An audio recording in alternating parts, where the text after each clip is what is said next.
I shouldn't cry. But I've had enough. I can't take it anymore.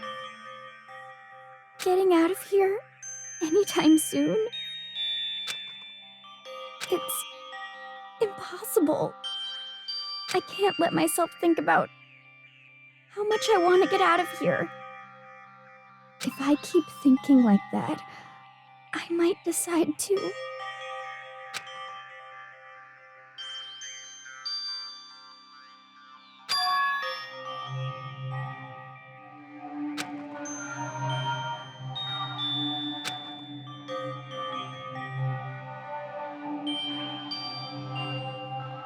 Okay.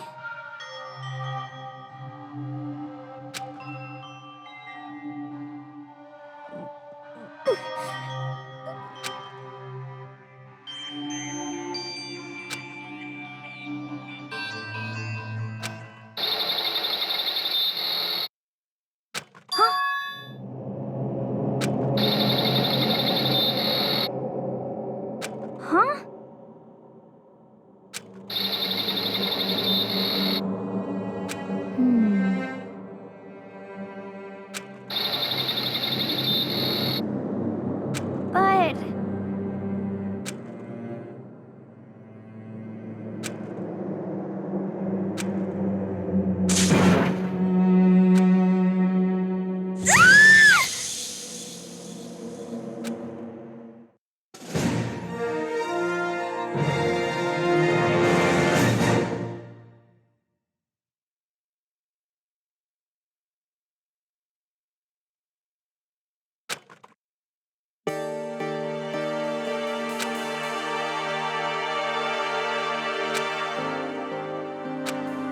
But...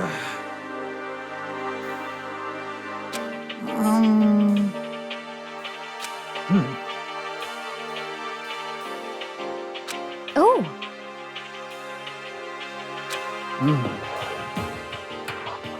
So then.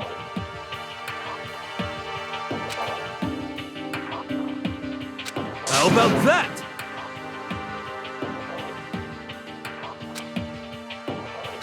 Impossible.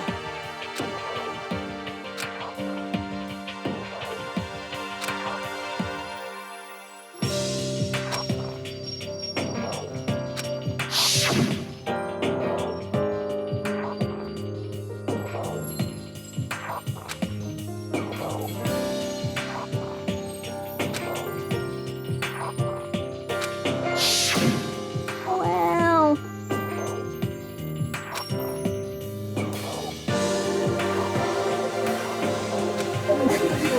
It's like...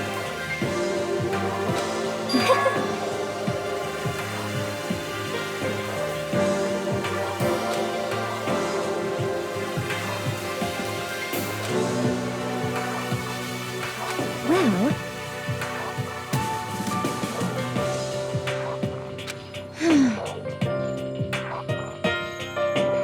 Is that okay?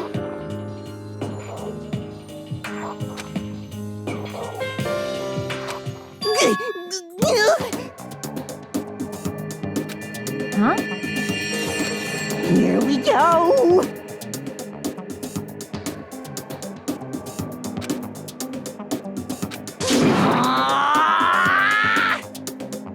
There is nothing to be done. You know?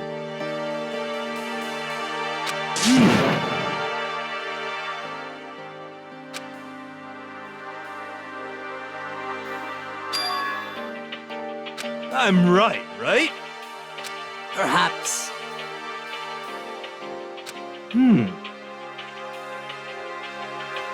Well then.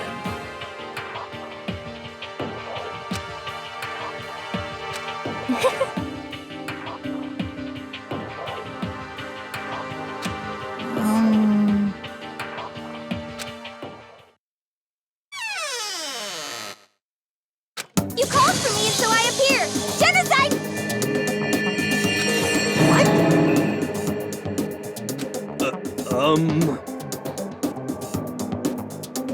Yes!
Let's see.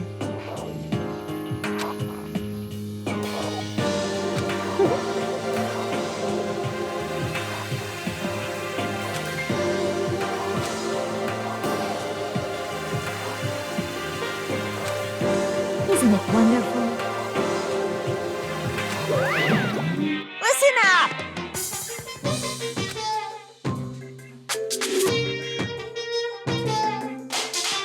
Ba-bum, ba-bum. So then,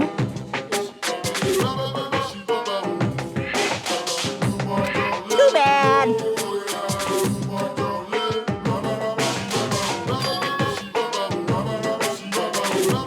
Watch out!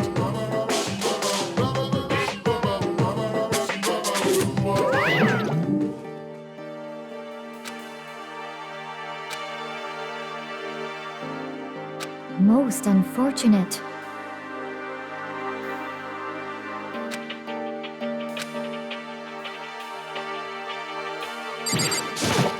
There is nothing to be done.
Whew.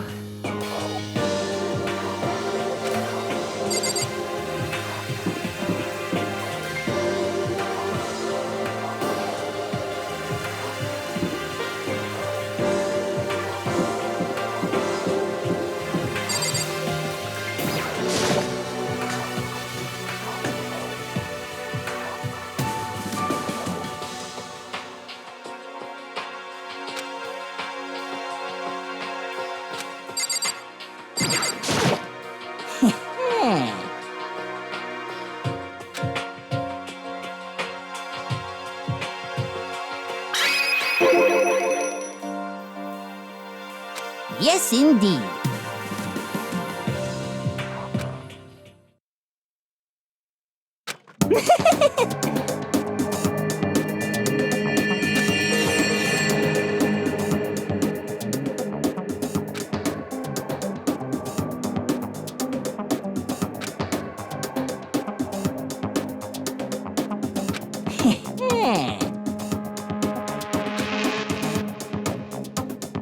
You know nothing!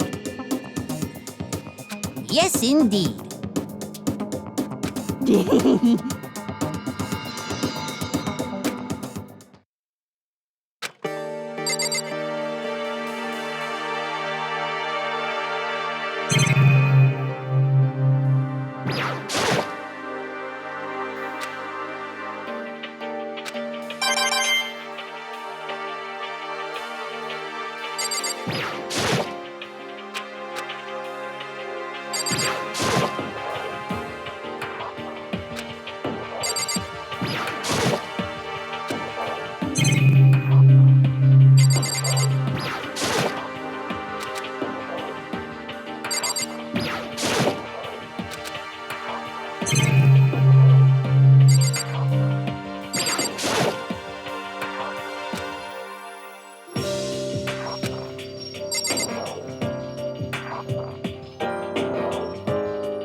Isn't that wonderful?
What?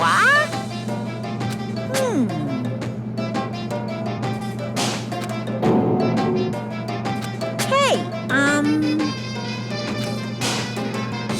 in other words,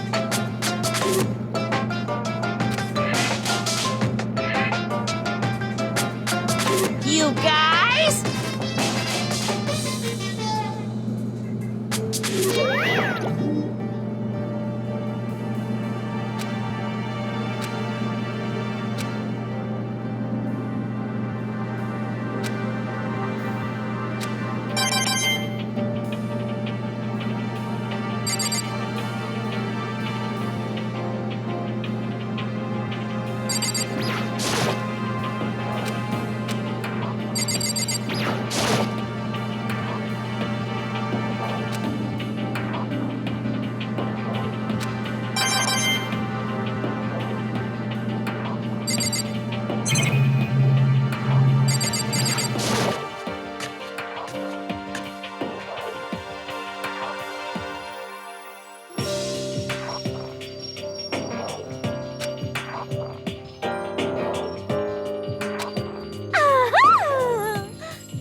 Seriously excited! Aha!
Well...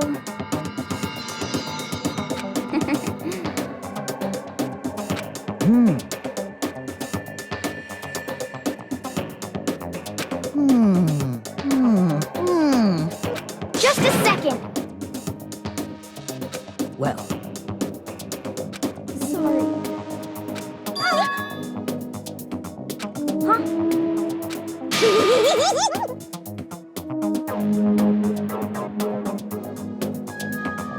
bastard!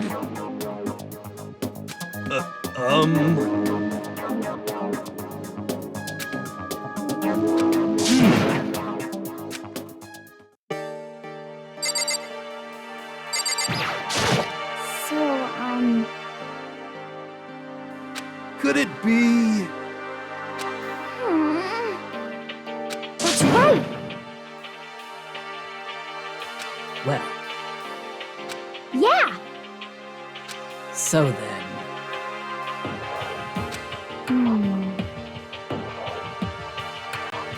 I see.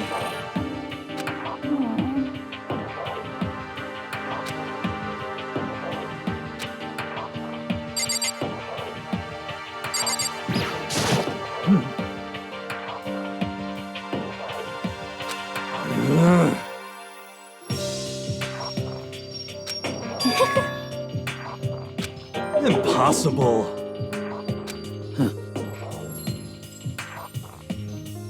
So in the end,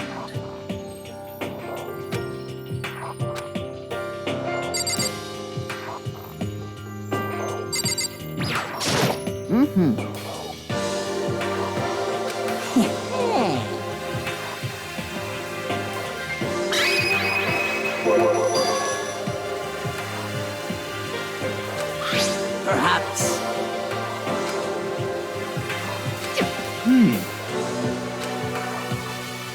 You know? What the heck?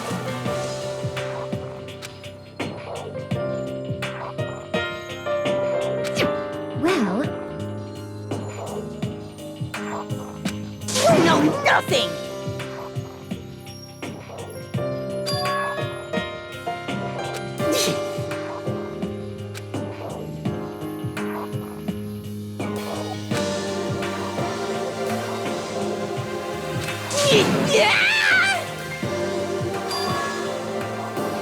Damnation!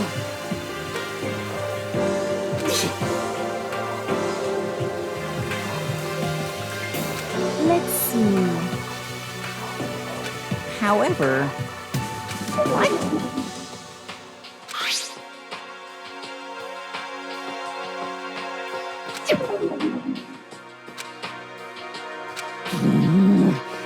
This is unfortunate.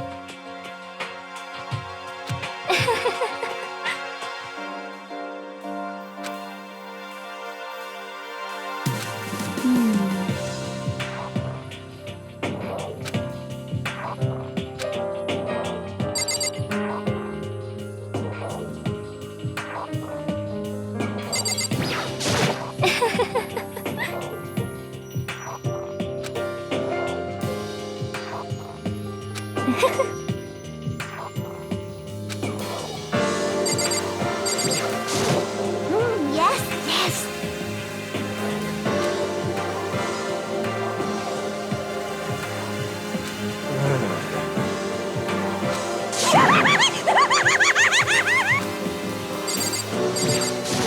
Correct.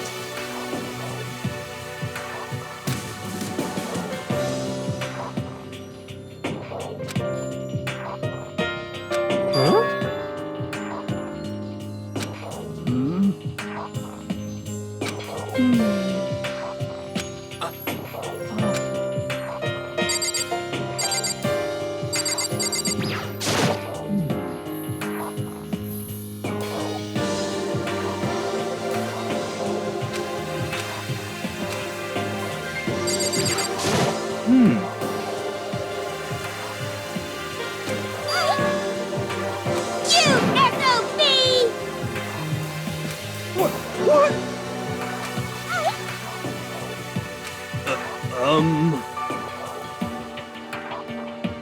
No, no, no, no!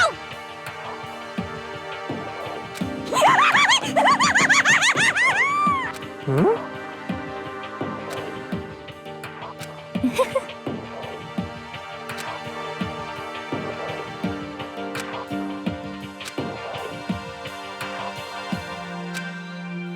What?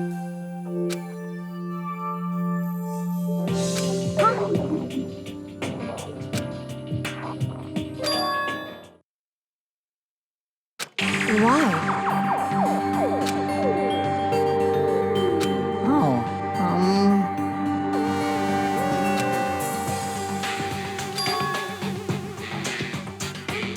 well then. Let's see.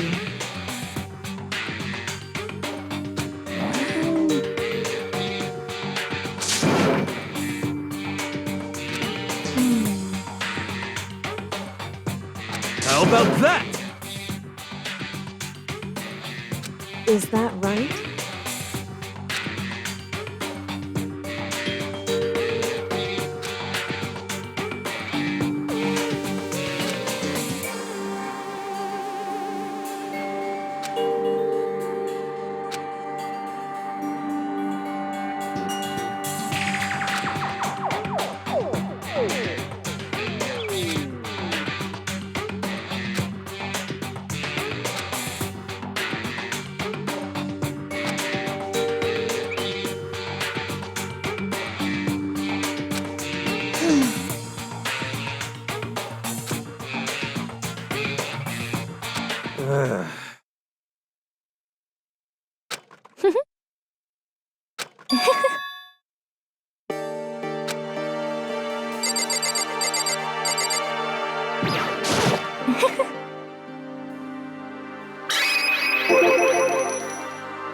Actually.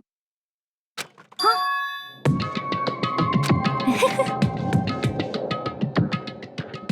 Huh?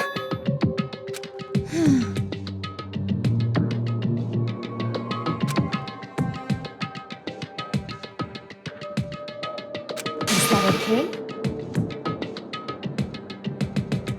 Huh? Huh? Oh.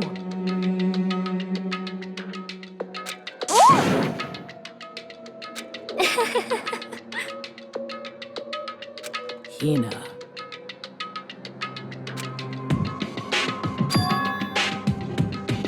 I see. That's it. I'm sure of it. Just a second. But...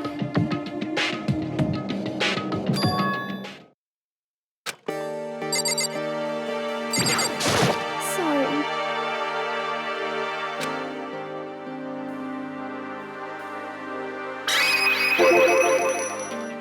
Well...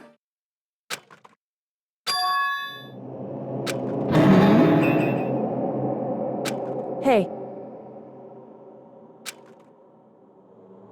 What the heck? Hina.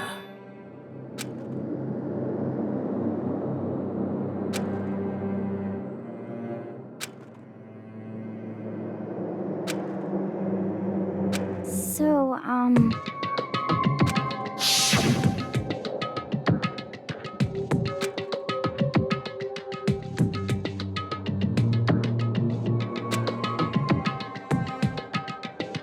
Huh? honestly. Sorry.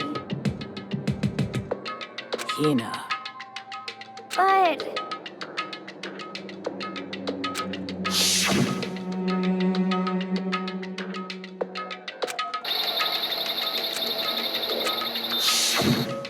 Well...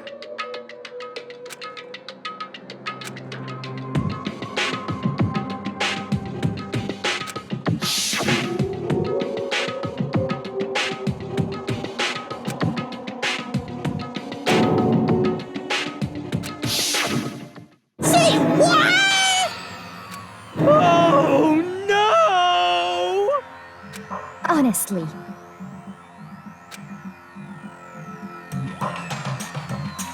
Well then.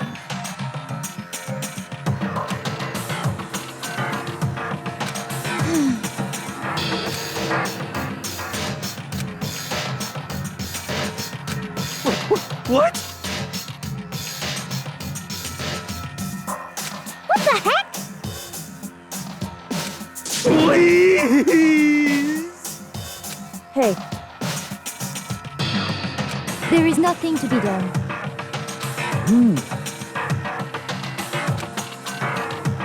Oh.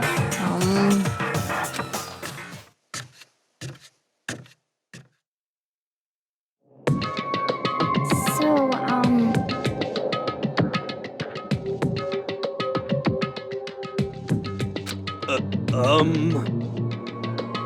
Come on, come on. Please! Hina. well...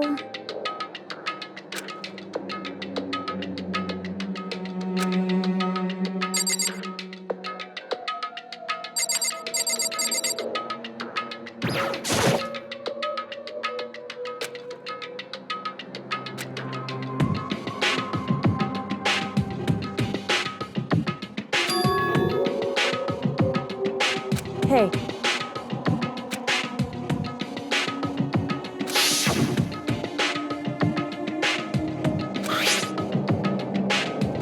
so...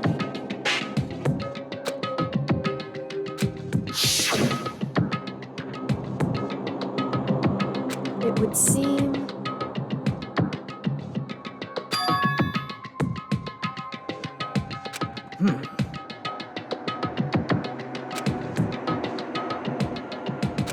Then perhaps...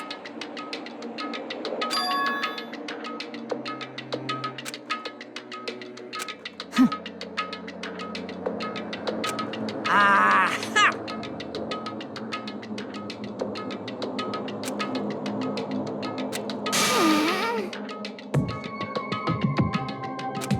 Hey, come on.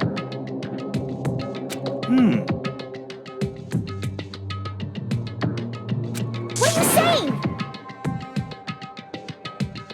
Don't be mean.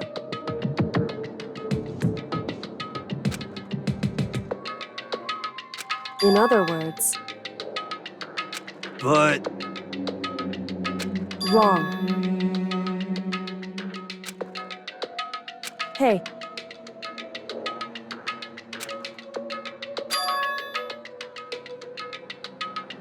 Yes, it's me.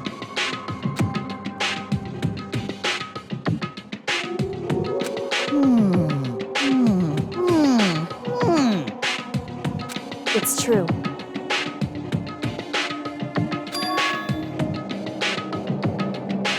Hey.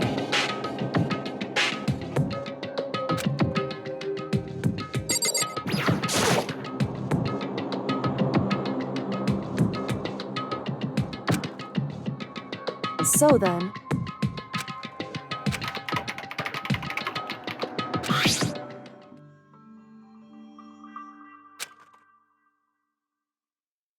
Hey.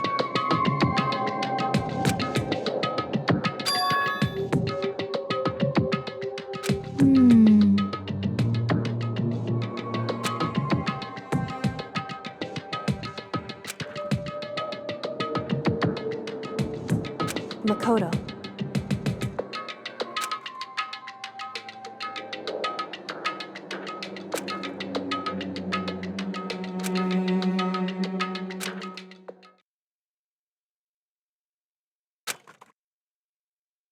You really came.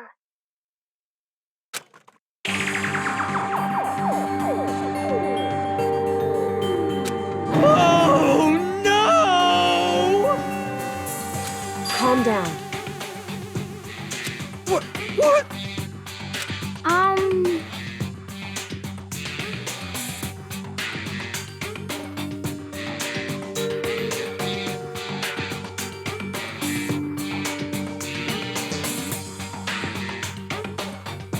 Anyway...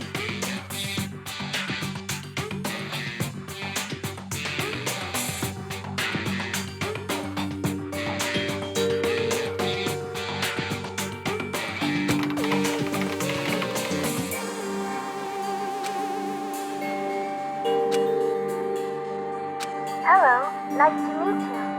I'm Chihiro Fujisaki.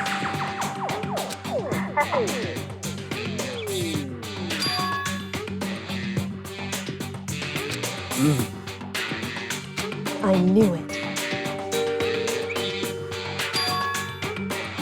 That's right.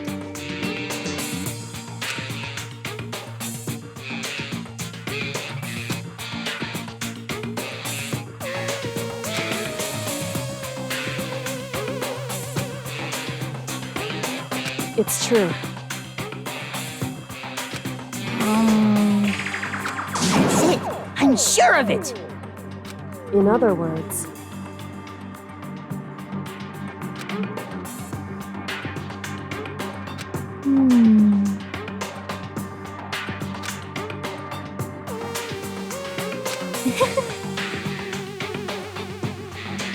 I see.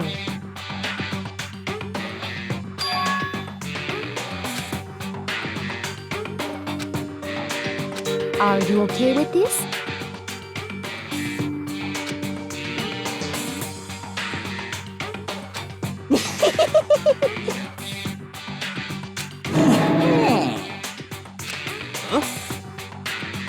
Da-da-da-da-da! Huh? I feel as if... I mean... Anyway...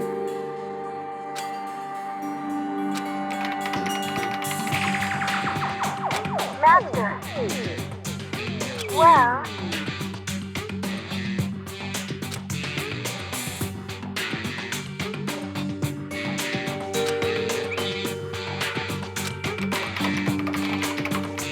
that's right.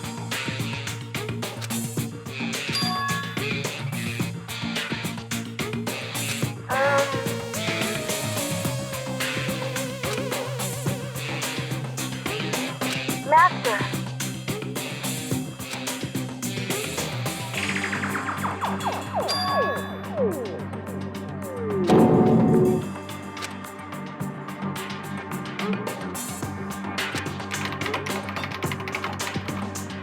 That's right. Leave it to me. I see.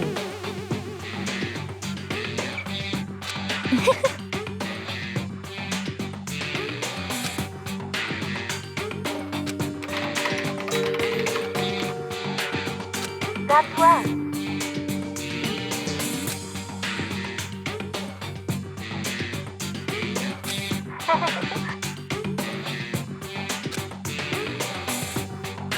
Yes, indeed. Are you okay with this?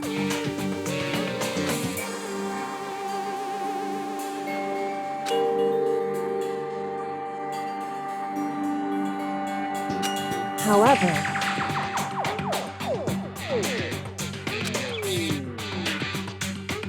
so then,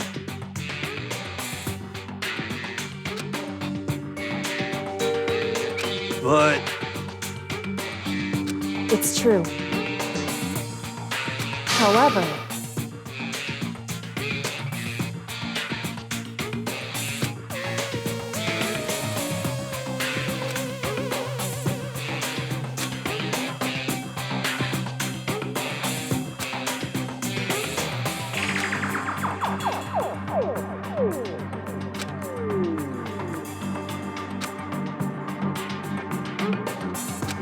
So,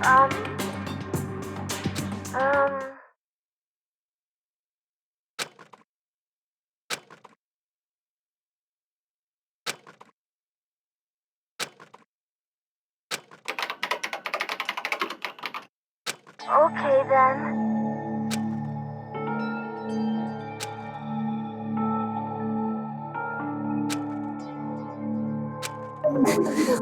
It's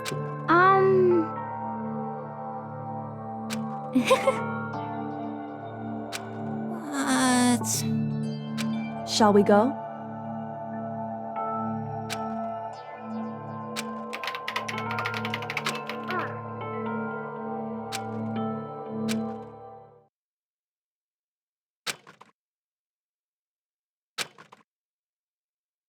could it be? You know?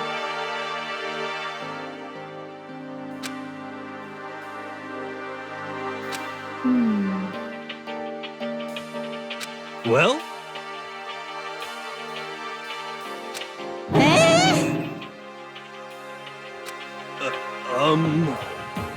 Indeed.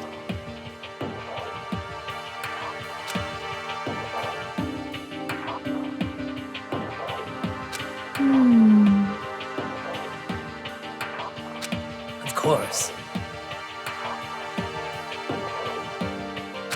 You know? It's true.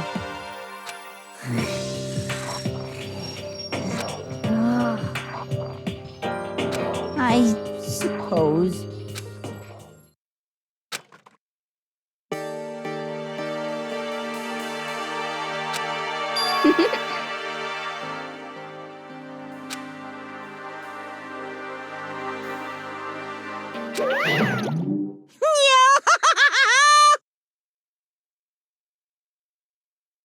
What's the matter? What the heck?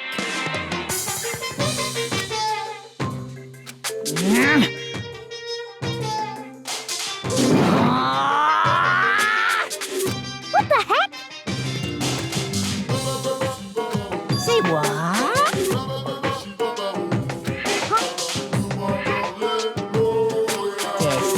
Disgusting.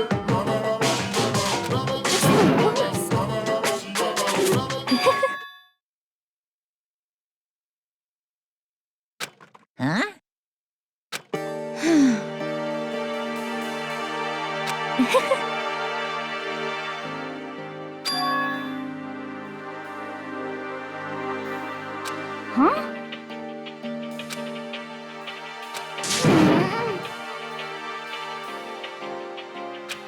Hey, come on.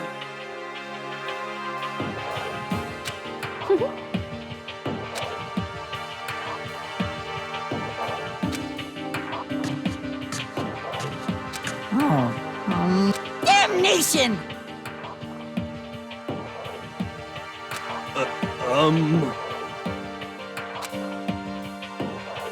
Hey! Hey! Hey!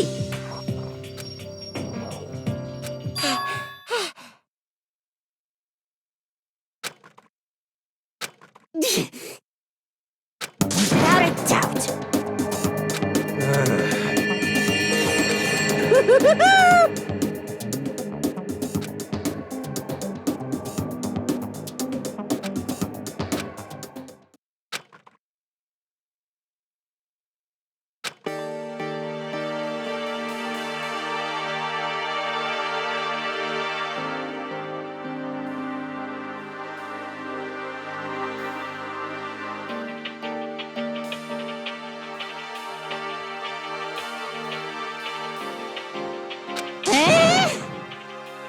What?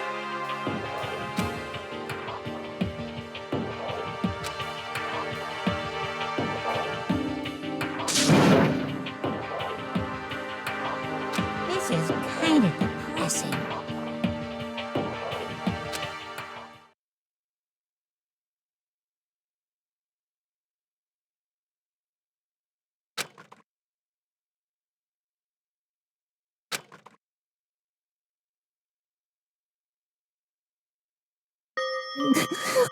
It's like...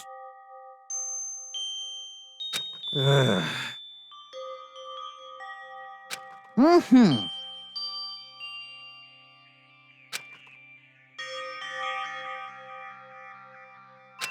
No way.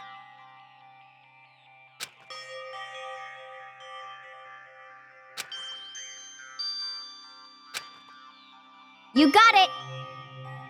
This is fine. Indeed. Of course.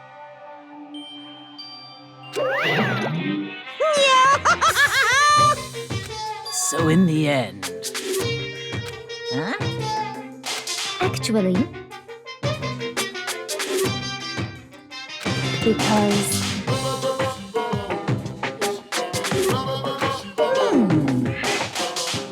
My entire existence! Well now. See ya later! Oh, it would seem... huh?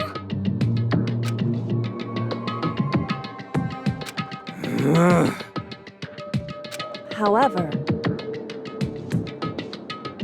Correct.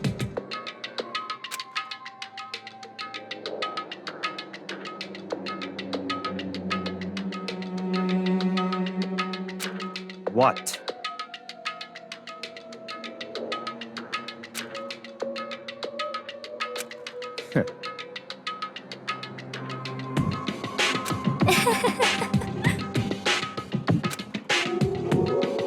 What the heck? huh?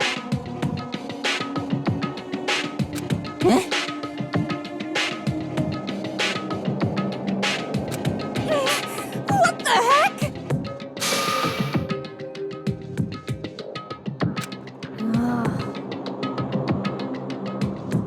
Well, So then...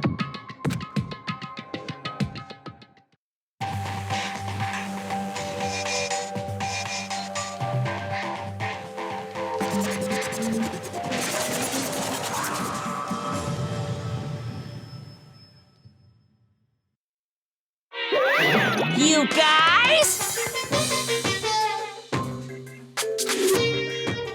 What?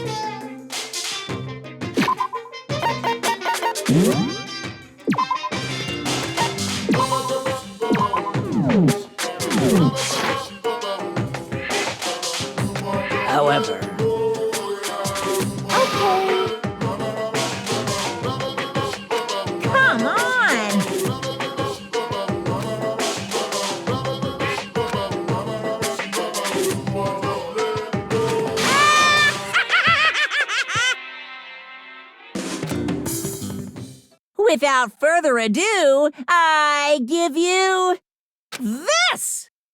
$10 million! I prepared this graduation present for whichever lucky student makes it out of here alive. What do you think? It's 10 million bucks! 10 million smackaroos! It's like totally wowie, wow, wow, am I right?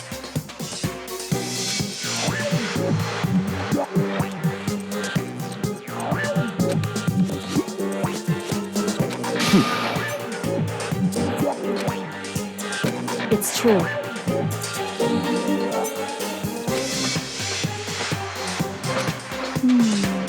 What are you saying? Of course.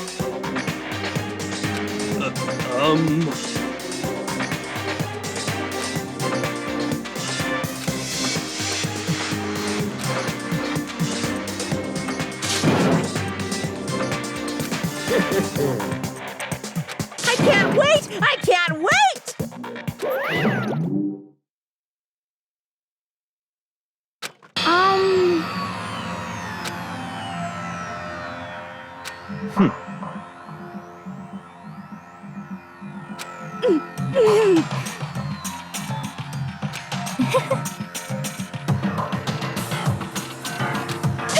I'm telling you! You know nothing! Hey.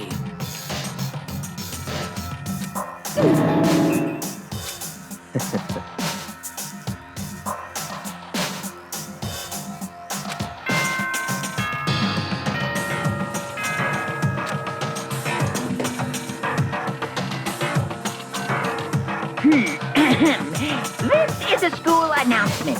As such, it is officially soon the doors to the dining hall will be locked. Okay then. Sweet dreams, everyone. Hey.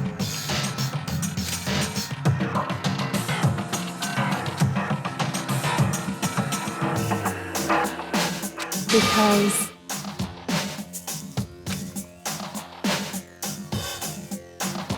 You know? How about that?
Subject can suddenly become brighter.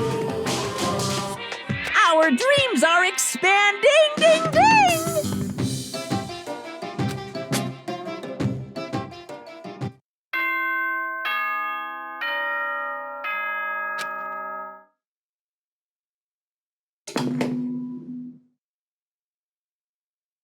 Good morning, everyone.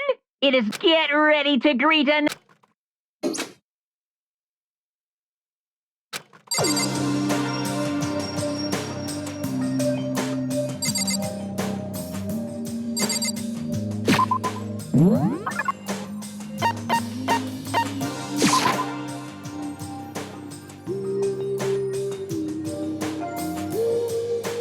Could it be?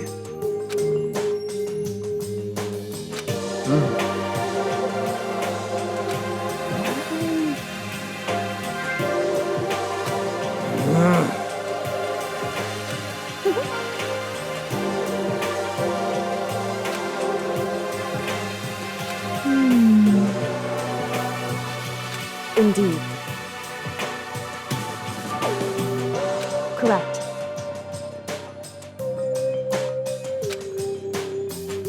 Whew. Anyway.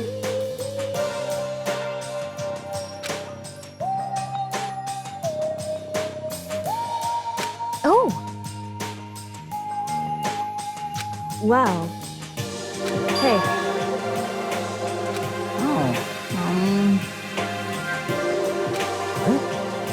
Say what?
Did you need something?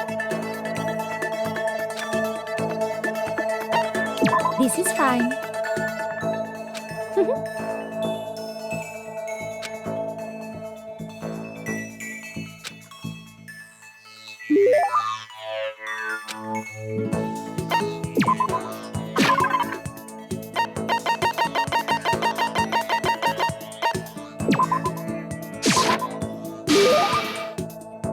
Do you understand?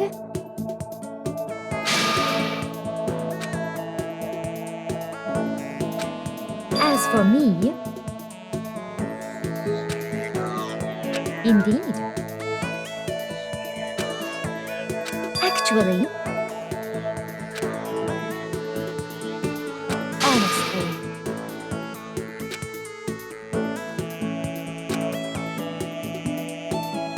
Oh.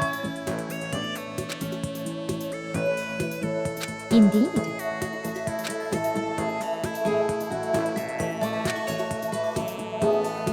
Are you okay with this?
Stop fucking around.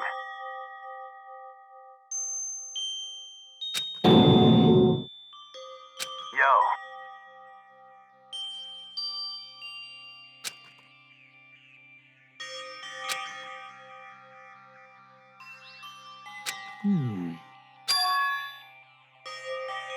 So,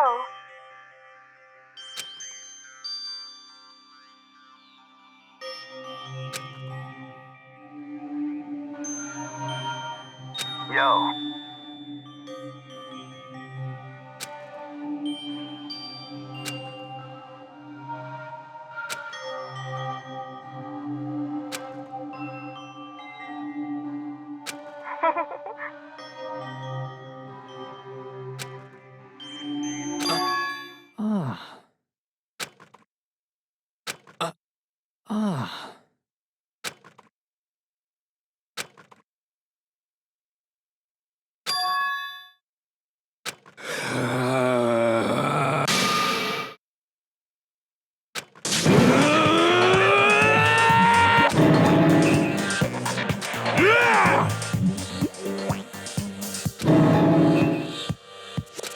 you!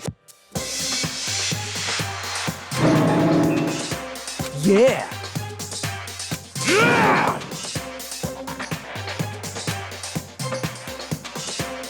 What?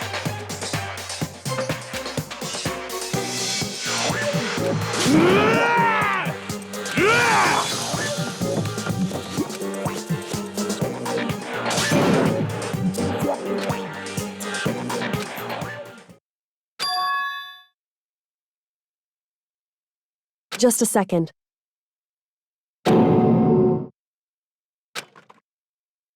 Enough already. Correct.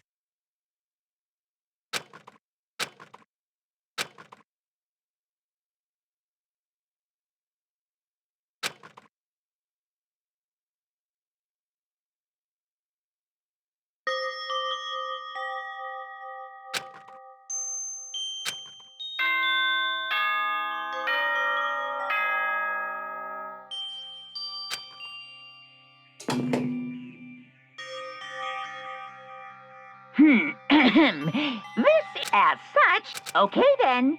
Sweet.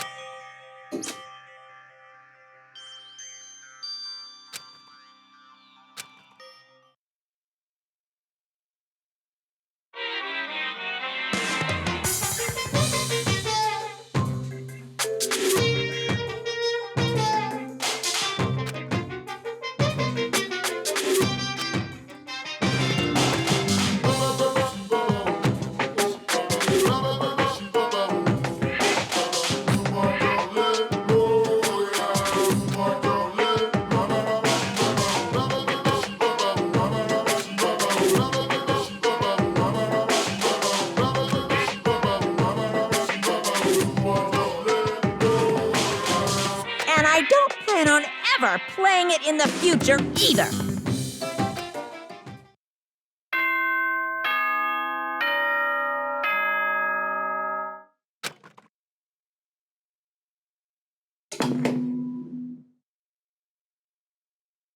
Good. Get ready to...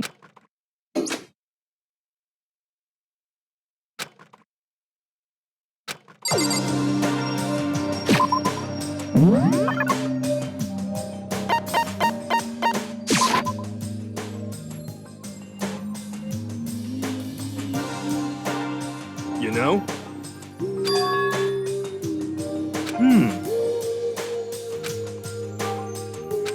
Hey, come on.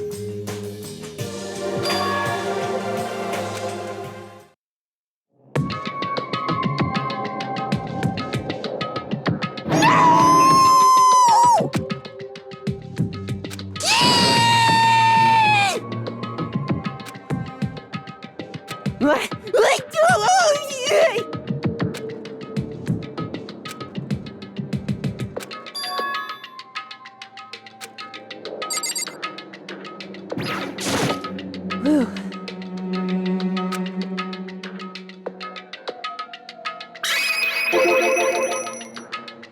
So...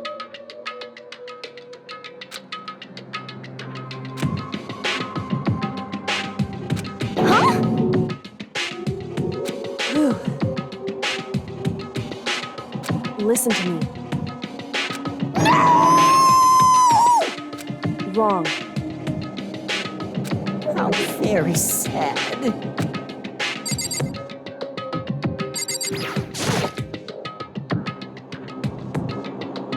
Well... However...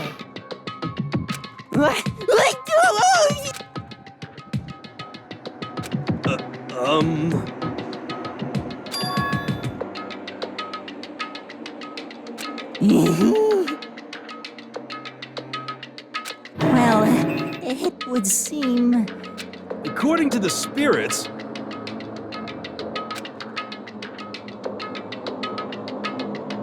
How about that?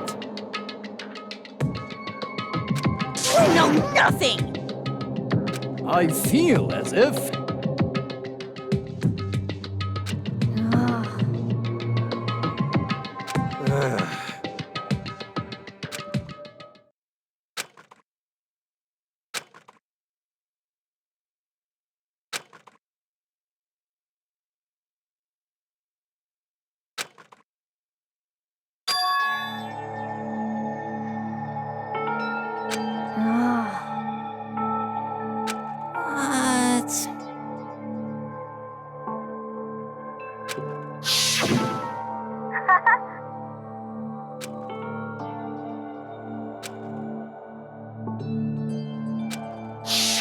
I suppose. Hey. It's like...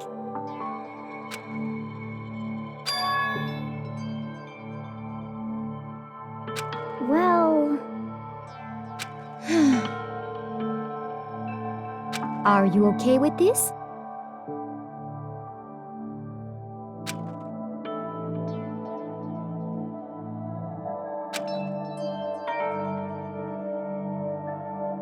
Honestly. I know that.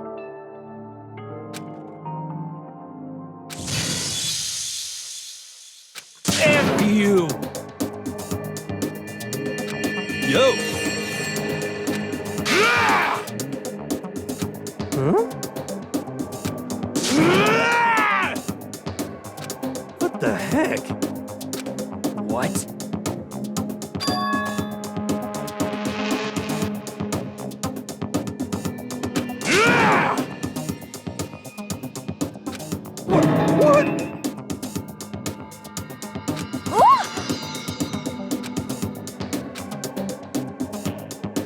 Well then.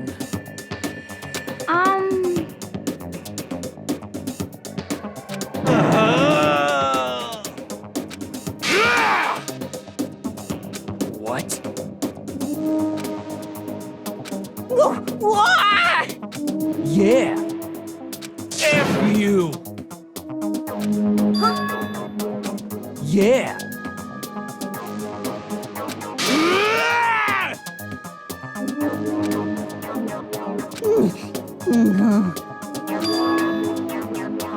So it would seem. That's it. I'm sure of it.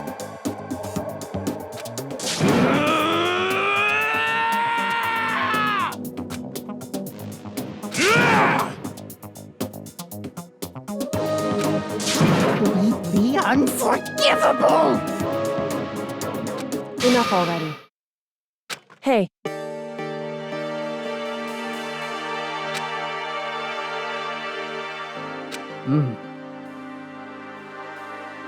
Hey! What? anyway, So? Yeah. so then, Hey. indeed.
As for me,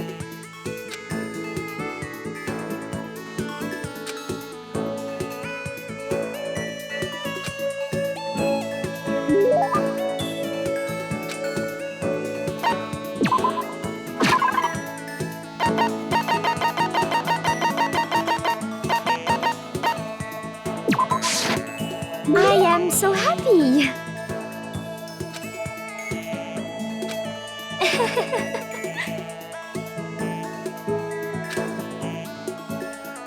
Indeed.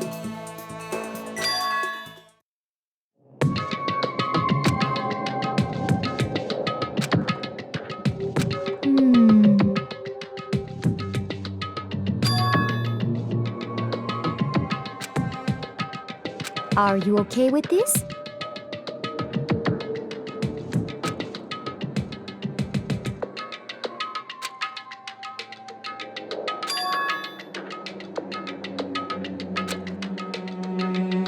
Actually,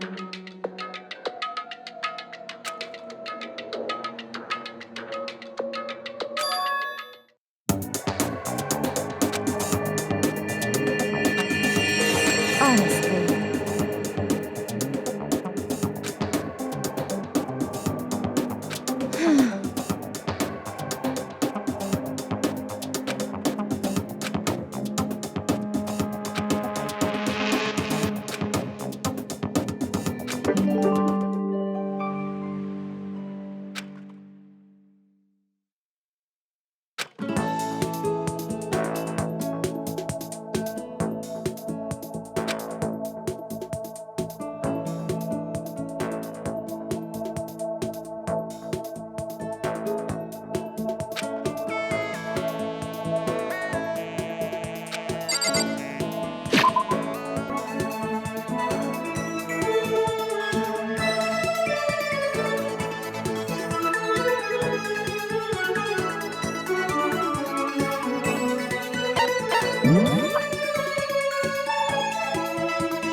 do you understand?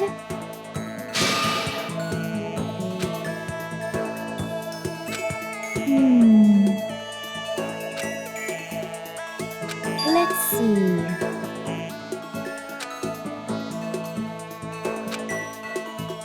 Indeed.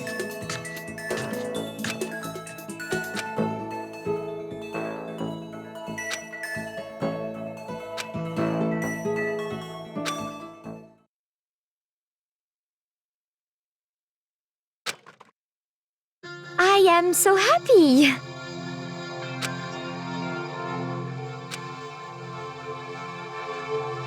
Actually,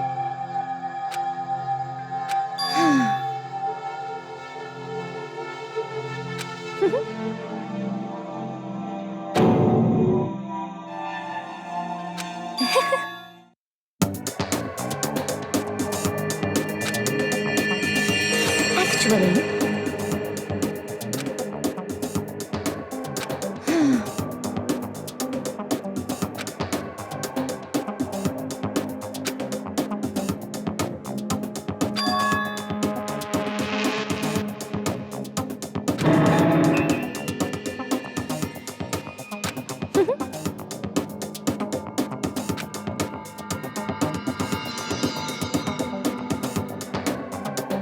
This is fine.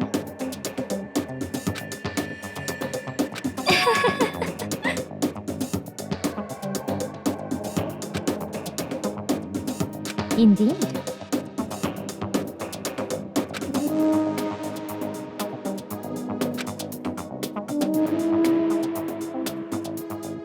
Could it be?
As such, soon the door. Okay then.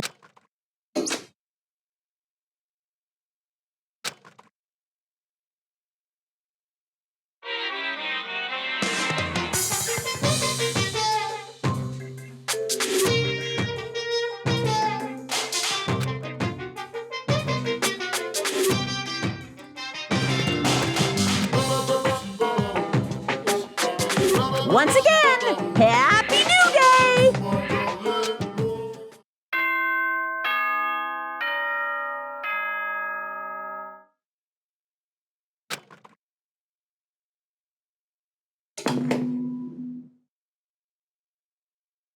Good. Get ready to greet.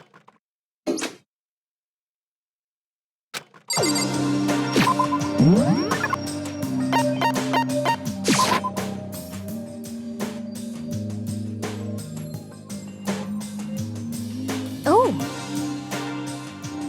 You know?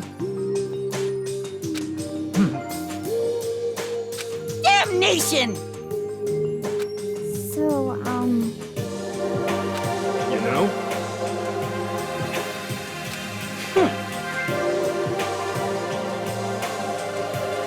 But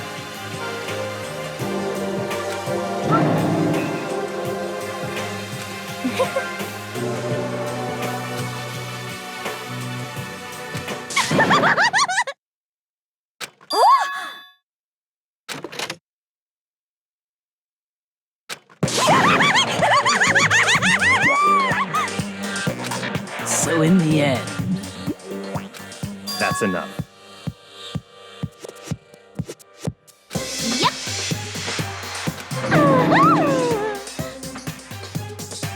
Huh? Huh? Huh? Have you reached that certain age? You SOB!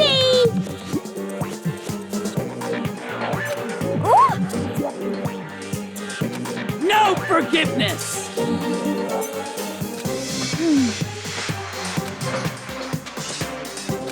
Naturally.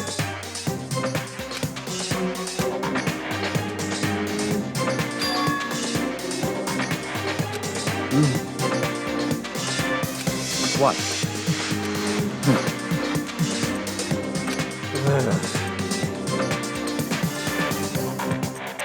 It's all clear now.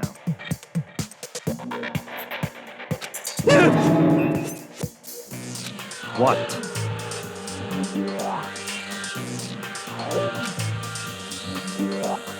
That's fine.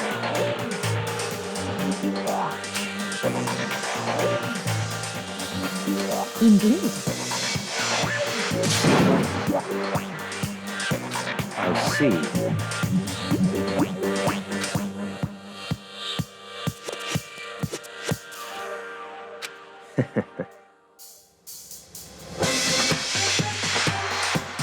Such ignorance.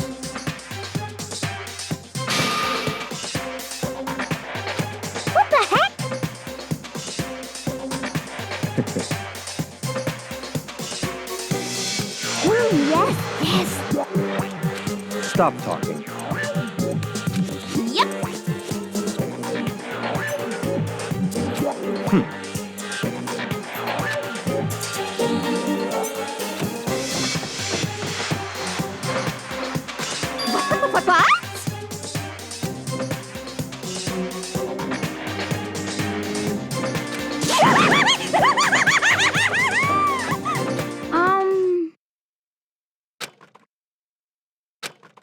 Um.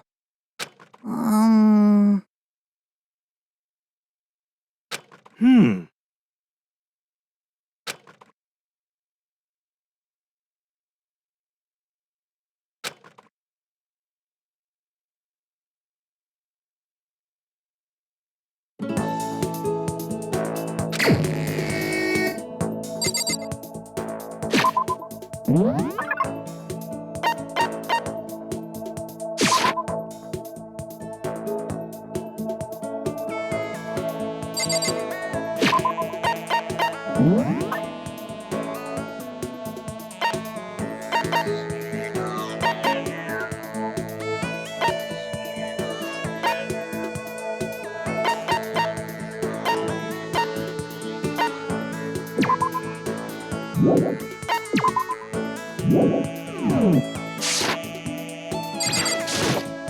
Why?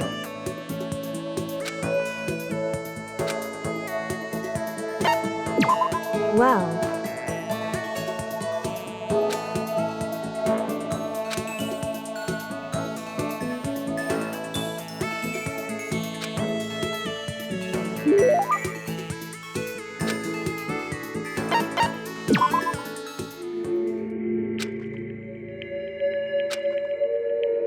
hey.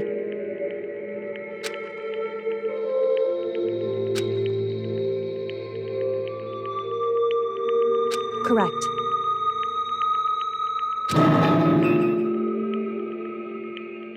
So...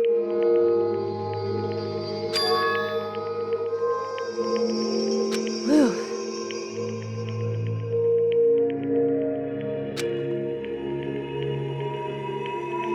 Wrong.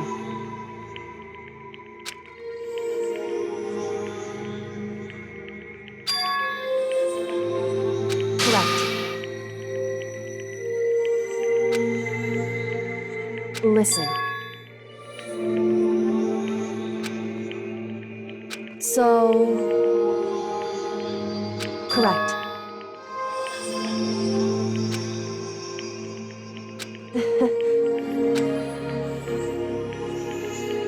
Goodbye.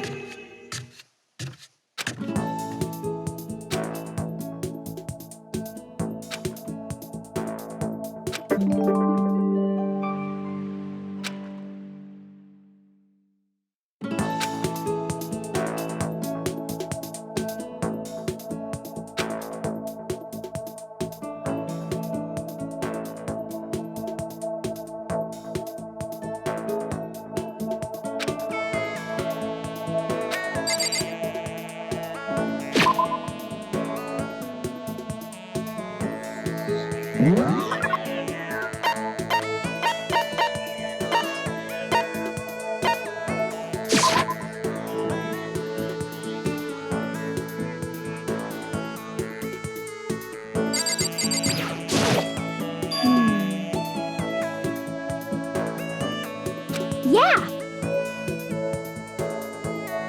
Yeah, totally.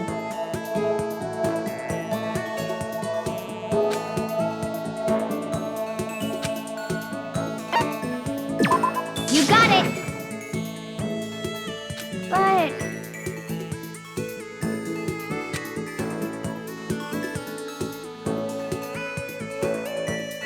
Huh?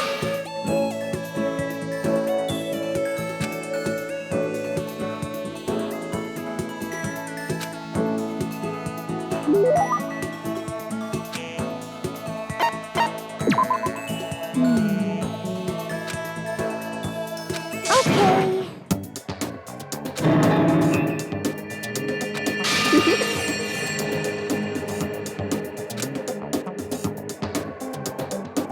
That's right.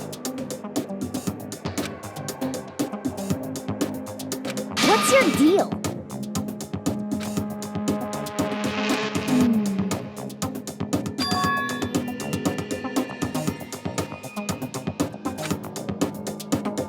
Yeah!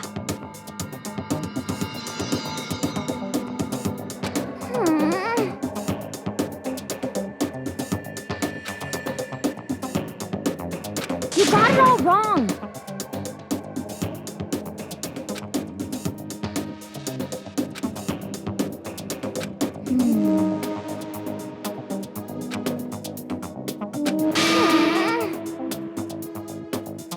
Okay. Yeah!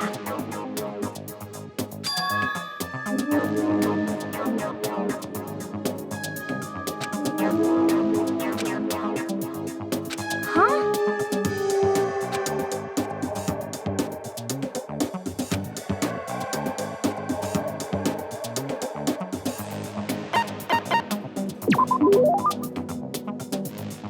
You got it!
Yo!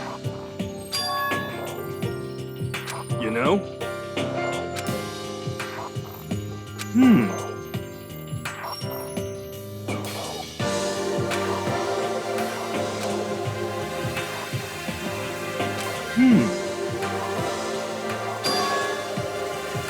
Actually...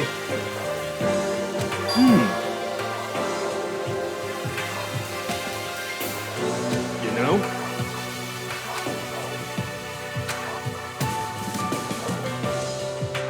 For serious.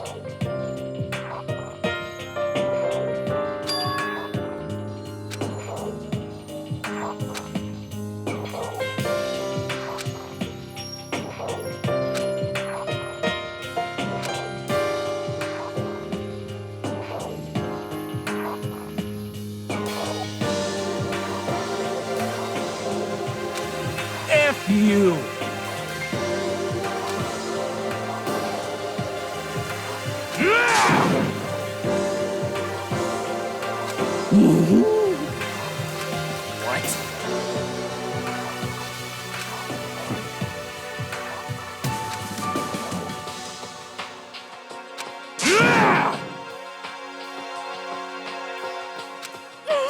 What the heck? Oh.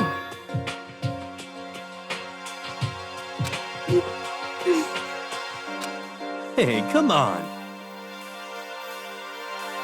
Hey, How about that? That's right.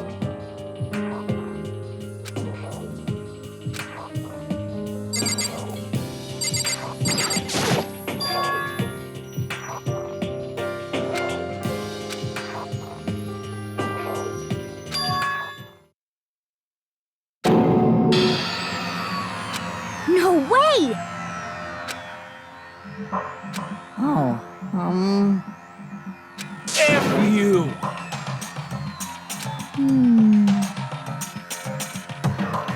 Wrong.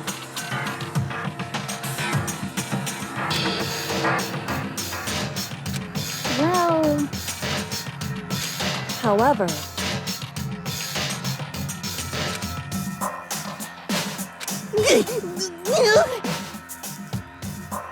Without a doubt.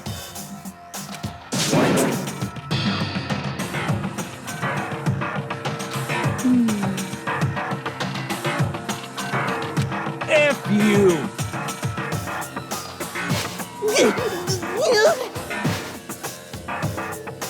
Damnation!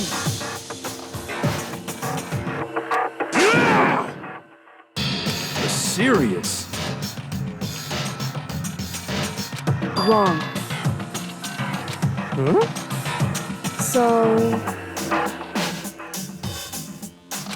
What? whew.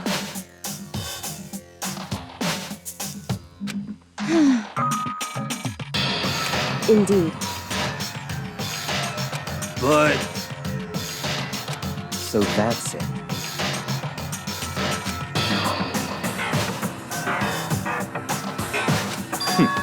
Interesting. that's terrible!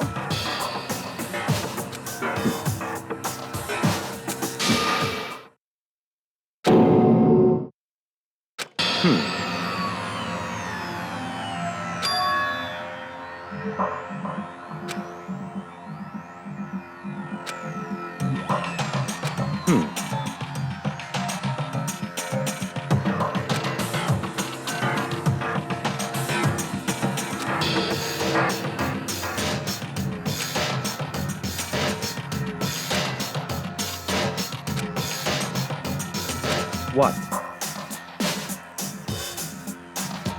Say what?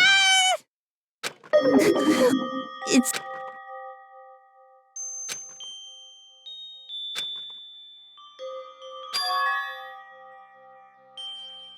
damn it!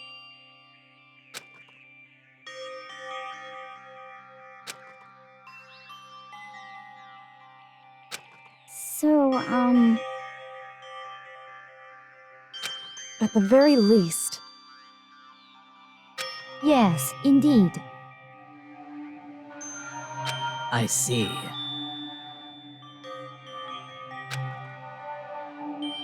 Damn it!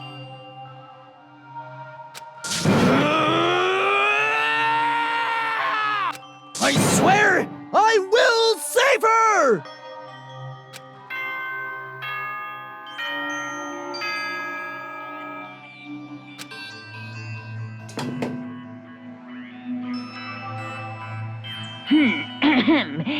As such, soon the doors to the dining hall will be... Okay, then. There is nothing to be done.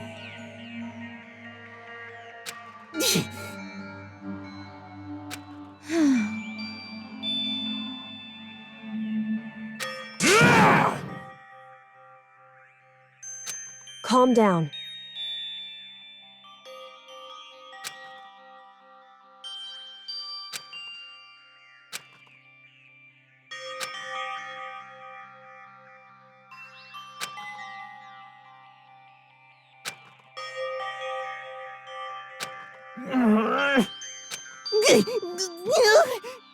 This is fine.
people forgive are way more abnormal than the ones they don't.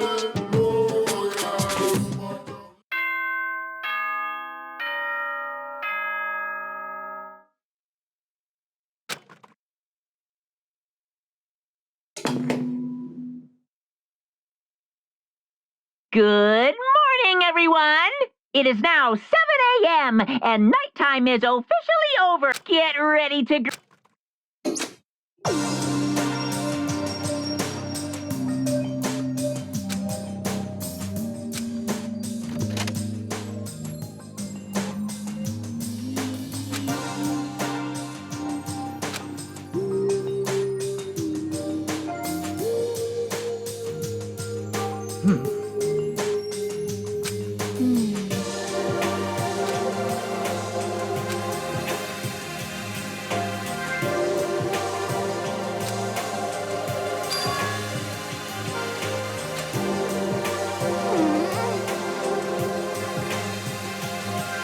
However,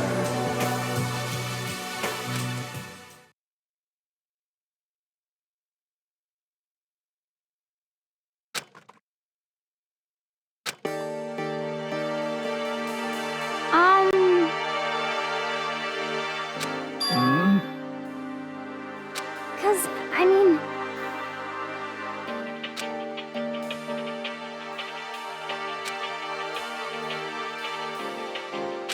It can't be. It would seem...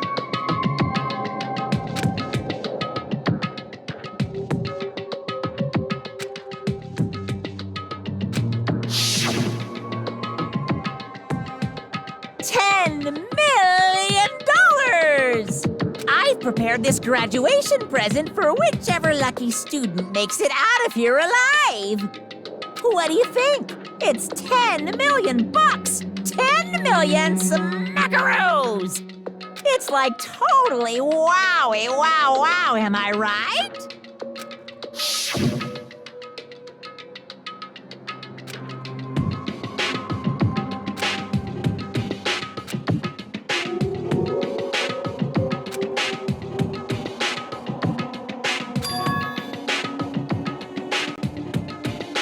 Hey.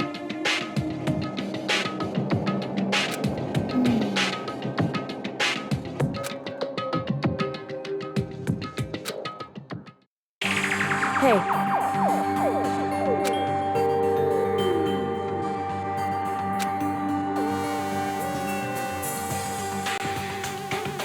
Okay. Anyway,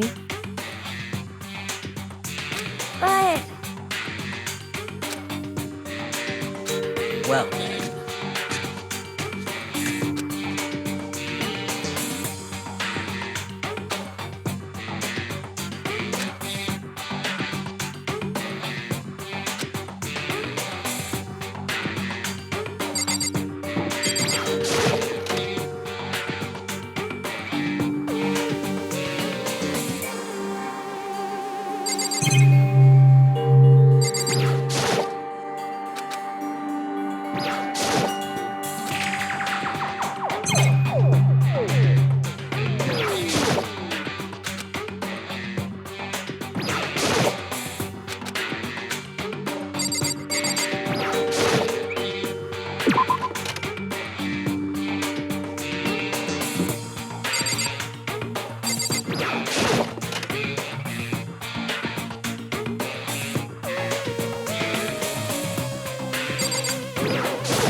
As for me, I see. indeed.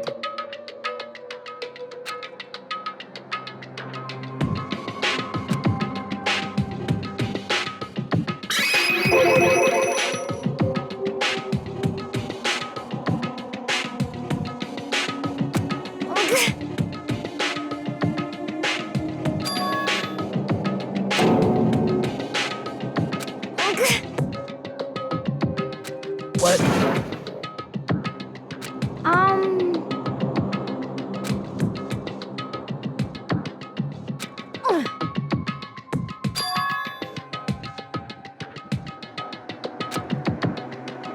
Indeed.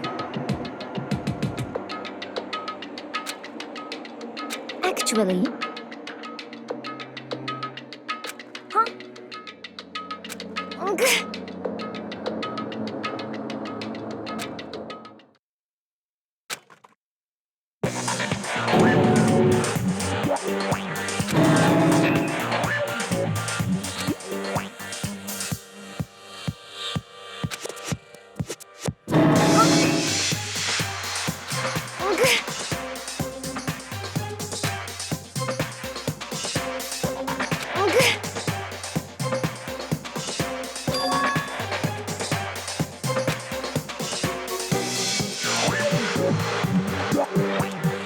I see.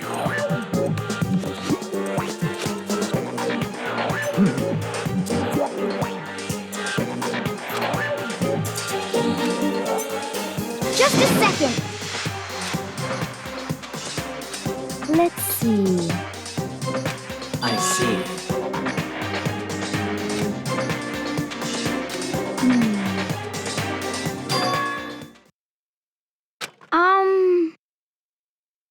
This is bad.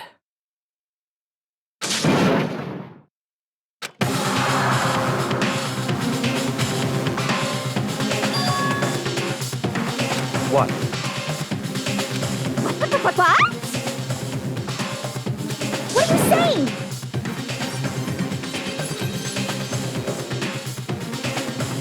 You've gotta be kidding!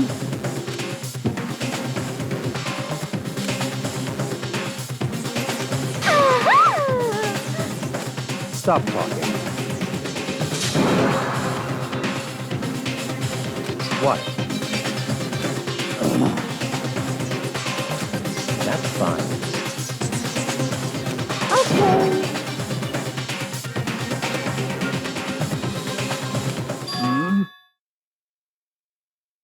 Oh. Perhaps. Okay.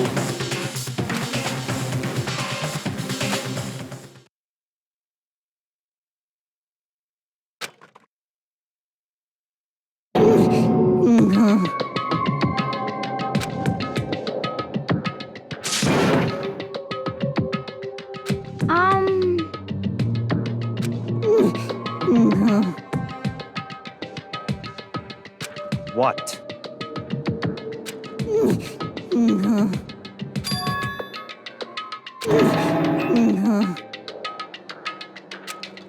What did you say?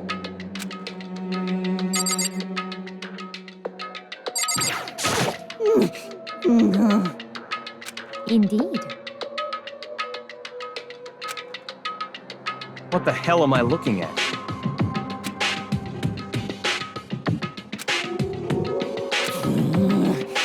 This. It can't be! Damn.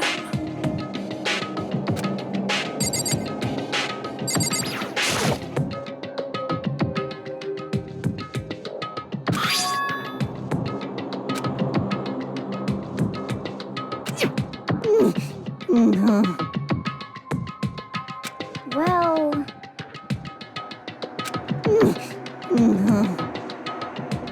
Hey.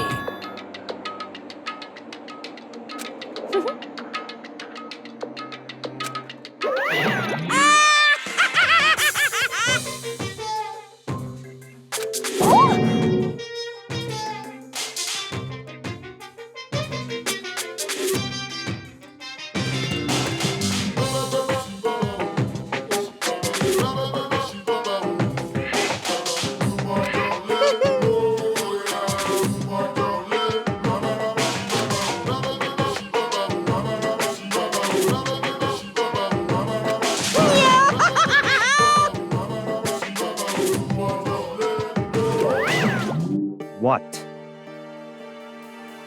Are you okay with this?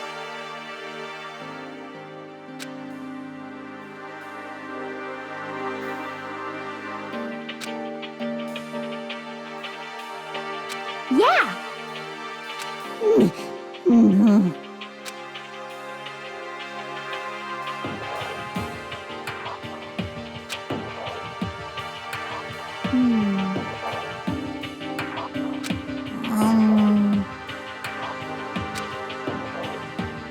So then, I suppose.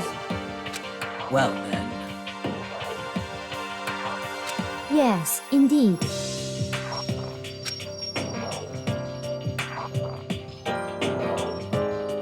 So, in other words,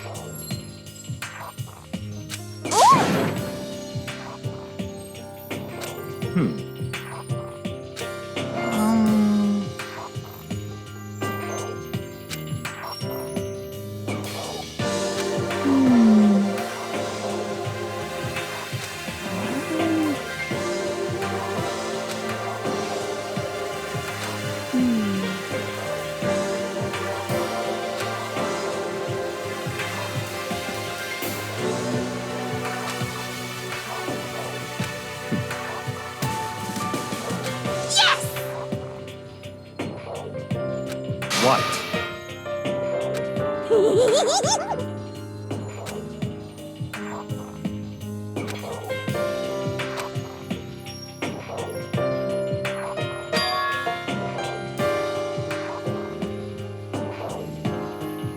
Very strange.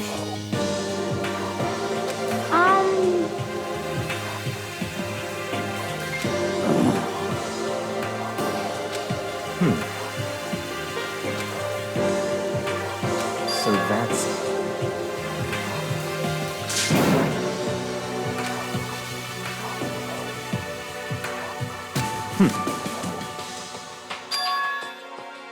In other words,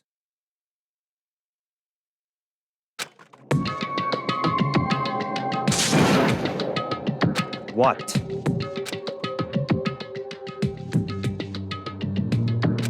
Hey, Okay.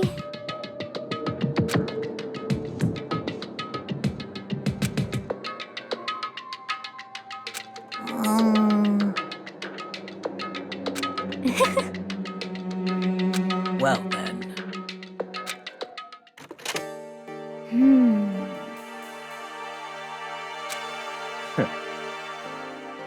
What to do? What to do?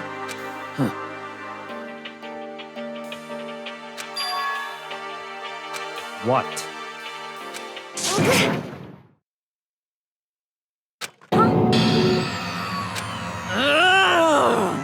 Damn.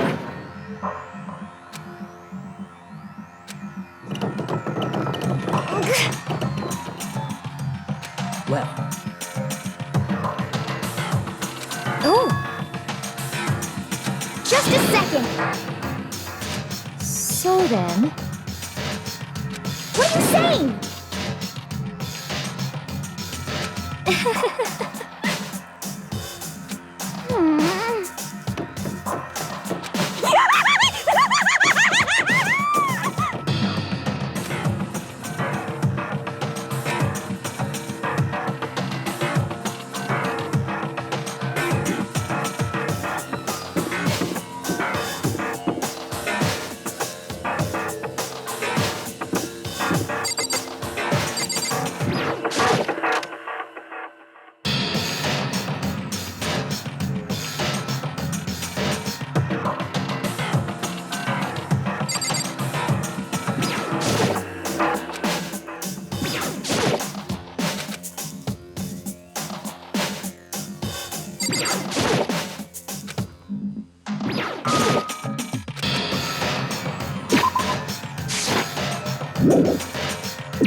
Everyone, Just a second. What?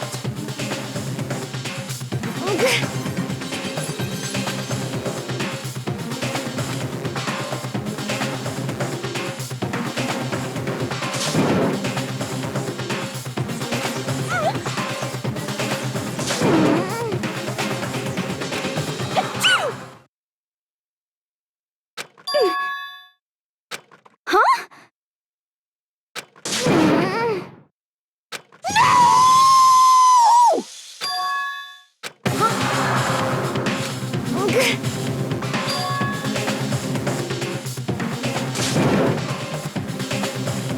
What?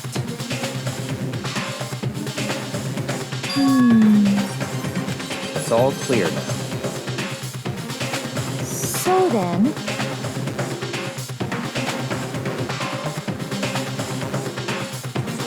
So then.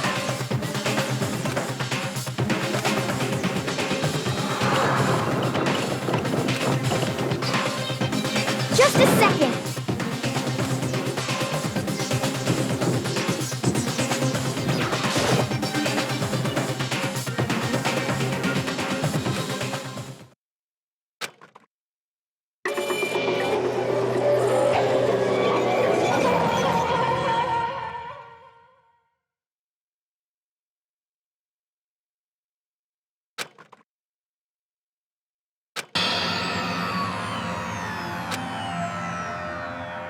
No!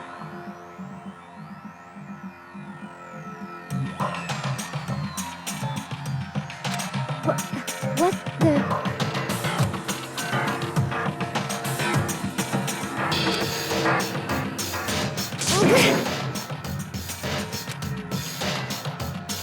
No way!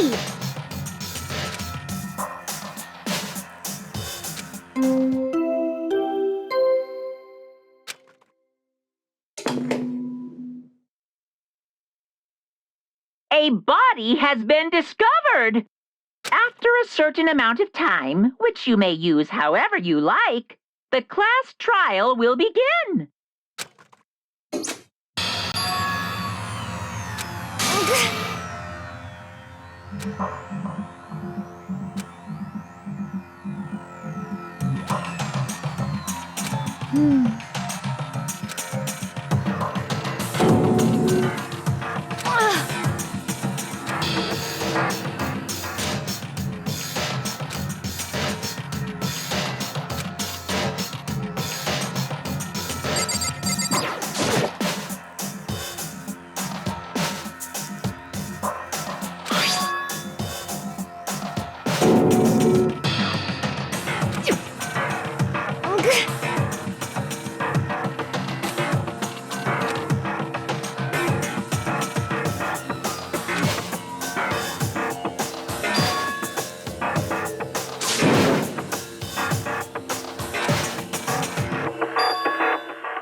Are you okay with this?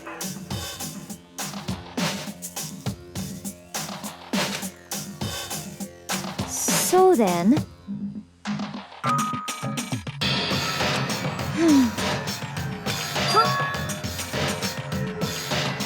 Sorry.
However,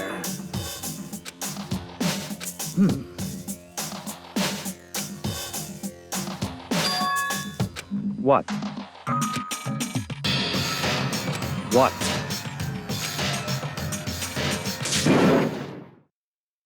what? Hey! I see. Damn.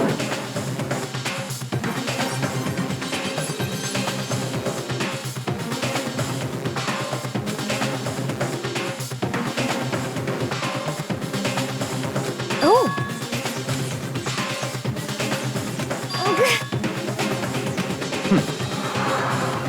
Indeed.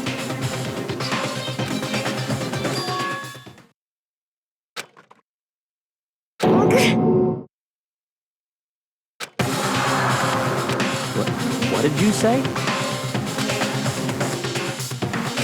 Come on. What? Hey!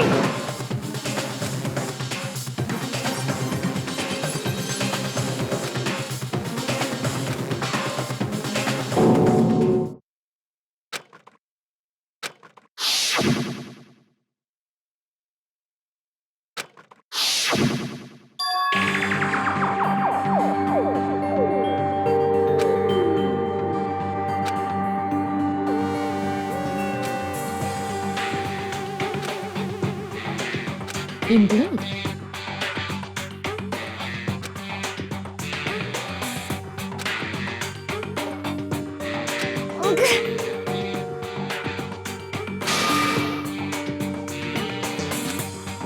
What did you say? Why?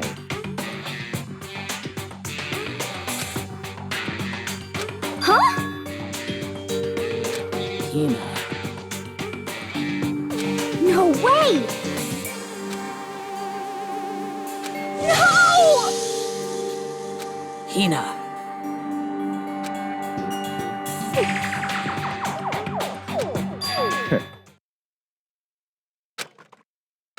What? Well,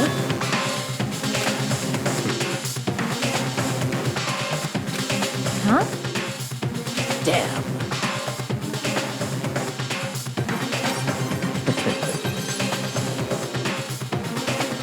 Bastard!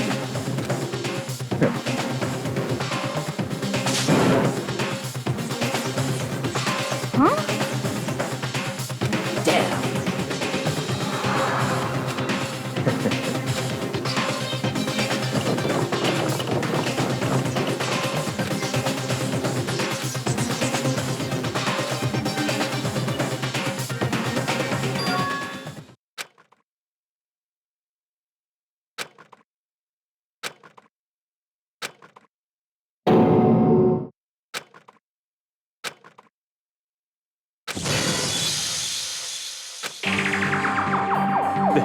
This is...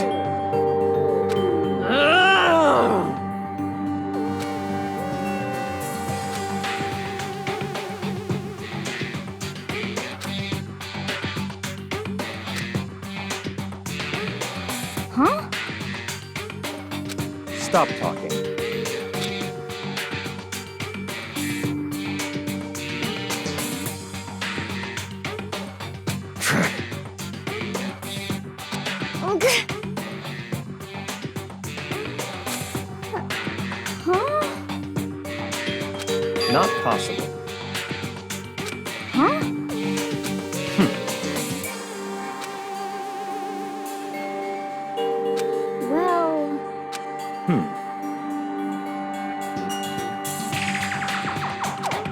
so.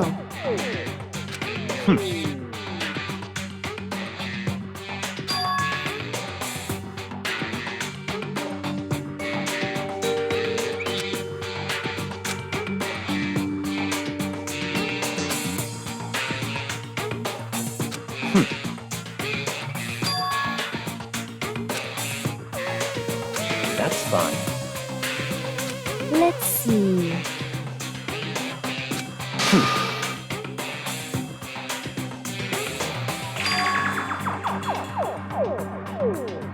That's right.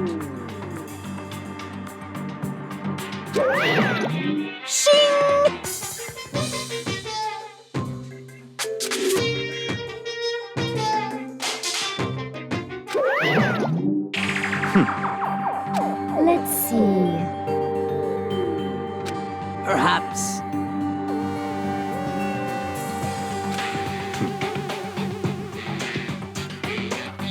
In other words,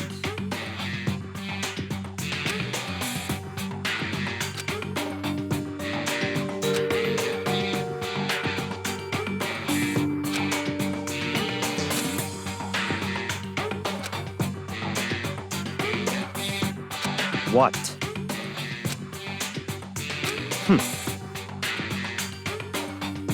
So then. But. Because, I mean. Hina. Huh?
Come on. Indeed. Goodbye.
A body has been discovered. After a certain amount of time, which you may use however you like, the class trial will begin. It's the Monokuma file!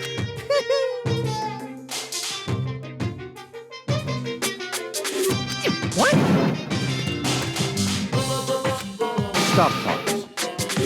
Punishment is waiting for you. See ya later!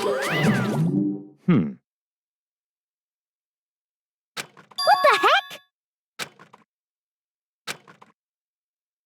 That's terrible!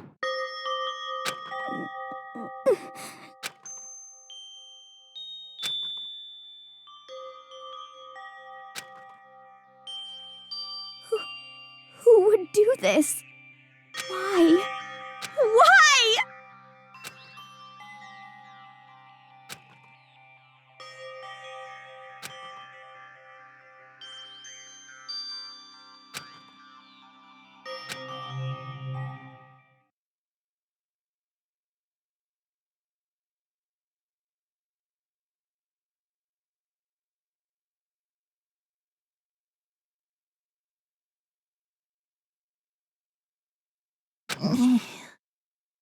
He's alive again? Where am I? Cold. So cold. Is winter coming? Hifumi! Wake up! Huh? That's right. I remember now. Hope's Peak. Come on, you gotta wake up! I remember everything. Before I met you all. I met you all.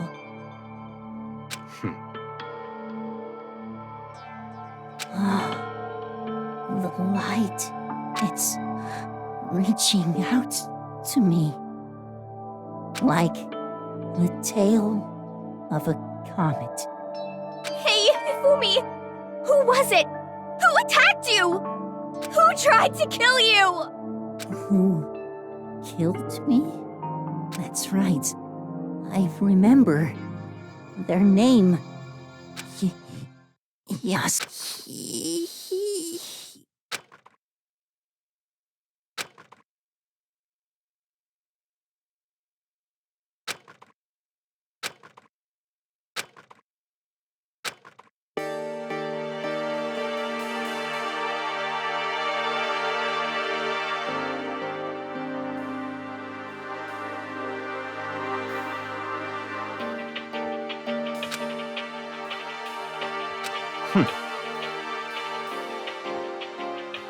Honestly.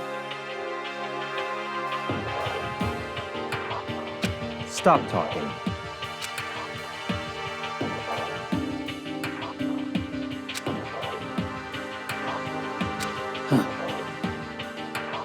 Then perhaps... So, in other words,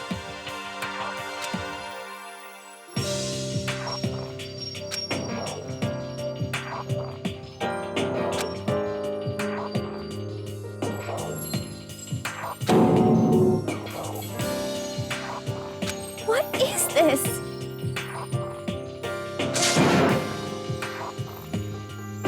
that's fine.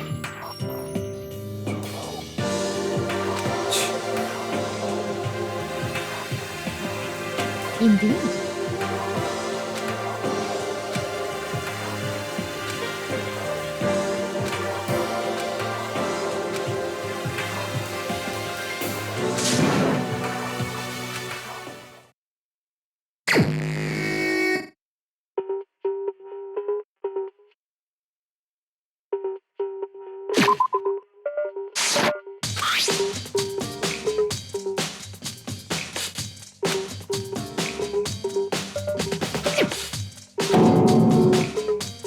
Very strange.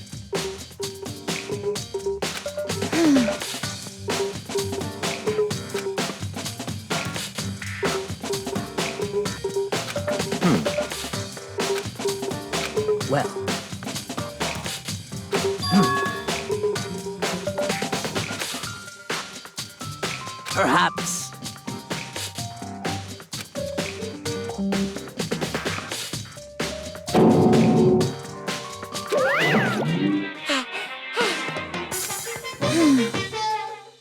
Monokuma appears! Yep.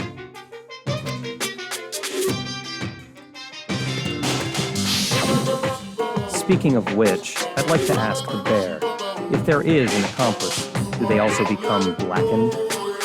So you ask, and so I shall answer.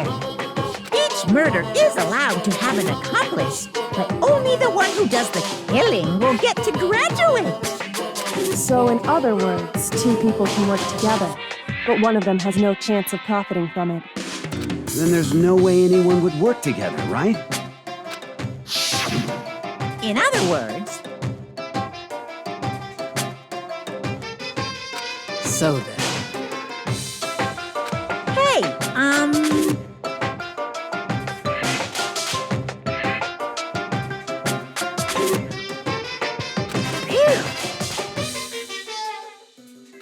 So in other words,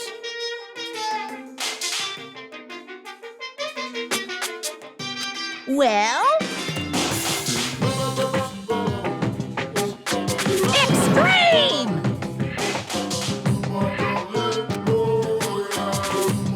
Well now.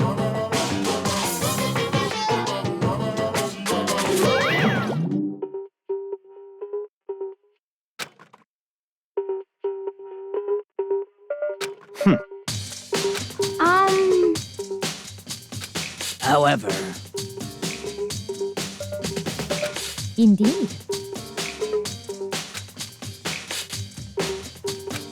So,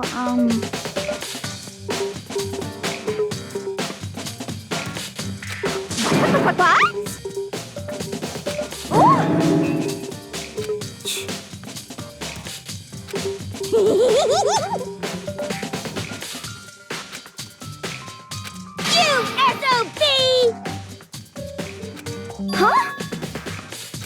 You've gotta be kidding! What the heck? What?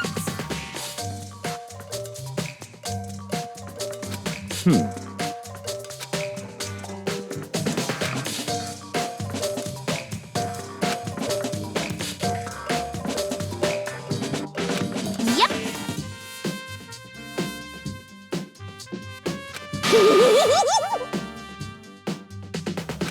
What are you saying? Let's see. so then.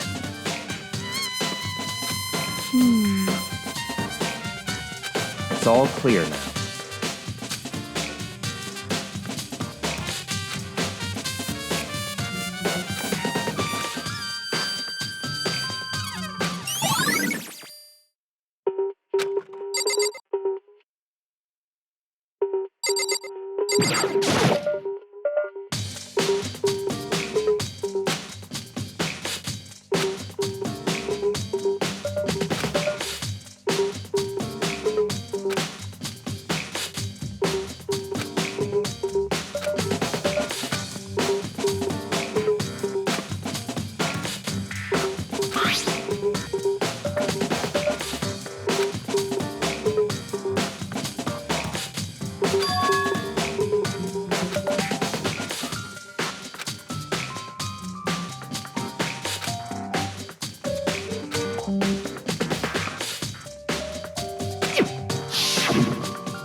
So then.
However,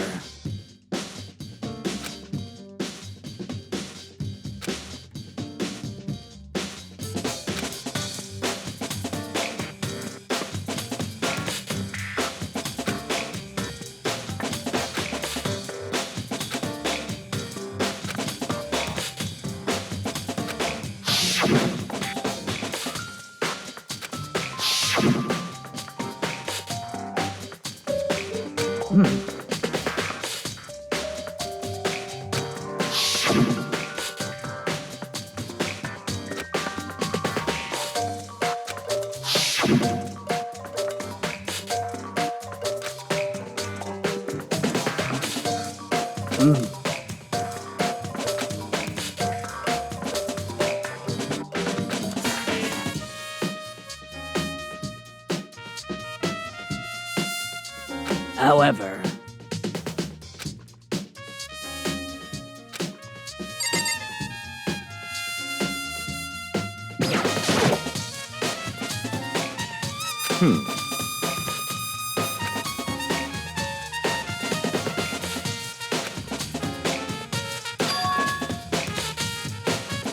So, in other words,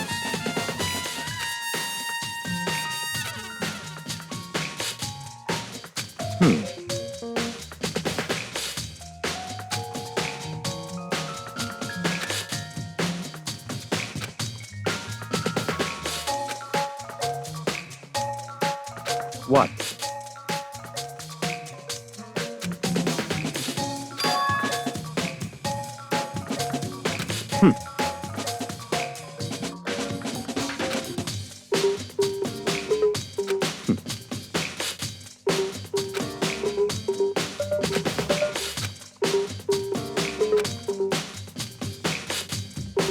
What?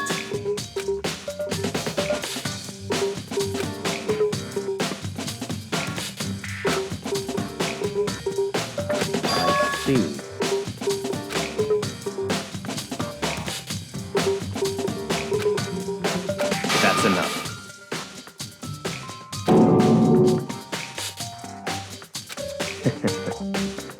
Goodbye.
But... What?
Let's see. Yes, indeed.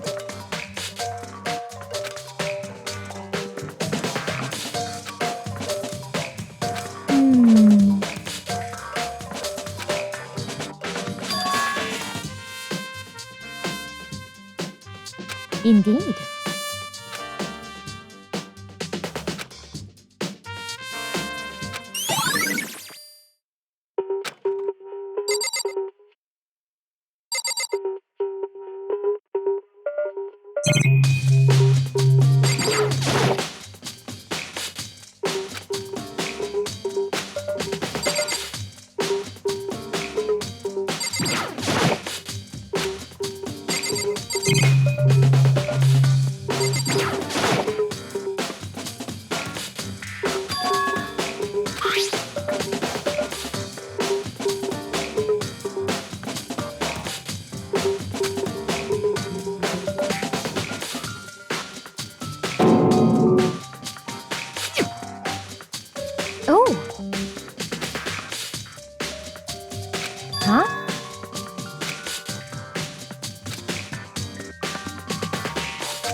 It's all clear now.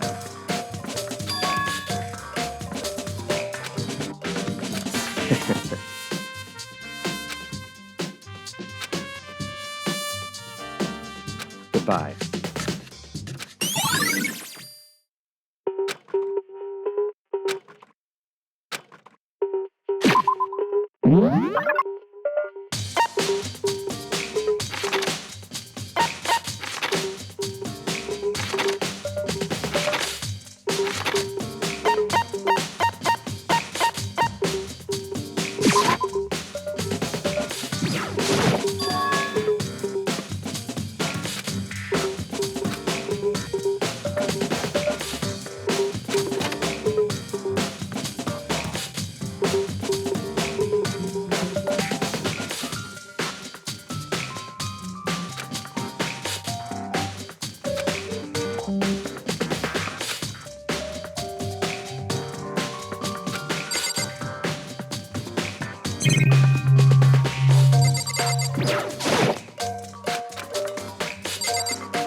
Just a second.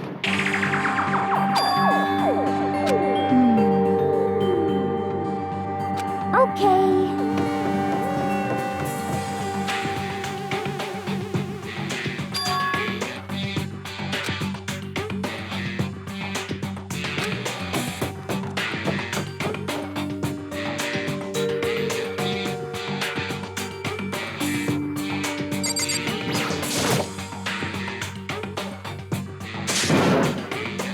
I mean...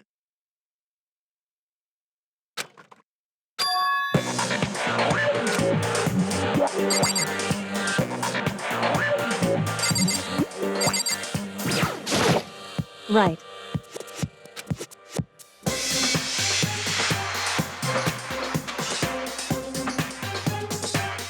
Don't be mean!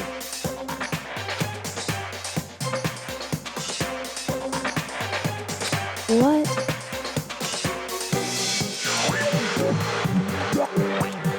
Wow.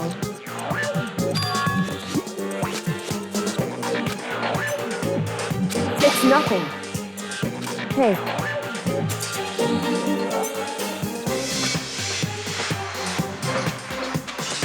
And? I mean...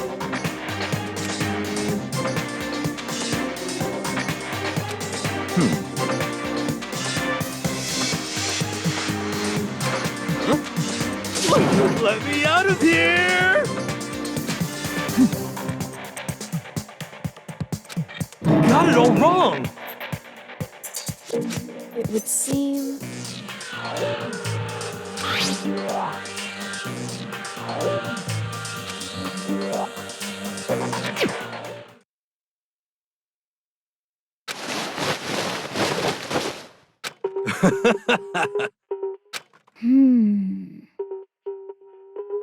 So then...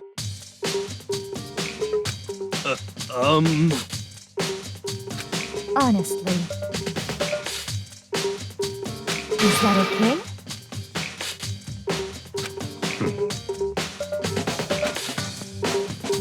Could it be... That's terrible! Just the worst.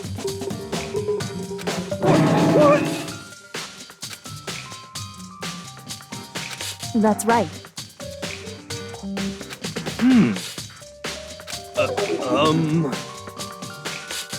What the heck? Please! What are you saying? What the heck? Okay.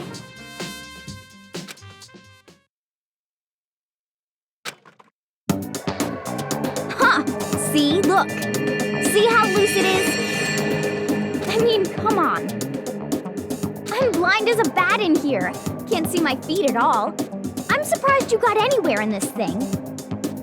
I'm telling you, it wasn't me! And not to mention, you totally can't bend at the waist. Seems like a pretty obvious oversight. That's not a very nice thing to say. I mean, it's not like I made it. I just got caught up in the moment. Well, either way, now we know for sure, right? I mean, it seems pretty clear that nobody but Hiro could have fit into this dumb costume.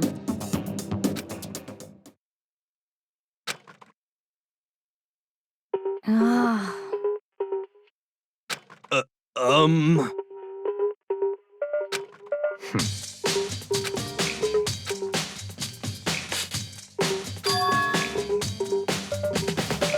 Just a second.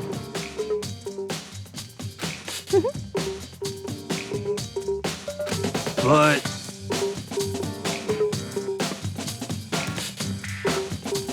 Honestly. what the heck?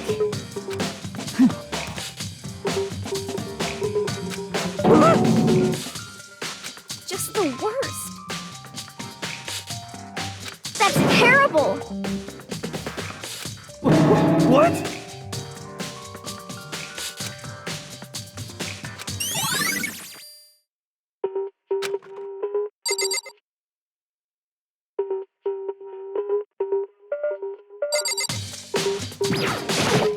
What the heck?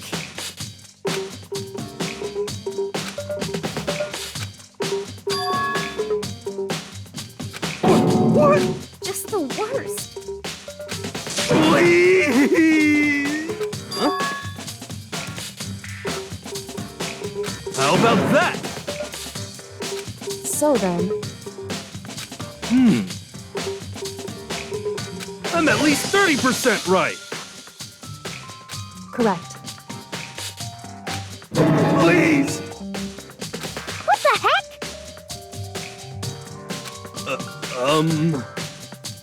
Oh, so then.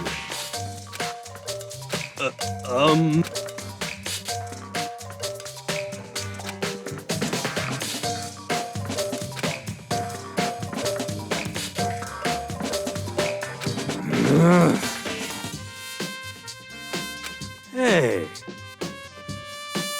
Just the worst. So,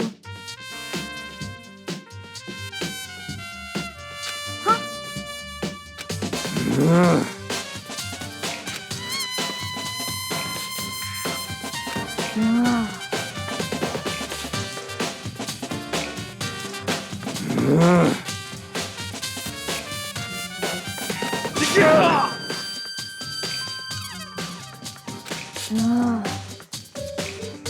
Don't be mean. Just a second. No way. Ah. Please.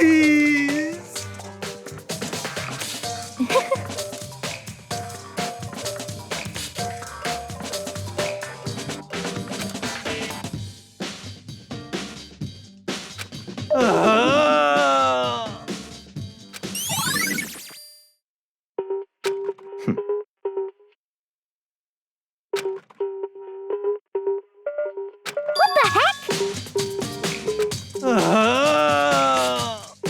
Just the worst. Please. What are you saying?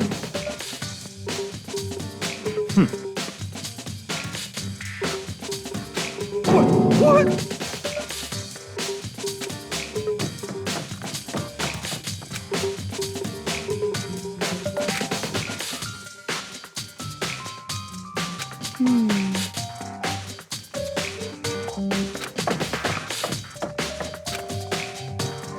Makoto. It would seem...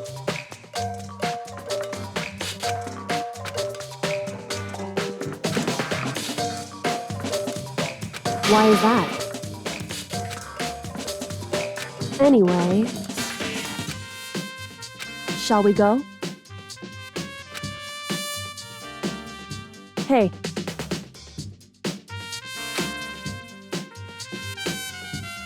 Correct. Hey. Anyway...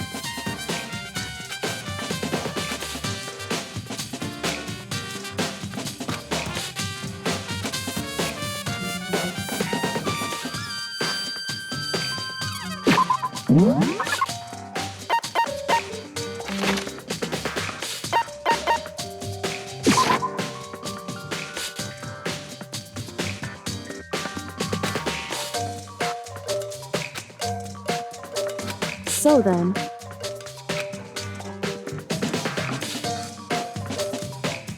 I knew it.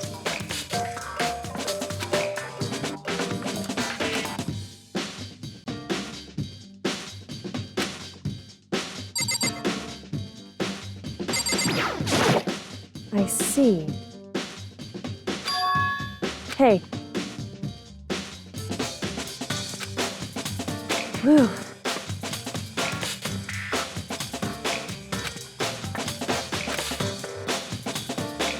So then...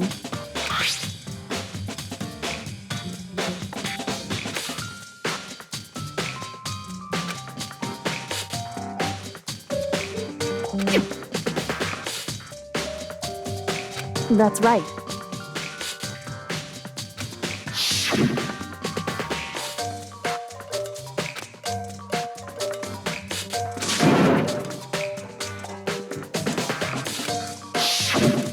In other words...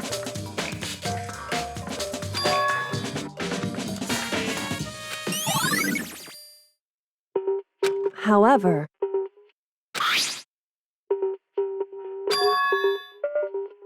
Makoto. Because...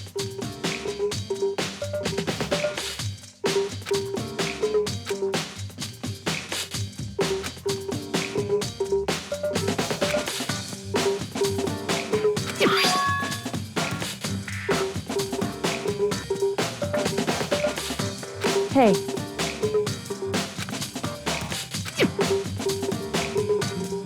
Is that right?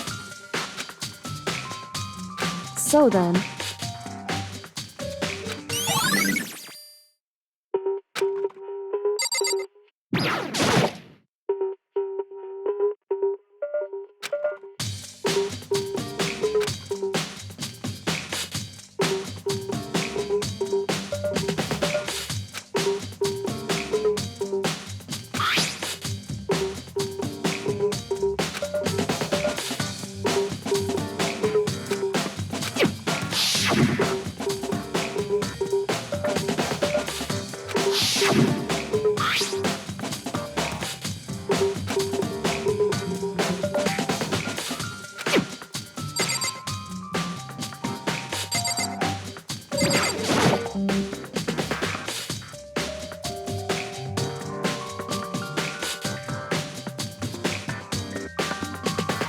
Indeed.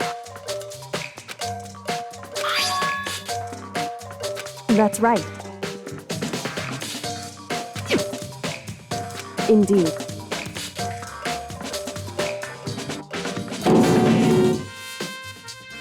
Why is that?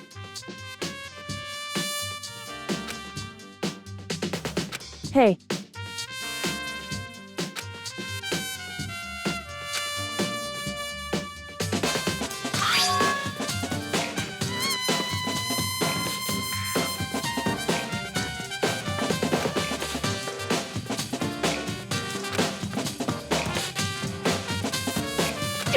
So...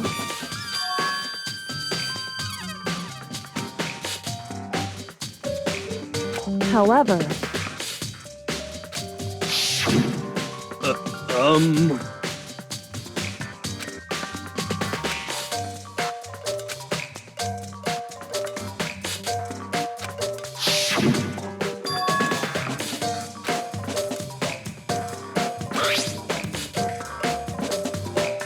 Is that right?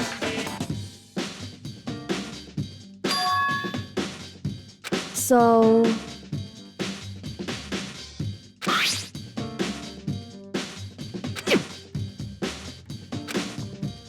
Hey. So then...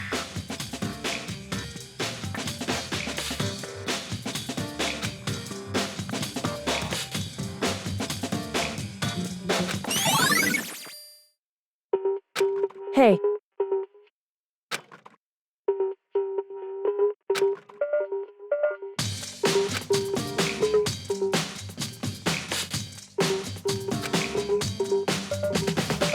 Is that right?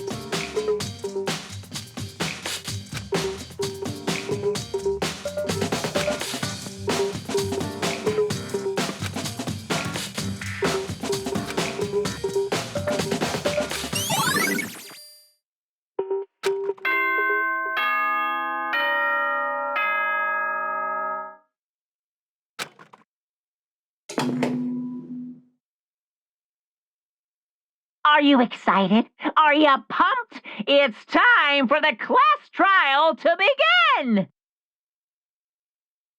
Like the bright burst of fireworks, like the flash of a soul clashing with life and death. And so, with no further ado, everyone please meet at the usual spot. Make your way to the red door on the first floor of the school. See you soon! It would seem...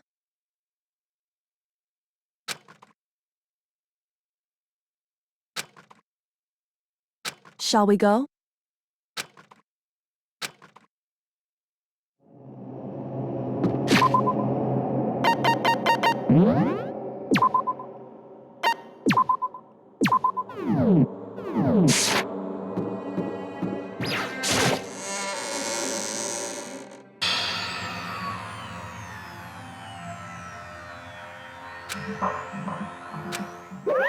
Monokuma, appear! Wrong.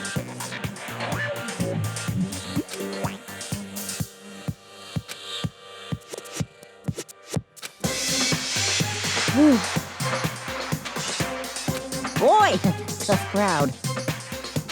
Stop talking. Okay. Hey! Hey!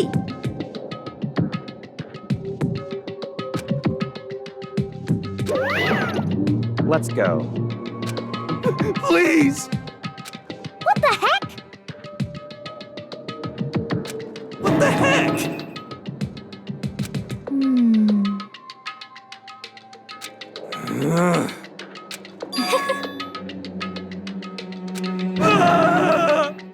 Hey. That's right.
What?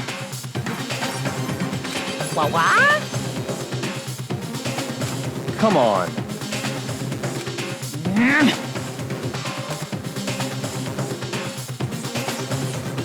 Yoo-hoo!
Let's begin with a basic explanation of the class trial. So, your votes will determine the results. If you can figure out who done it, then only they will receive punishment. But if you pick the wrong one, then I'll punish everyone besides the blackened, and the one that deceived everyone else will graduate. Now then, to begin with... We already know who did it. Was that? It was Hiro. He does not have an alibi for when the murders took place, and we found him in that suit. Don't try and deny it. You killed them. I didn't! Someone knocked me out! I was asleep the whole time! I don't know anything about it! Shut your murdering mouth, murderer! Who are you calling a murderer? I am sorry to say, Hiro, but we do have evidence. Blueprints for the suit. Parts we assume were used to build it. And all of it was found in your room. You have to admit, the evidence is quite compelling. It points to you as having created the suit and wearing it while committing crime after crime. How many times do I have to tell you? I don't know. I don't know.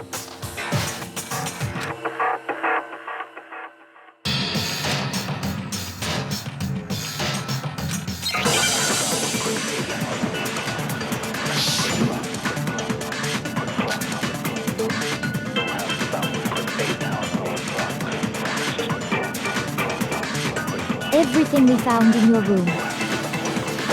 The blueprints, the suit parts, they are all proof enough that you are the culprit. I don't know anything about that stuff. It's not true. It's a conspiracy. Hiro, why? Why did you kill them? No! Just hold on a second.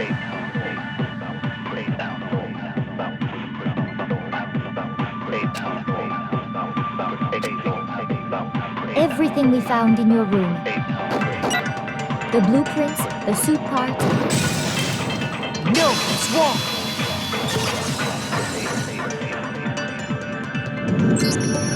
Are we sure Hiro really made those blueprints? What do you mean? Well, take a look at this. It's the note that Hiro wrote, asking everyone to meet up after Alter Ego disappeared.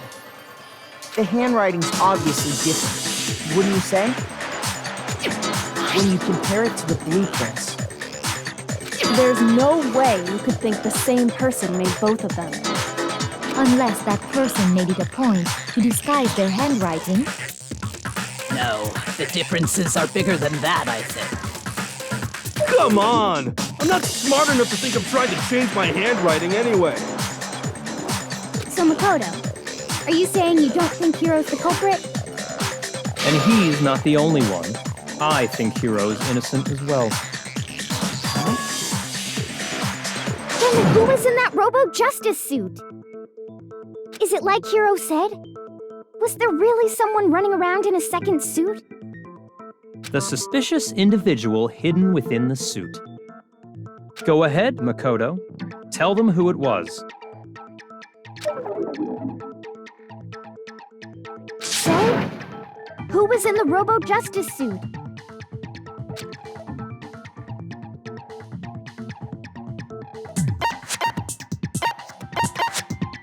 I got it! Other than Hiro, I can't think of anyone else it could have been. Obviously, he was the one in that particular suit, and we never found any kind of second suit. Then there can be no doubt.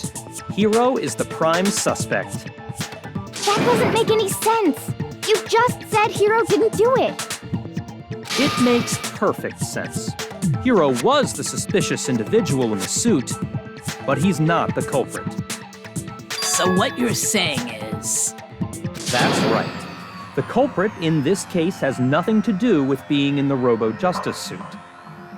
What? Now that's a bold assumption. And what reason do you have to make such a statement? You do have a reason, yes? Of course. But before we get to that, there's something else we need to clarify first.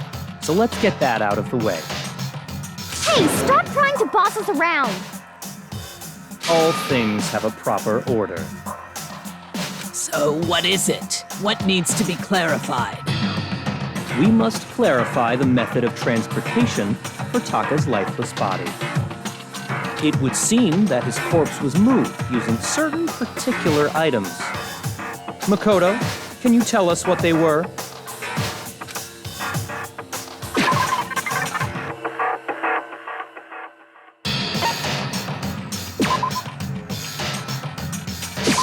I got it!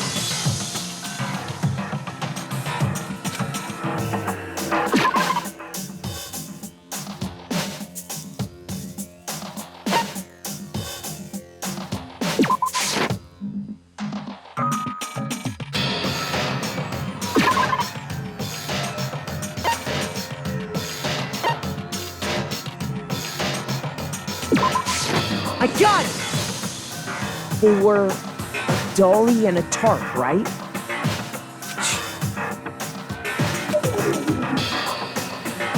So, let's see if I can explain. Taka's body disappeared from the equipment room, and then we rediscovered it in the repository. And when we found it for the second time, it was wrapped in a blue tarp, right? It was the same tarp that, up until then, was stored in the equipment room. So the killer must have seen it there, and decided to use it when they moved Taka's body. That way, they wouldn't leave any bloodstains while they were moving it. Okay, that explains the tarp. And the dolly? Same thing. I'm sure the dolly was in the equipment room when we first found Taka's body there. But when the body disappeared, so did the dolly. Later, when Taka's body reappeared in the repository, so did the dolly. In other words, you think they used the dolly to move the body, am I right? But are you sure you are not mistaken? Huh? Are you absolutely positive the dolly was in the equipment room when we found Taka's body? That dolly was made specifically for moving large objects between the repository and the art room. It would be very strange indeed to discover it had made its way to the equipment room. Is it not possible that it was in the repository all along, and you simply didn't realize it? She's raised an objection. How do you respond? There is no shame in being wrong. Nobody expects much from you anyway. We have all accepted the fact that you rarely understand what is going on around you.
You have it wrong!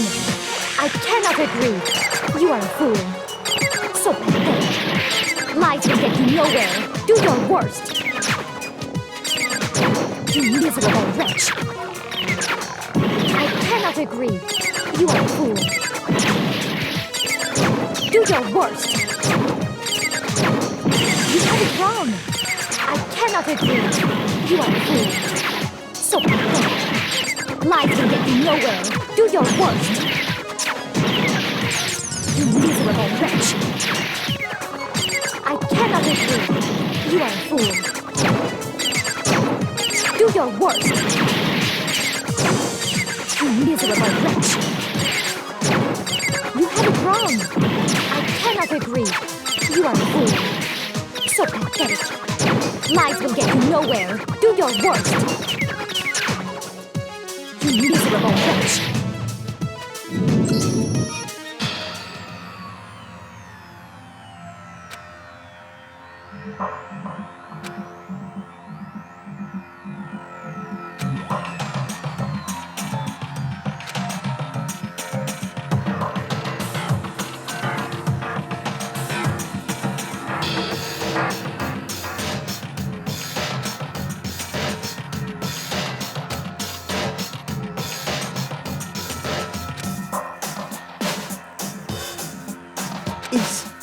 this really the end for all of us? I refuse to give up yet!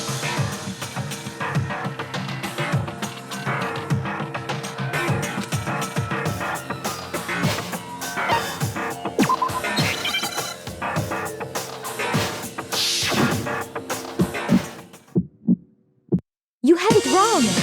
I cannot agree. You are a fool. So pathetic. Lies will get you nowhere. Do your worst. You miserable wretch. I cannot agree. You are a fool. Do your worst. You have it wrong. I cannot agree. You are a fool. So pathetic. Lies will get you nowhere. Do your worst. You miserable wretch. I cannot agree. You are a fool. Do your worst. You miserable wretch. I cannot agree. This should prove it!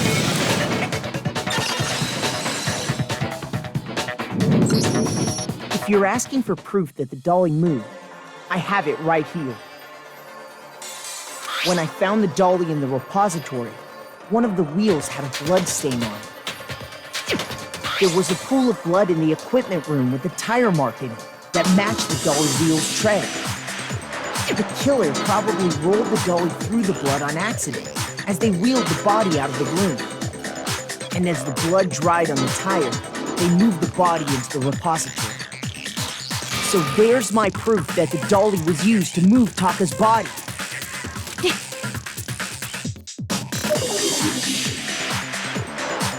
Well, anyway, that was just something we had to get out of the way. Let's get back to the main subject. Yeah, the subject of how Robo Justice didn't do it. Because if it's not a killer robot, then... what kind of robot is it? I'm not sure that really matters. I'd be happy to explain why the occupant of the suit couldn't possibly be the killer. If you look back on how the body was transported, it will become immediately obvious.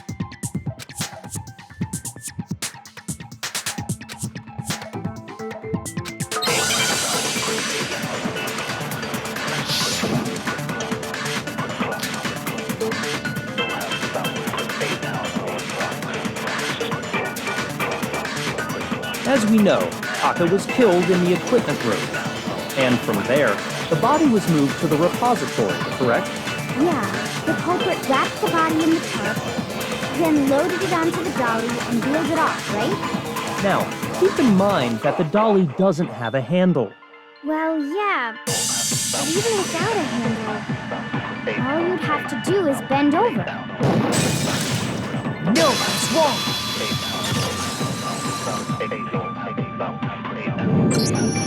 You're absolutely right that you could push a dolly without a handle if you stoop down low. But if you were wearing that suit, do you think you could actually get into a position like that? What do you mean? Think back to what you said when we were all checking out the suit together, remember?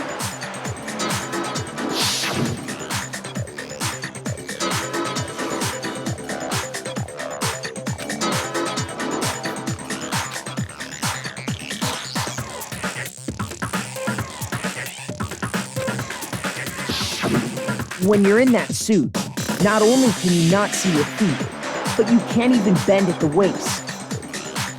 Am I right about that? Now that you mention it, yeah. It seems like it'd be awfully hard to push that dolly if you couldn't bend over.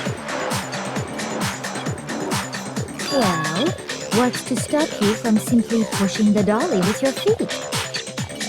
When you can't even see your feet? You really think someone could kick the dolly all that way? Yeah, it'd be totally impossible. Not that I can say for sure myself. On top of that, if you were wearing such a rigid, cumbersome suit, it's very unlikely you would have the dexterity to go about wrapping the body in a tarp. Well, I mean, isn't that just a matter of taking off the suit when you're ready to move the body?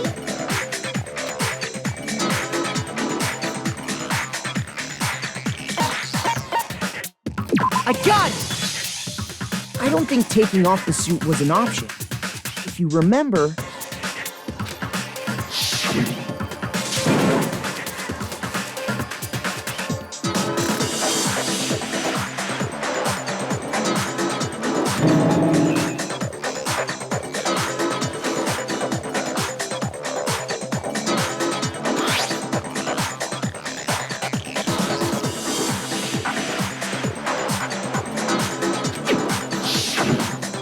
True. It seems impossible to put the suit on or take it off without help. Then, you really can't take it off by yourself? Hiro wasn't just making it up? Of course I wasn't making it up. If he could have gotten it off by himself, I don't think he would have let us see him wearing it. Showing up in the suit was basically an invitation for everyone to suspect it. Yeah, that's right! So, it's really, really true that Robo-Justice couldn't have moved the dolly? To be clear, whoever did move the body, it couldn't have been Hiro in the robot suit, correct? No, wait. Just a second, if you please. Have you forgotten about the picture that I took? You all got a good look at it, did you not? The image of Hifumi being dragged away by Robo-Justice? If whoever was in that suit is not the culprit, how do you explain that? Besides, do you remember what the now deceased Hifumi said?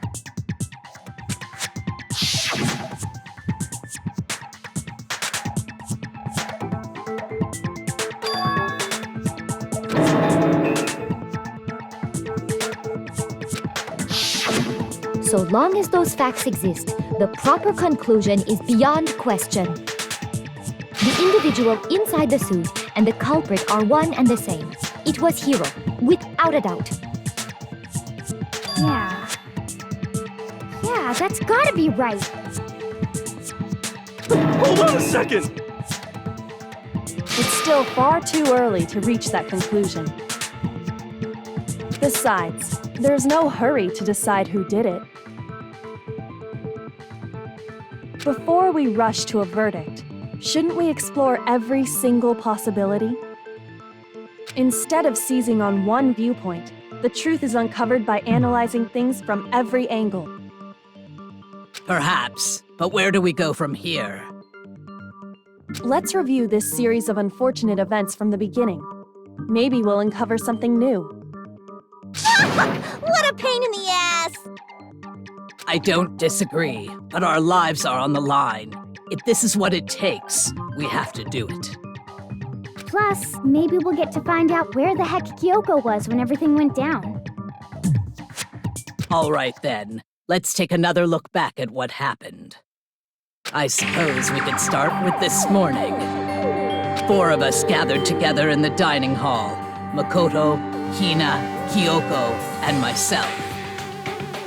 We waited there for quite a while, but nobody else showed up, so we went to look for everyone. That was around 8 a.m. And as soon as we split up, Kyoko went missing. Soon after that, Hina found Celeste in the rec room and quickly came to get Makoto and me. It seems I was unconscious for about an hour after I was attacked by my mystery assailant. I know it was an hour because I remember being attacked a little after 7. That was when we saw Celeste's picture and discovered that her assailant had been wearing a strange costume. As it turns out, it was Robo-Justice. It also soon became clear that this same Robo-Justice had abducted Hifumi. We were soon joined in our search by Byakuya and Toko, and then went on to find Hifumi in the library. He was injured, so we took him to the nurse's office and resumed our search for the suspect. But not long after leaving the nurse's office...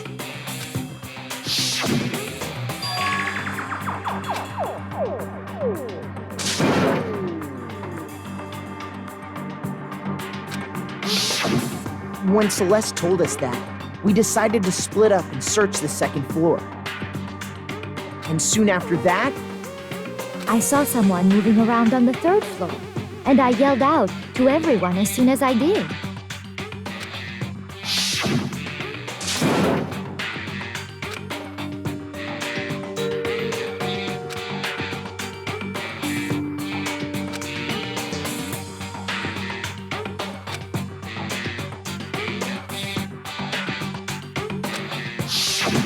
And then,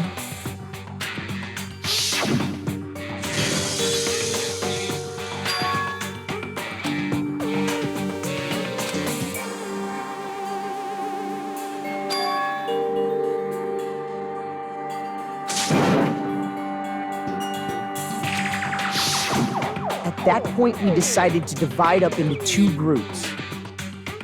Celeste, Hina, and I went back to the nurse's office, while Sakura, Byakuya, and Toko chased after the suspect. When we got back to the nurse's office, we found Hifumi dead. And that's when we heard the body discovery announcement.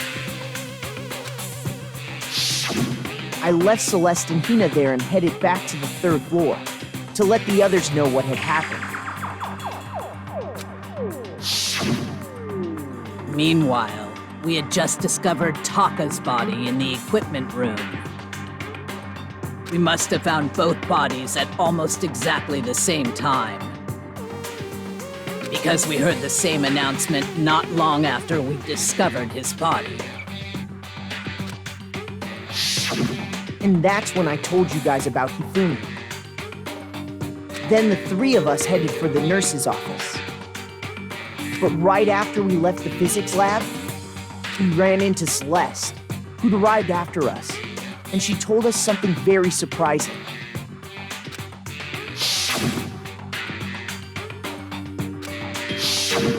We rushed back to the nurse's office and saw that she was right.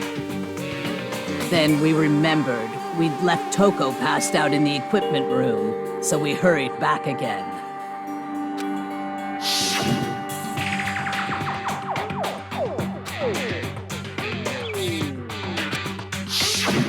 But when we got there, we discovered that now Taka's body had also gone missing. Next thing we knew, we were searching the school for two missing dead bodies. And after some time, Celeste informed us that she'd found the bodies, and we all headed to the repository, which is where we rediscovered the corpses.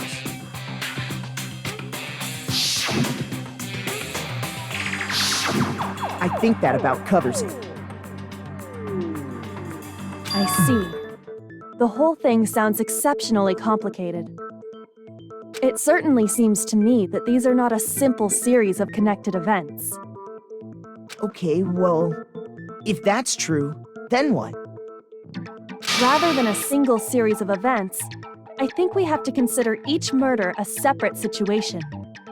And from there, we can uncover the contradictions surrounding all of them. Now then, let's get started, beginning with what happened to Taka.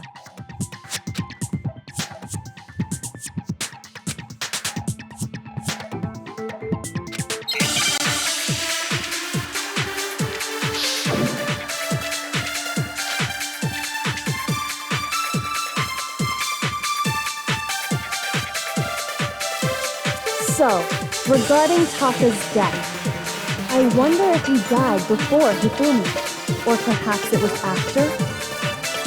We already know what order they were killed in. Taka came last. what makes you say that? Because of the numbering of the Justice Hammers. It's true that Hifumi was killed with Justice Hammer 3, while Taka's death came from a swing of Justice Hammer 4. See? So it's obvious Taka came after.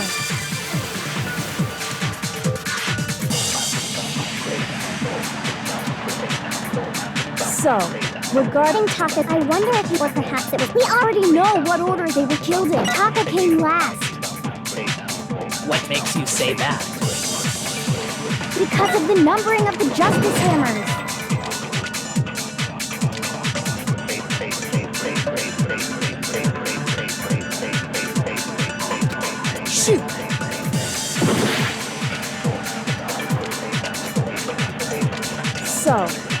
regarding Taka's... I wonder if he, or perhaps it was... We already know what Taka came here What makes you say that? because of the numbering of the Justice Hammer. It's true that Hifumi was Killed with just while Taka's death. See? So it's obvious Taka came after. So, regarding Taka's death, I wonder if he died, or perhaps it was... We already know what order... No, it's wrong.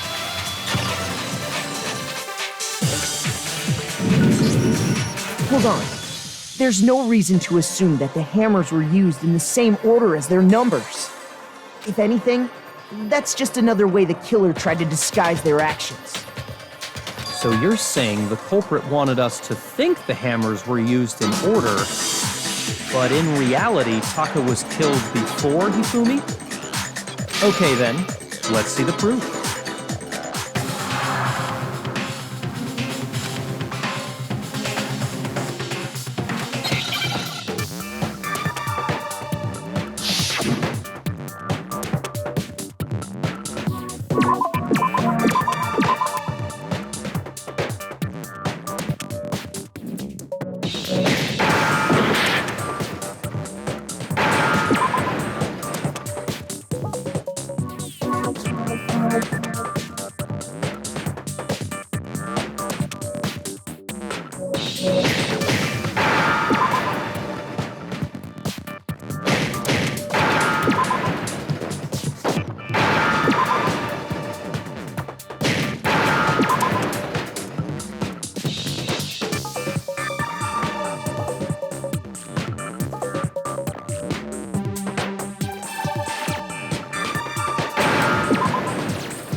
Now I understand.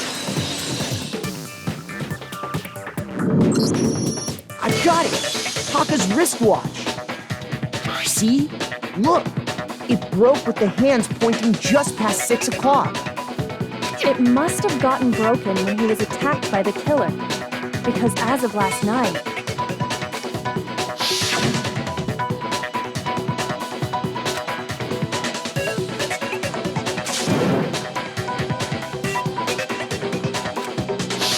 so if it wasn't broken after 6 last night, then he must have been attacked around 6 this morning.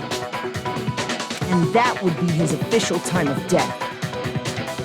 But if that's true, then he was killed well before Hifumi.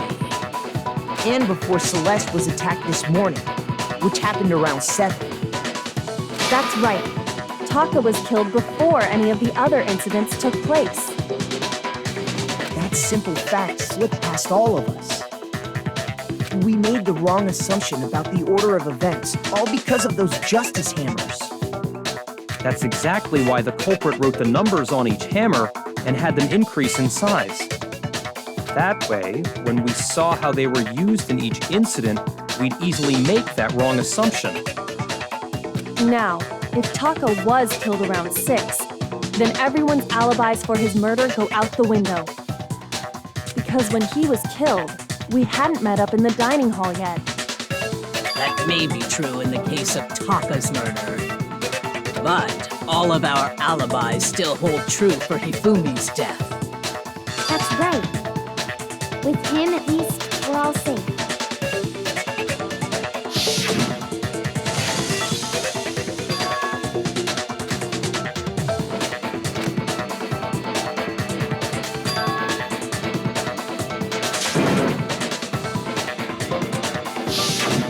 When we heard Hifumi screaming, we were all together.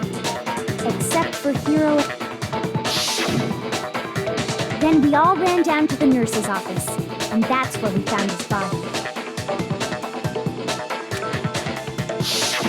That's totally true. We're all in the clear. Oh, I know! They must have recorded him screaming on a tape or something, then played it later on! If that's true, where's the tape? I don't know. Don't just go making stuff up. Anyway, we all have rock-solid alibis for when we heard Hifumi scream. Since all of us were there together, clearly none of us could have killed him. And it does not stop there. There was also the moment when we discovered his body had disappeared. When his body vanished from the nurse's office, Hina and I were in the bathroom together, while everyone else was in the equipment room, correct? And then there's the disappearance of Taka's body from the equipment room. At that time, we were all gathered together in the nurse's office because of Hifumi going missing. Well, don't forget, I was passed out in the equipment room the whole time. Wait, then what if Genocide Jill did it? She could have dragged Taka's body out of there right then. Even if she could pull that off, there's no way she could have done the same with Hifumi's body. Because, as we just established, she was passed out in the equipment room when his body disappeared. This guy didn't do either of them anyway. In other words, it is impossible that any of us could have killed Hifumi or moved either of their bodies. On the other hand, Hiro and Kyoko had disappeared, so they most certainly could have done those things. So what now, Kyoko? For now, we can't get fixated on who did it, or we'll just keep going around in circles. So instead of who, I propose we start talking about how. In particular, I think we need to figure out how Hifumi's body got moved. That's true. We searched everywhere, but we couldn't figure out how to explain his body disappearing. And according to what Celeste said,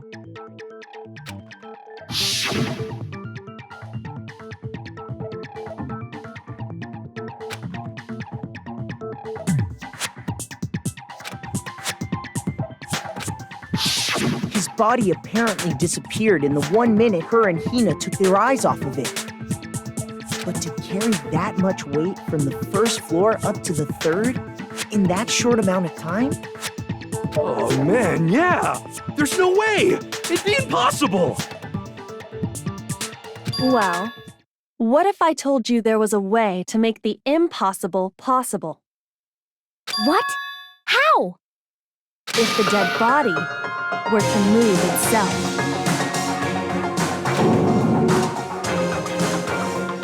The dead body moved on its own?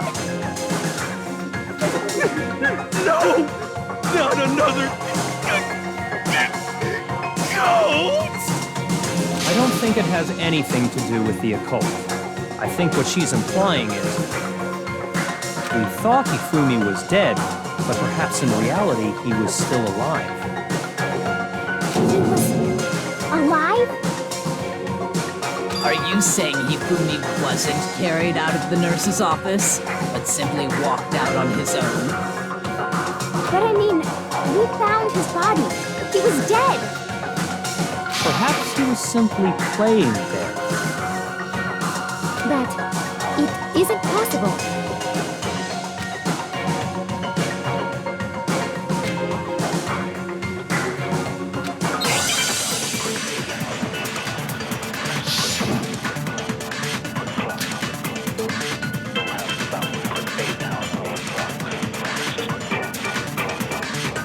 Are you saying that when we first found Hifumi in the nurse's office, there's a chance he was actually still alive? No, it is impossible. Hifumi was dead, without a doubt. And you know that how? Surely you heard the body discovery announcement along with the rest of us. Hifumi's dead body had been found. And that is why the announcement was made. Are we really so sure about that? Maybe the announcement was intended to signal someone else's discovery.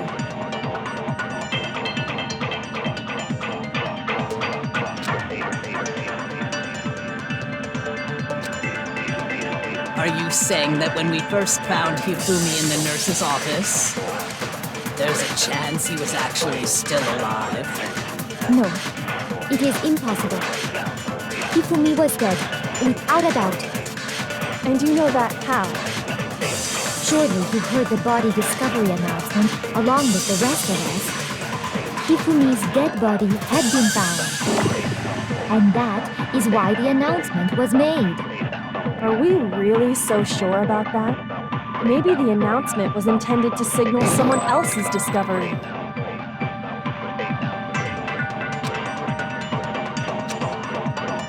Are Are you saying that When we first found him, there's a chance he would... No. Hifumi was dead, and you know that... Surely you heard the body discovery of Hifumi's dead body had been found. And that is why The announcement... Are we really so sure about that? Maybe the announcement was intended to signal someone else's discovery.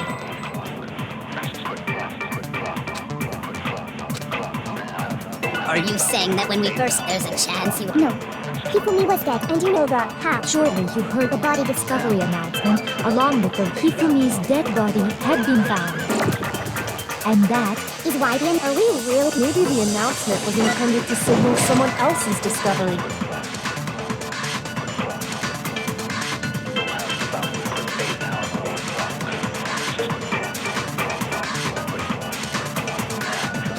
Shoot!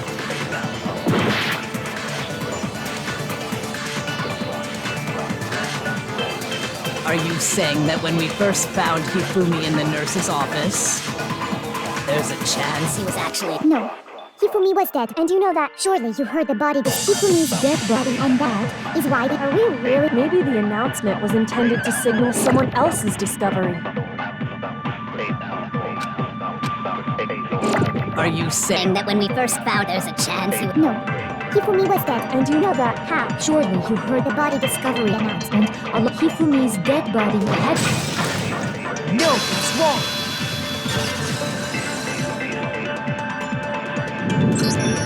Was the body discovery announcement that was made really intended for Hifumi? Of course it was. The announcement played right after we discovered his body. Maybe. But that was also the same time that Taka's body was found. That's right. It wasn't long after finding his body that we heard the announcement. So there's a good chance we've made a mistake in there somewhere. I think we've confused whether the announcement was for Hifumi or Taka. First of all, if 2 bodies had been found, there really should have been 2 announcements. Maybe Monokuma simply got lazy and rolled them together into one. What do you say, Monokuma? Any comment? Well, it's a very sensitive issue, so I can't go into too much detail. But what I can say about the body discovery announcement is that it's only broadcast when 3 or more people find a dead body for the first time. That didn't answer our question, man. We're asking if you're a lazy bum. No, actually, that was plenty. He said it's only broadcast when a body is discovered for the first time, which means even if we find the same body again later, he won't make the announcement again. If that's true, then why was the announcement made again later on? Huh? Later on? Exactly. We heard the body discovery announcement twice.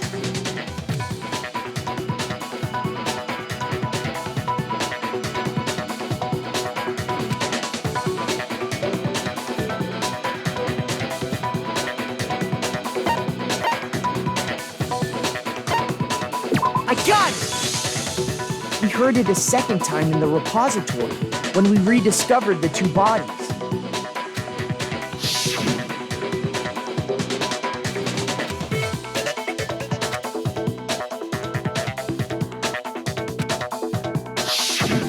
It didn't seem weird at the time, but it contradicts what Monokuma just told us, doesn't it? Exactly. If we were actually rediscovering both bodies, the announcement shouldn't have played. And in reality, when the 2 dead bodies were rediscovered, one of them was actually being discovered for the first time. So, when we found Hifumi the first time in the nurse's office, he wasn't actually dead yet. Meaning, he wasn't actually found dead until we came upon him in the repository. And that's just part of it. There's one other thing that leads me to believe he was still alive in the nurse's office. Oh, I know! Because he was super good at playing dead! Bada bing, bada boom! That is the worst logic I have ever heard. But honestly, I do not think there's anything that can prove he was still alive. Okay then, let's take another look at the events surrounding the discovery of his body. Then it should become clear whether he was really alive or not. This whole thing is pointless.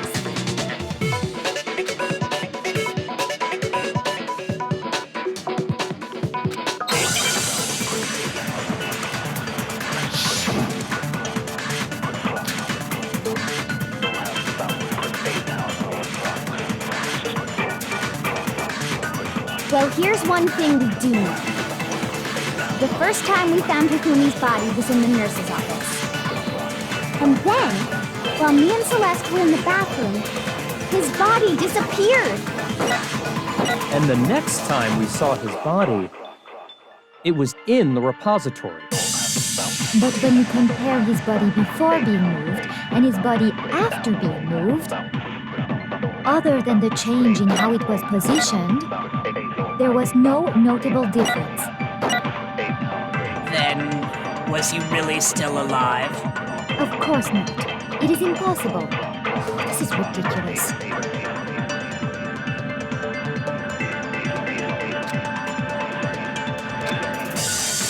Well, here's one thing we do. The first time we found him, and then his body disappeared. And the next time it was in the... But when you compare his body before, Other than the change in how it was positioned, there was no notable difference. No, it's wrong.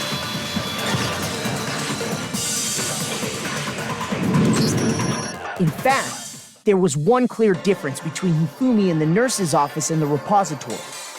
His glasses. That fact alone proves that he was only playing dead in the beginning. Perhaps you'd like to fill the rest of us in?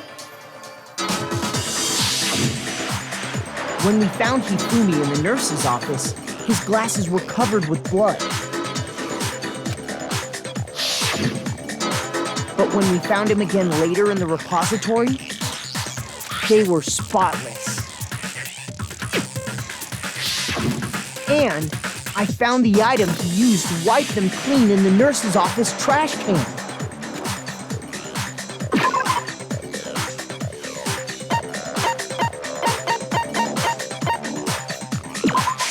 I got it! It was a glasses cleaning cloth featuring a certain cartoon mascot. One look at the bloodstain on the cloth should make things clear. This piece of cloth was used to wipe Hifumi's glasses clean. And the mascot on the cloth was the same one that's on the digital camera, right? And whose digital camera was it? Hifumi's, of course.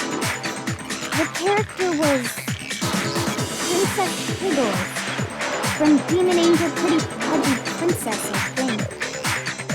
I highly doubt anyone but Hifumi would have brought something like this to school. I see your point. And the only people here who wear glasses are... I wouldn't be caught dead using a tacky piece of garbage like that. A few tissues is all I need to keep my glasses clean. Then there's no question. It belonged to Hifumi. So what you're saying is... What exactly? What I'm saying is, the blood on his glasses was wiped away using his own glasses cleaning cloth. Even if that is true, it does not mean he wiped the blood off himself. But who would benefit from a clean pair of glasses other than the glasses owner? That's a good point. Then it must have been him, right? So let's assume that Hifumi was still alive in the nurse's office. He pretends to be dead. Then when he's alone, he wipes his glasses clean so he can see. Then he stands up and walks out on his own 2 feet. And with that, the impossible task of moving his copious corpse becomes possible, wouldn't you say? But then, if he was just pretending to be dead, what was with all that blood? Was it paint or something? The fridge in the nurse's office contains packs of blood for emergencies. He probably used one of those. He figured if he was gonna play dead, he should go all out, so he just dumped it everywhere. But he got crazy with it and had to wipe his glasses off when he was done. God, what an idiot. In And if Hifumi was still alive at that point, the disappearance of Taka's body is easily explained. It should be perfectly obvious who must have moved Taka's corpse.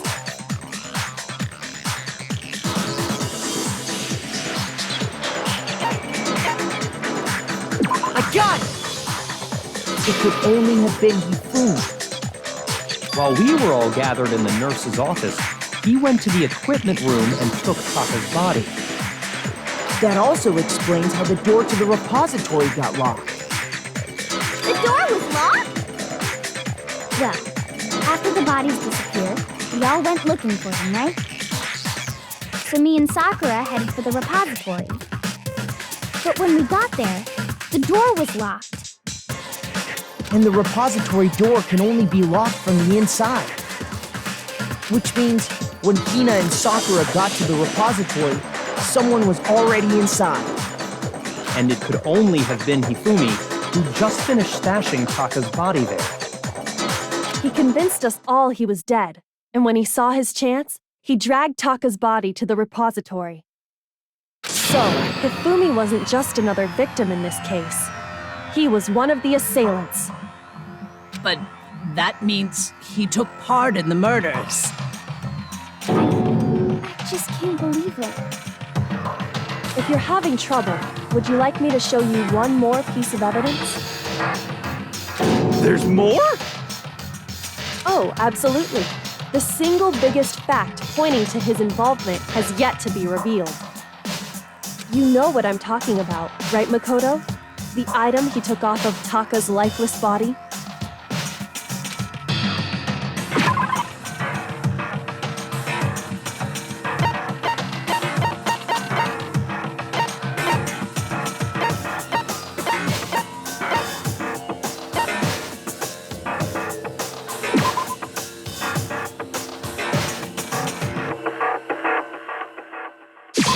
I got it! You're talking about the note Hifumi had hidden away, aren't you? Hidden note? That's right. We found it stuffed in his pants. What? In his pants? Yes, his pants. Okay, well, forget about the pants for now. Take a look at what the note says.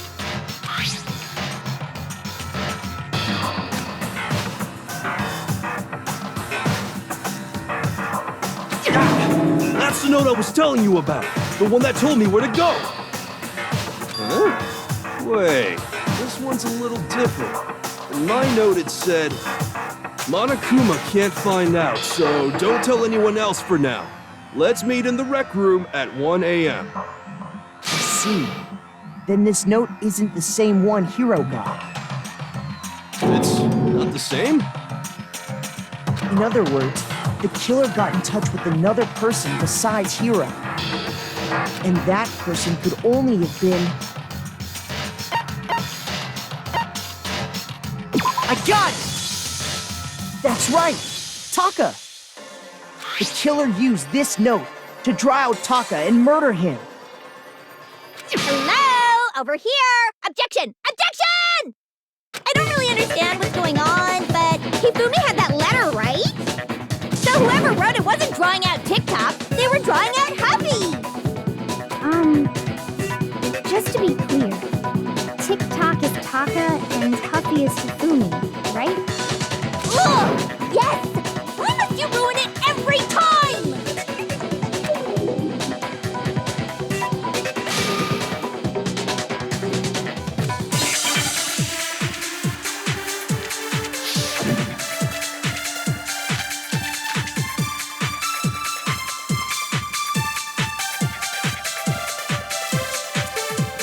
Huffy had the note, right? Then the person it was intended for must have been Happy! But remember what the note said. What time did it say to me? 6 a.m. The time doesn't matter! The note has nothing to do with TikTok!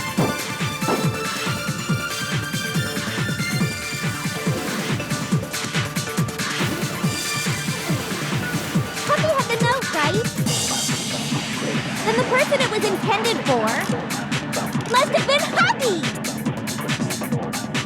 But remember what the note said.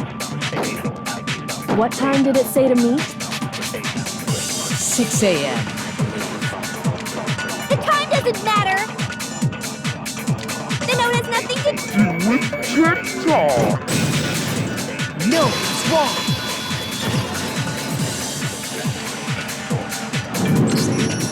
No, there absolutely is a connection. What the hell are you talking about?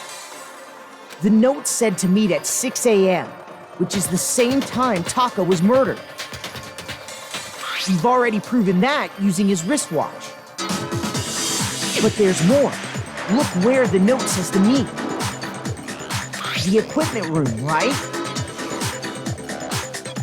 Which is where Taka was killed. I see. So, Taka was murdered at both the time and place written in the note. I think that should be plenty to show that this note was definitely meant for Taka. Well, when you put it like that... No further objections! Then someone used that note to trick Taka, just the same as me. The culprit really is a cold-blooded monster, telling people they found a way out. But if they gave the note to Taka, what was Hifumi doing with it? Stuffed down his pants, no less! Most likely, Hifumi stole it off Taka's corpse after he died. Huh? He stole it? Where's your proof? Go ahead, show us.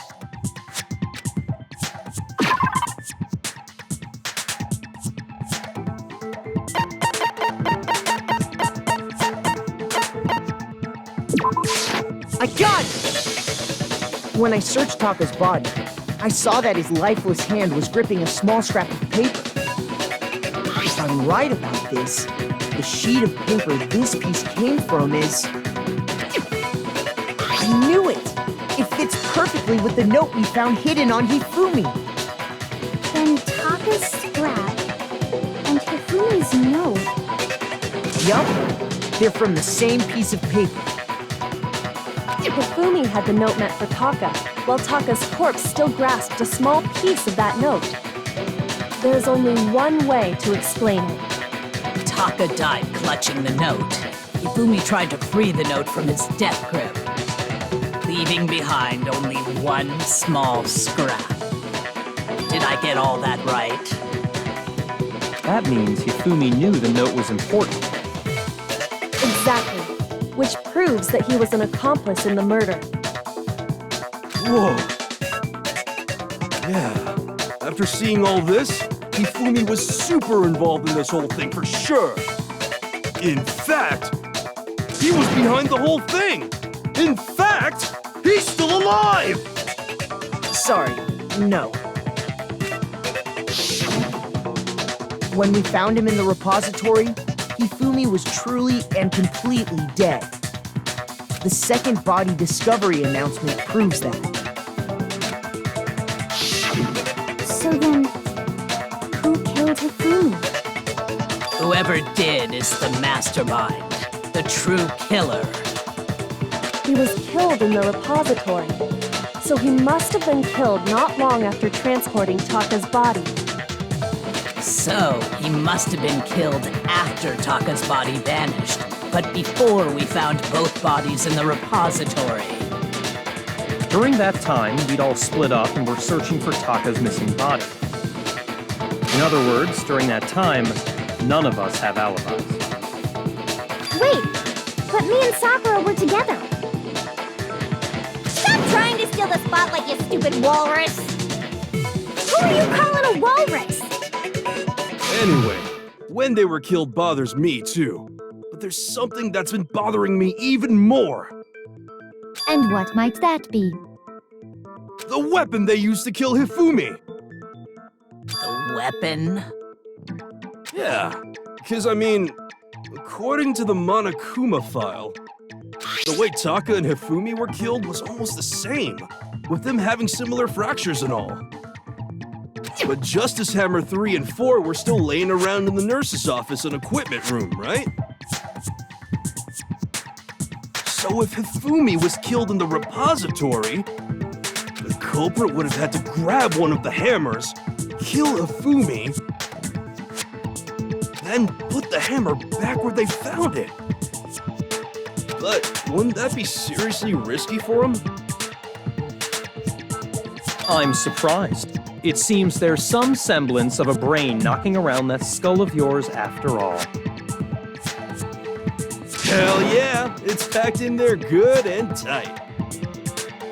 He's right, though. I don't understand it either. The Monokuma file makes it clear that they were killed using similar instruments. But if the hammers were already laying around those other rooms... So the question is, how could the culprit have gotten their hands on either of the hammers? Personally, I haven't a clue. So which hammer was used to attack Celeste? Number 1 or number 2? Those were accounted for in other rooms too. And I don't think either one is big enough to kill someone. Then... Is it not possible they used a different weapon? I don't think it is possible. They were both killed with the same kind of thing, right? So then, what was used to kill Hifumi?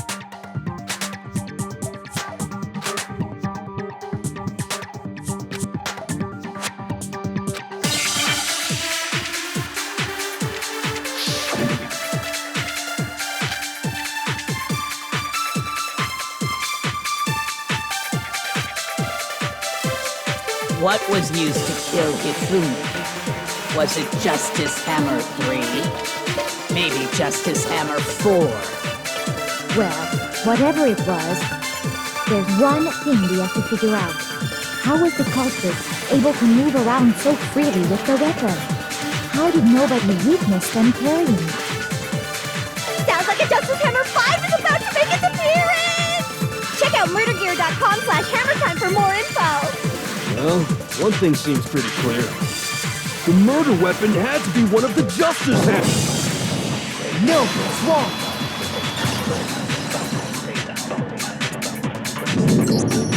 The murder weapon wasn't a justice hammer at all. No, it was something completely different. But, seriously? A different weapon? Specifically, a hammer from the repository.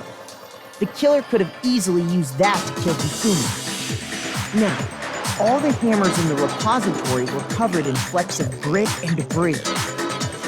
But for some reason, one of them had been scrubbed clean. Huh? And the reason it had been scrubbed clean was most likely because it was used to commit murder. If the hammer got covered in Hifumi's blood, of course they'd have to clean it off. I'd also like to point out that the repository has all kinds of hammers. Big ones, small ones, and even some flat mallet-like ones. I think whoever made the Justice Hammers used those as a basis for their design. If that's true, that would explain the Monokuma file's note about the wounds being similar. So Hifumi moved Taka's body to the repository, where someone then used the hammer to kill him. Whoever did that is the true killer. The one Hifumi was working with. And the one who betrayed him. Hold on a moment. I still think it's strange to assume someone was working together with him. The way the graduation rule works, there is no benefit to helping someone else carry out a murder. So the idea that anyone would work together like that is simply ludicrous. We talked about this, did we not?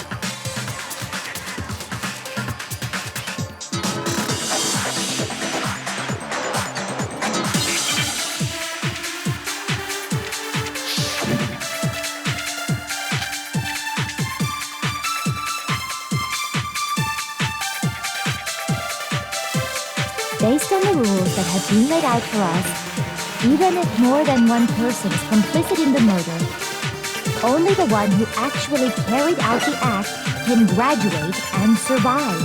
Assuming the rule holds true, it is simply impossible that two people work together on this.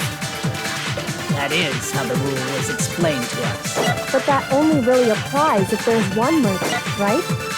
In this case, however, there were two murders.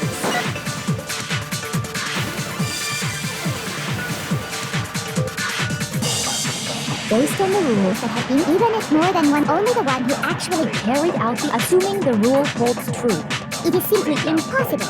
That is how But that only really applies if there's one murder, Right? In this case, however, there were two murders.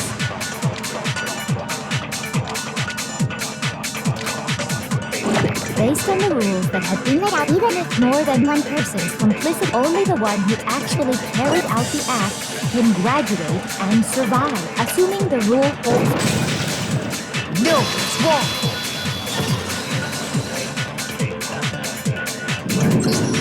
Since there were two murders, it's at least plausible that more than one person was involved. What do you mean? If there'd only been one murder, then yes, the idea of an accomplice isn't really worth considering.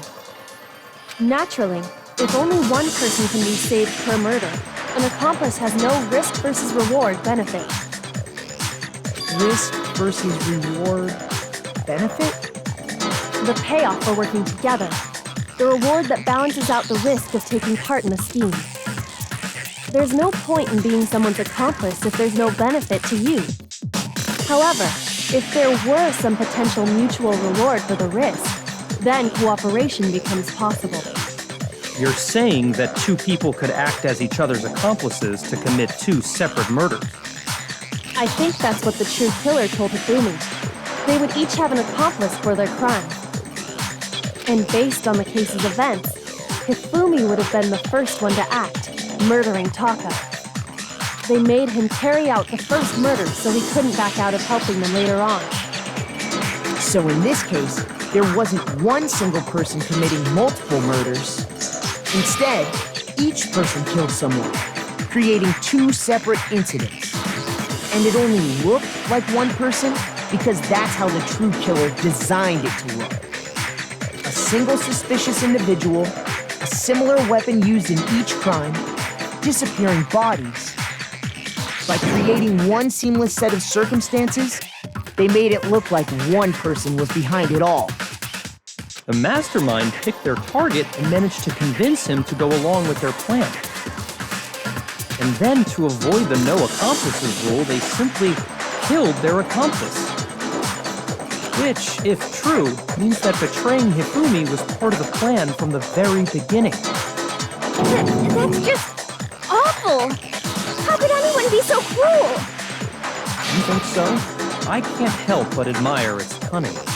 Still, their choice of accomplice seems odd.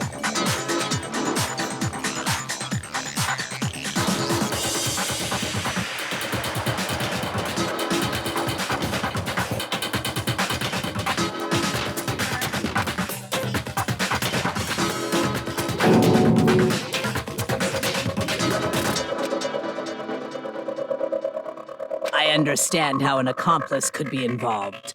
But then, who was the one pulling Hifumi's strings? That's problem numero uno right now!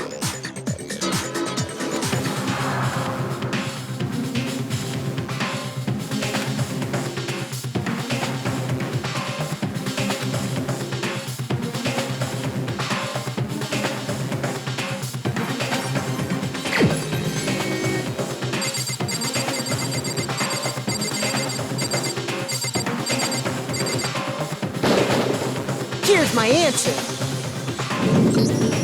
It was Celeste. Ah, so I'm the suspicious individual now, am I? I really do hate this kind of joke. A joke? I wonder. So what you are saying, then, is that I specifically chose to work together with Hifumi. The idea that I would choose to spend any amount of time interacting with him, that I would go within 10 feet of that Shit for brains, that lazy, worthless goddamn idiot! Pardonnez-moi. Just to be clear, there is evidence to support it. Is that so? It is. Throughout the investigation, there was certain behavior that was common only to the two of you. Considering what we've learned so far, it only further proves that the two of you were working together.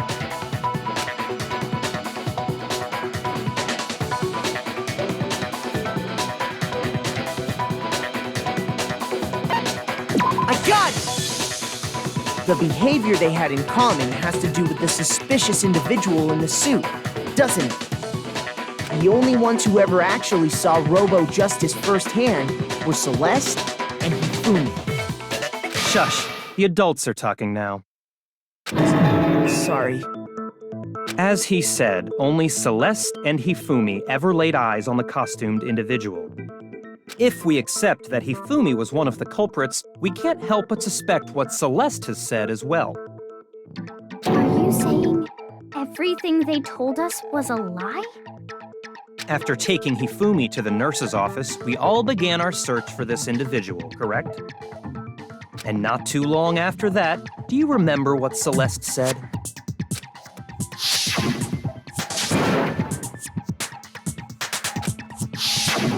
We headed to the second floor specifically because of what she claimed to have seen. Next, to draw us all to the physics lab up on the third floor, She let out a blood-curdling scream. and when we'd all come to see what was wrong, what was it she said?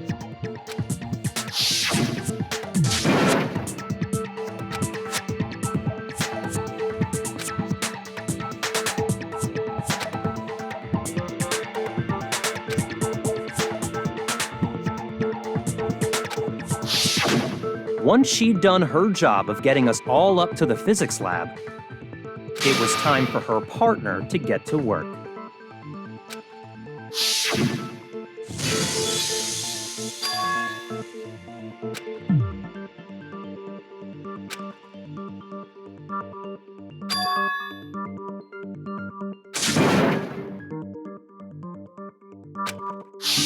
It was to get us to divide into two groups, so that we would discover both bodies at the same time? In fact, Celeste was precisely the one who proposed that we split up.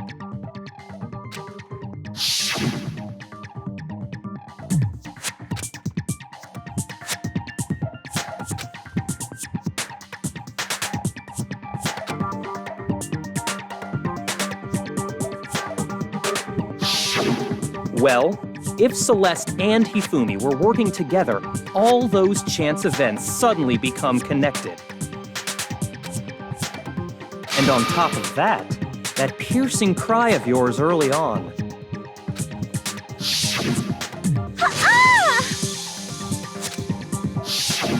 That was to signal Hifumi, wasn't it? It was your way of telling him, we're on the third floor, everything's going according to plan. Why else would you let out a scream that could have carried across the sea?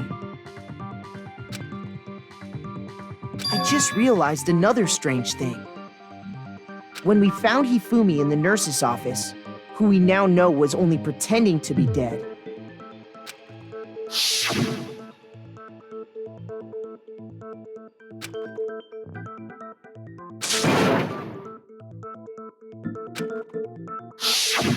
Celeste, you were the first one to say he'd been murdered.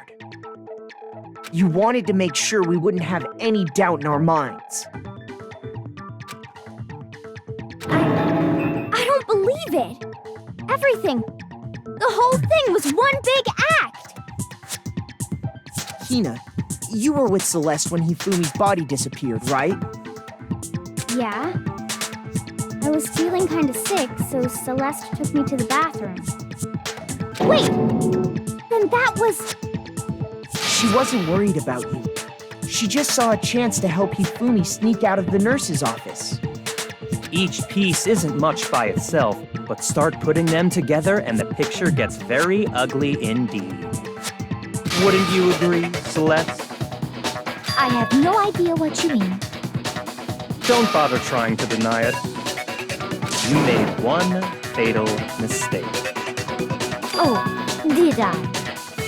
I didn't even catch it myself when you first said it, but looking back, I can say that that one little slip-up was your undoing. What are you talking about? I'm talking about what you said after Hifumi's body disappeared and we returned to the nurse's office.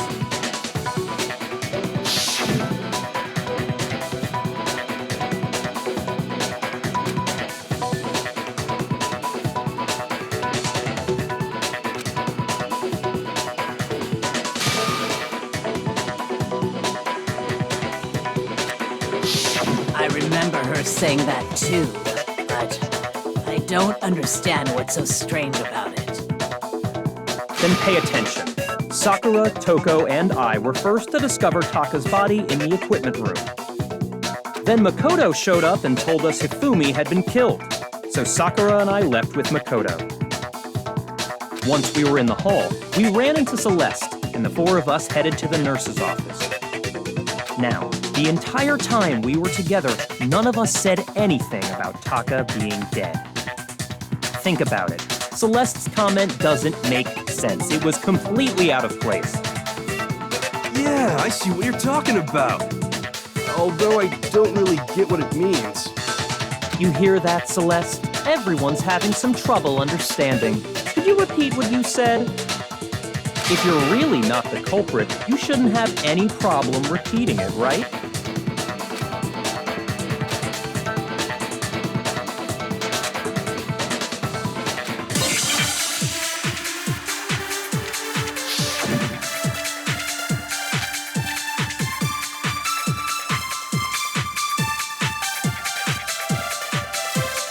All I said was, they must really be enjoying this.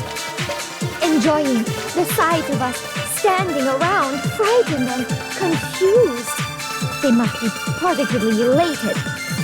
We are all going to die here. We are going to die, just like those guys died. And that is all I said. And that's all it takes to finish this. It's obvious, isn't it, what was so strange about Celeste's comment?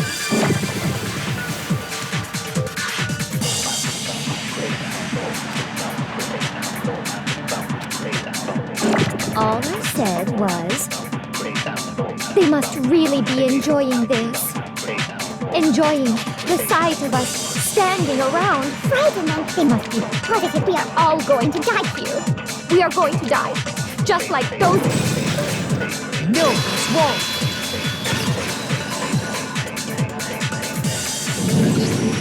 That's right. There's no reason Celeste should have said, just like those guys died. When she said that, none of us had told her Taka was dead.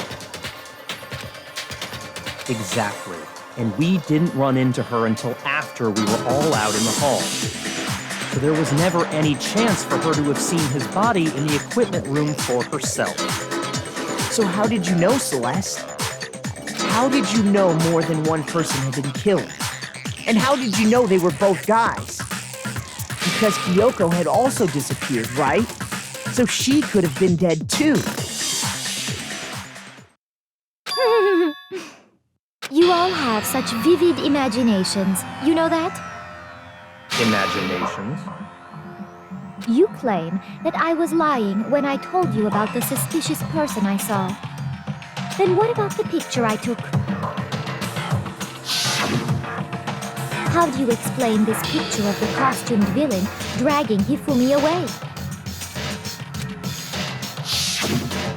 It has to be some kind of setup, right? So let's put the suit on, and then she used the camera's timer to set up the picture. Have you so quickly forgotten? You are the only one who could have possibly fit into that suit. Plus, I happen to know that this particular camera does not have a timer. In other words, it is an unassailable fact that this is a picture of Hifumi being dragged away. If everything I told you was a lie, how can this picture exist? Simple.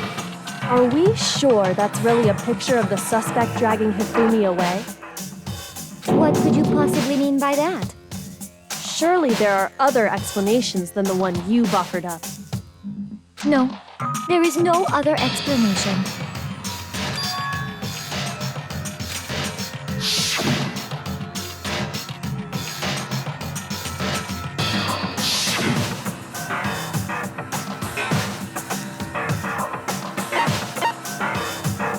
I got it! It's not a picture of the suspect dragging Hifumi away. I would say it's a picture of Hifumi dragging the suspect away. That's certainly within the realm of possibility. The one being dragged off in that picture isn't Hifumi, but the person in the robot suit. We've simply been led to believe that it's the other way around. And the strange costume might only exist to lead us astray even farther. If you saw someone wearing something like that in this situation, of course you'd notice and be suspicious. That's what happened! You put me to sleep and made me out to be the bad guy in all this! Such a thing is utterly impossible. Hifumi was dragging him away? Ridiculous. Is it? I don't think it's ridiculous at all. Then shut your mouth and allow me to educate you.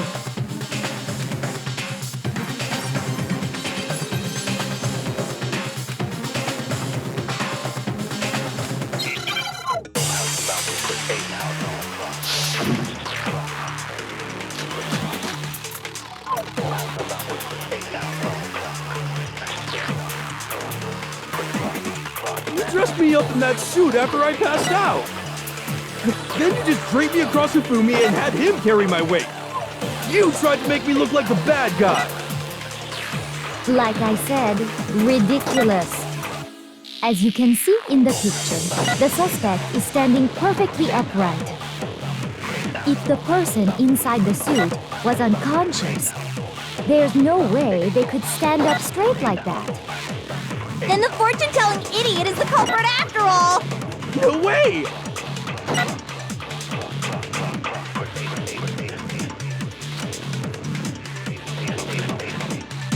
You dressed me up in that suit after I passed out! Then you just draped me across Hifumi and had him carry my weight! You tried to make me look like the bad guy! Like I said, ridiculous. As you can see in the picture, the suspect is standing perfectly upright. If the person inside the suit was unconscious, Shoot! You dressed me up in that suit after I passed out! Then you just draped me across Hifumi. You tried to make me look like the bad guy! like I said, ridiculous. As you can see in the picture, the suspect, if the person inside the suit was unconscious, there's no way they could stand up straight like that. Then the fortune-telling idiot is the culprit after all! No way! You dressed me up in that... Then you just draped me... You tried to make me look... Like I said, as you can see in the picture, if the person inside, there's no way. No, it's wrong.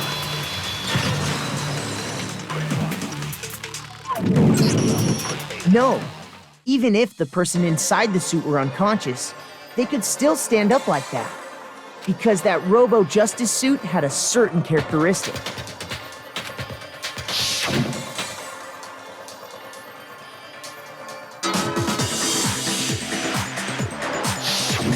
That's right! They totally made a mistake when they made it, so it couldn't bend at the waist. I'm not so sure that was a mistake. I think the suit was designed from the beginning to be used the way it was. Celeste and Hifumi took the suit they'd specially designed and stuffed Hiro into it. That's how they were able to fake that whole thing. The point of it all was to make us believe whoever was in the suit was to blame. Well then, I suppose this is checkmate. Checkmate?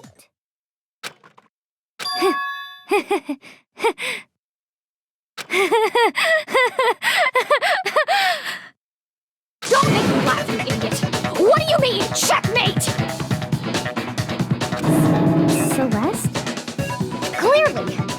cram me into your little guilty box. Well, there's one little problem. Have you already forgotten what Hifumi told us as he lay dying?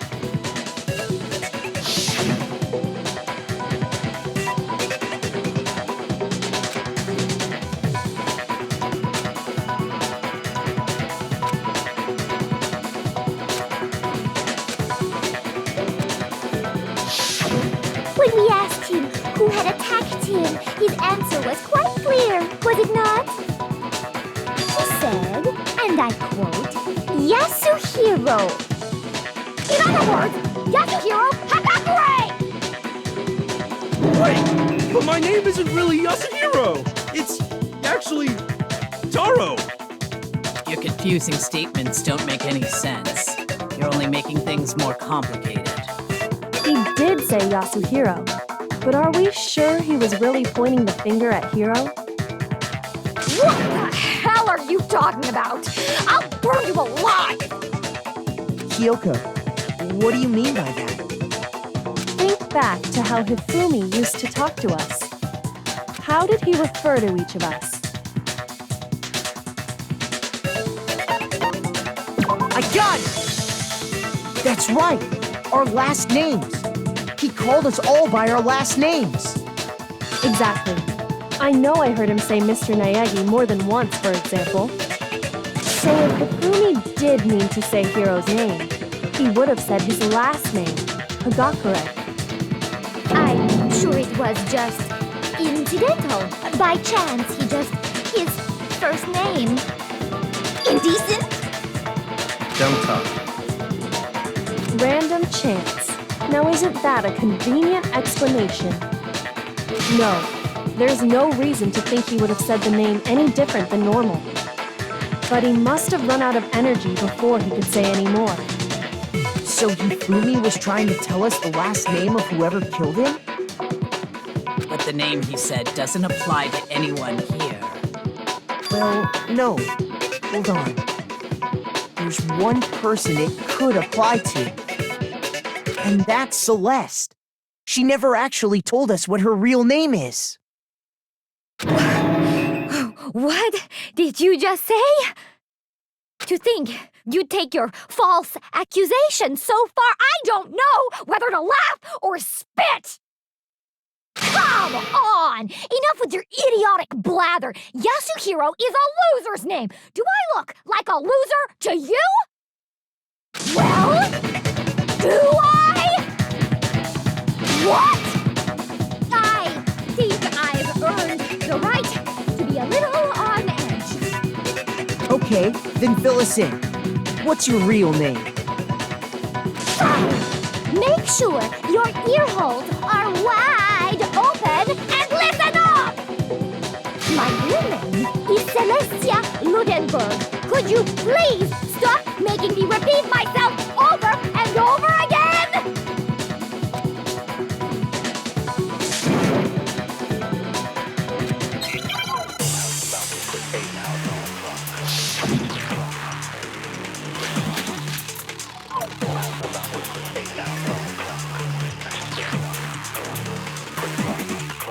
Hifumi was trying to tell us something. He wanted us to know the killer's last name, Yasuhiro.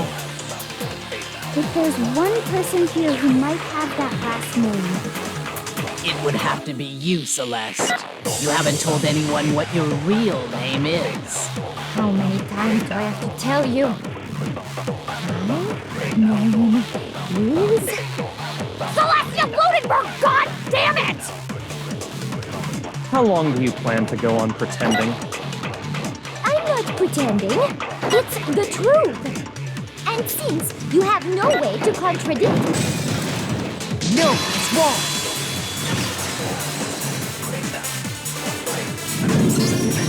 That's it. The handbook. what?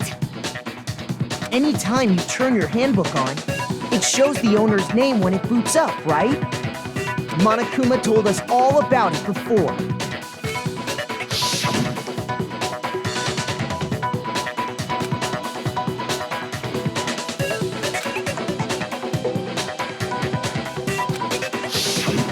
So all we have to do is check her handbook, and that'll clear up everything. That's how we can find out Celeste's real name. That's an invasion of privacy. I refuse to cooperate. Celeste, can you please just tell us what really happened? Please, just tell us. Even when I'm put in check, it's just my nature not to give up. Because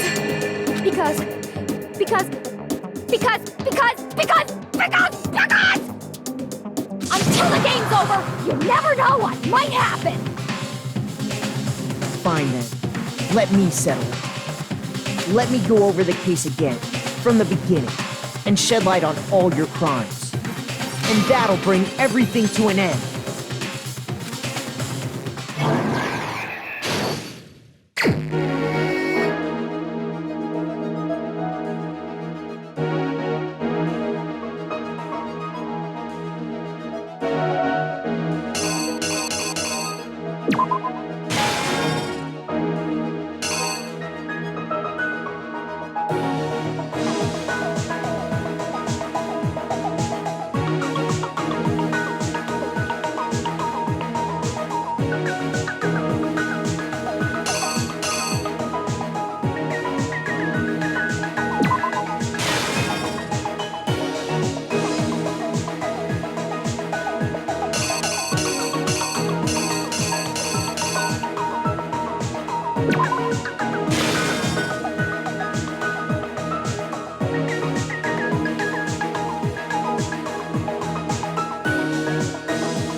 Before anything, the killer persuaded someone to help carry out the murder.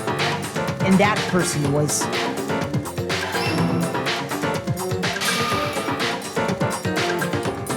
Hifumi. With an accomplice, the killer was able to execute a number of otherwise impossible schemes.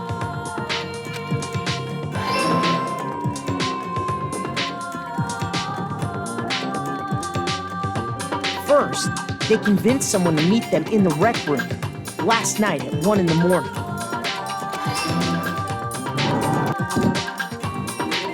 That someone they met with was Hiro. The murderous duo intended to pass Hiro off as the prime suspect. So when they met up with him,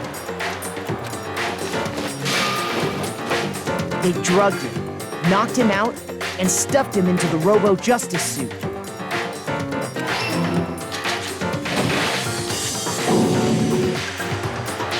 Next, Hifumi positioned himself to make it look like Robo-Justice was attacking him, while the killer used a digital camera to take pictures of the assault. They did all this just to create evidence that would put the suspicion on Hiro. When they were done with him, they shoved him, still unconscious, into the pool room locker.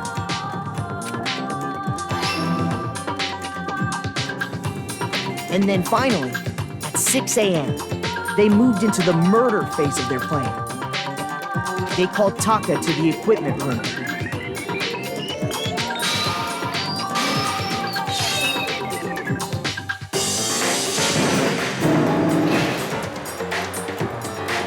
And that's where Hifumi killed him, making it the scene of the first murder. The murder weapon was Justice Hammer 4, which was left there in the equipment room. The reason Hammer number 4 was used was to create confusion about the order of the crimes. So, next they falsified 2 more assault incidents. For these attacks, the killers pretended to be the victims, to solidify Robo-Justice as the suspect. The first fake incident was the attack in the rec room. There, the killers wanted us to see Justice Hammer 1 and the Robo-Justice pictures they'd taken. They wanted to make sure we bought the surprise attack story. The second fake incident was the attack in the library. This time, they planted Justice Hammer 2 and an injured Hifumi to sell us that story. With these 2 incidents, the killers were able to create a certain preconception in our minds that the suspect was increasing the size of the hammers and attacking people in order as they did. We fell right into their trap and started looking for the suspect based on that. But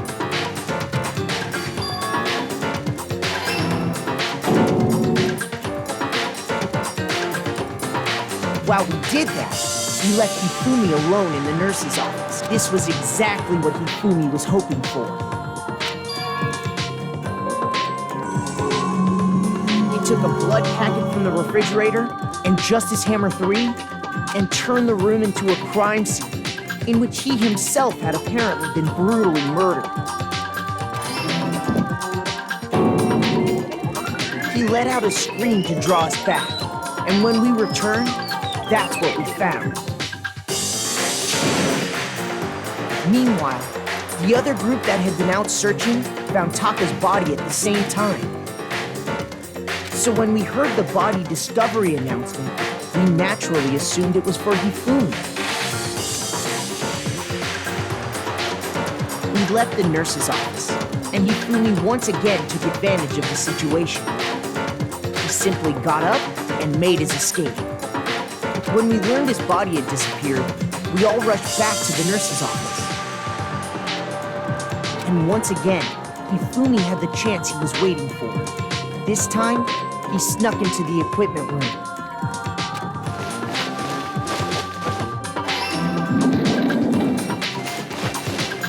He wrapped Taka's body in a tarp and used the dolly to move it all the way down to the repository. That explains how each of the bodies disappeared.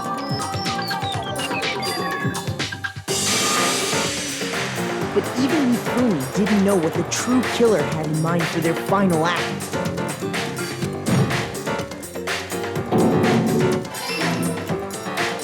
Their plan all along was to kill Hifumi and get rid of the one person who could betray them. And they did it using an ordinary, everyday hammer from the repository. That should cover everything that happened in this case. And the villain behind it all is...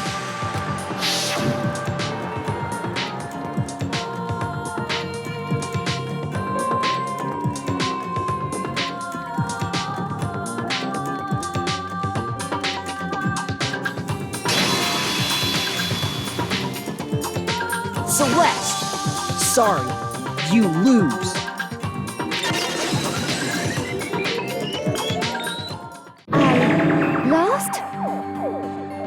I lost?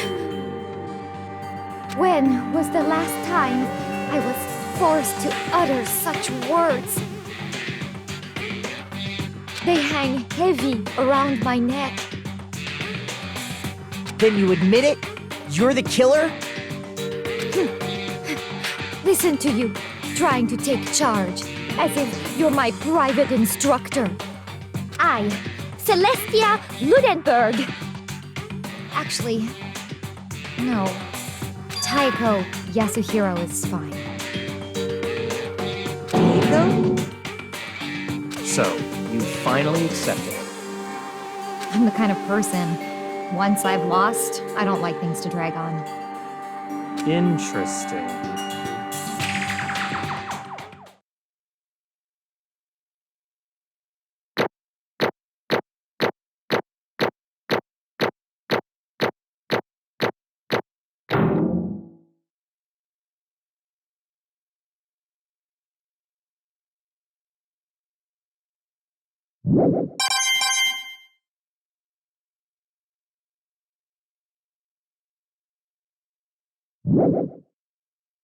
Okay, Monokuma. I'm ready to begin. Or, no. I suppose this is the end, isn't it?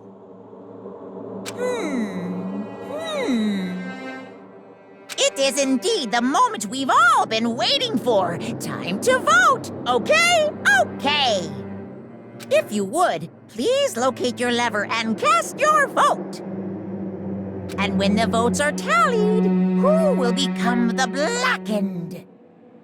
Will you make the right choice or the dreadfully wrong one? What's it gonna be? What's it gonna be?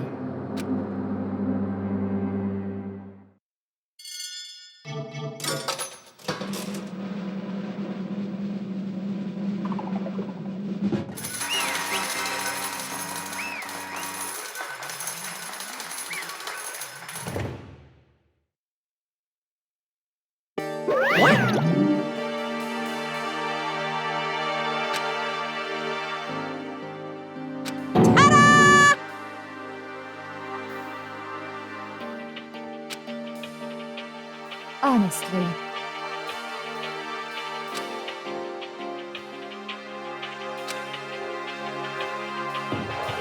I knew it.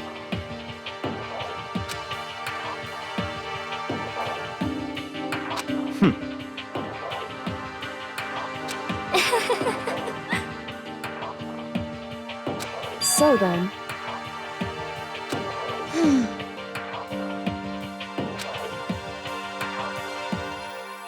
Indeed.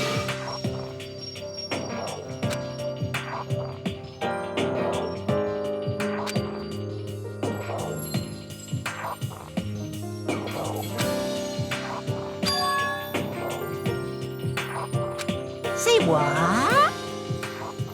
Just a second.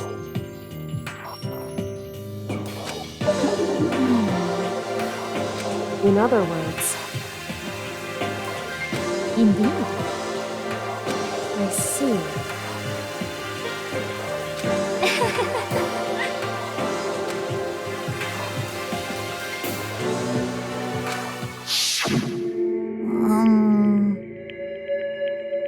Actually...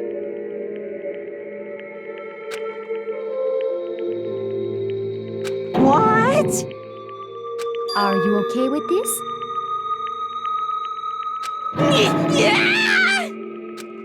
So then...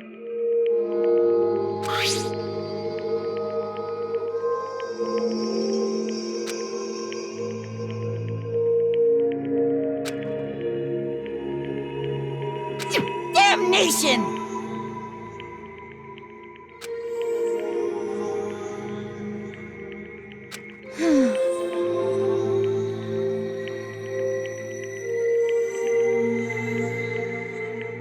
Say what? As for me...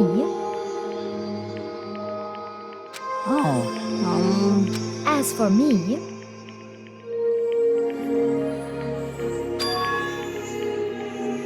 What?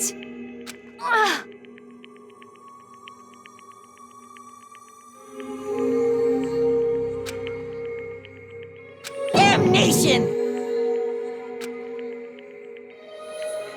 Gee, what?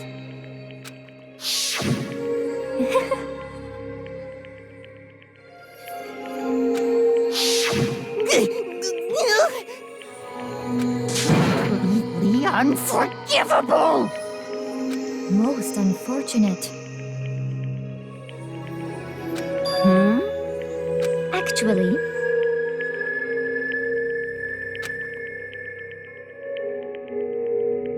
What?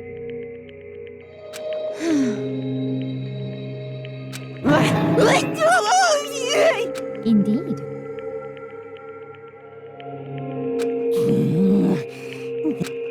Completely unforgivable! Honestly,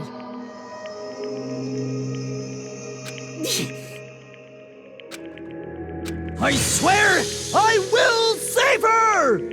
actually,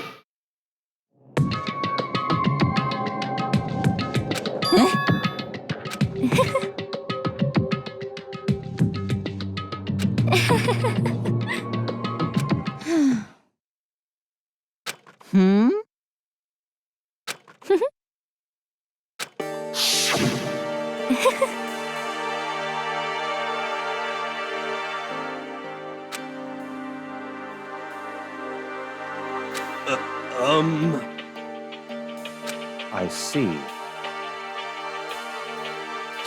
indeed.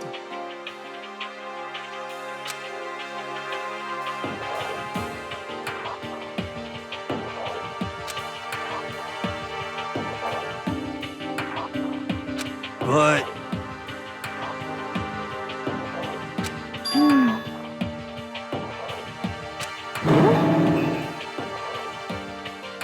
Let's see.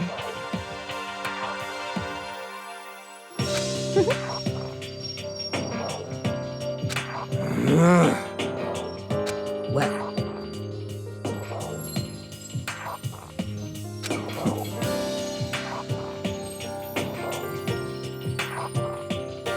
Are you okay with this?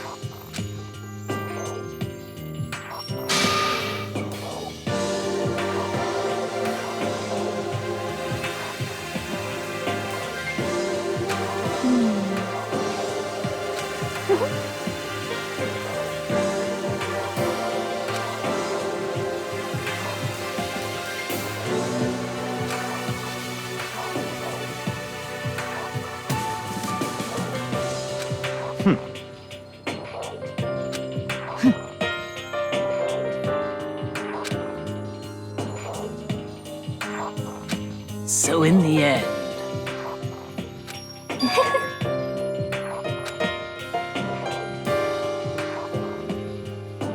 What the heck?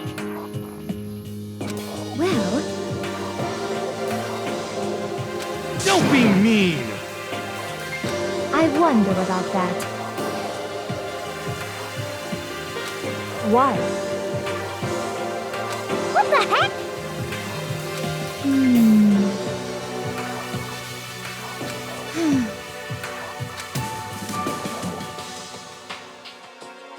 But You little bitch! Hey!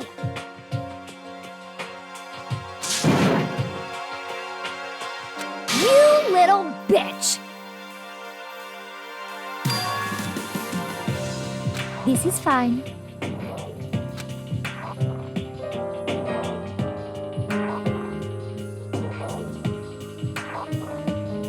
Honestly.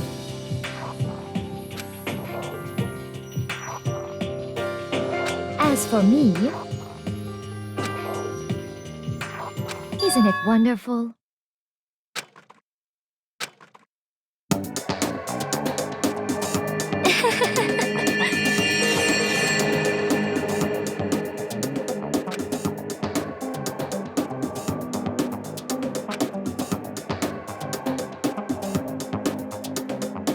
This is fine.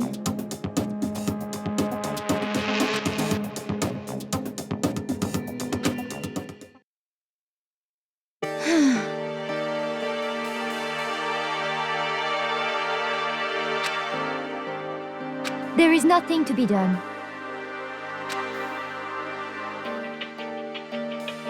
Just the worst. Oh.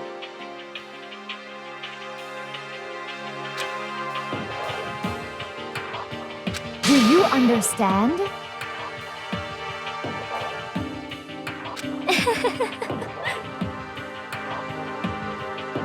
What is this?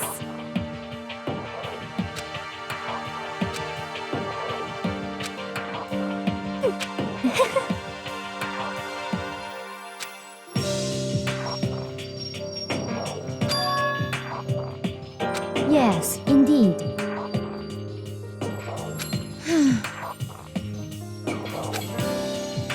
Isn't it wonderful?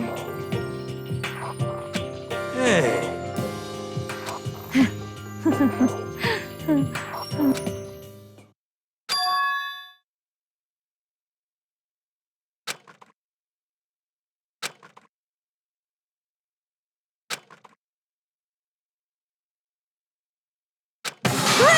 Chills! Kills! Now then, I've prepared a very special punishment.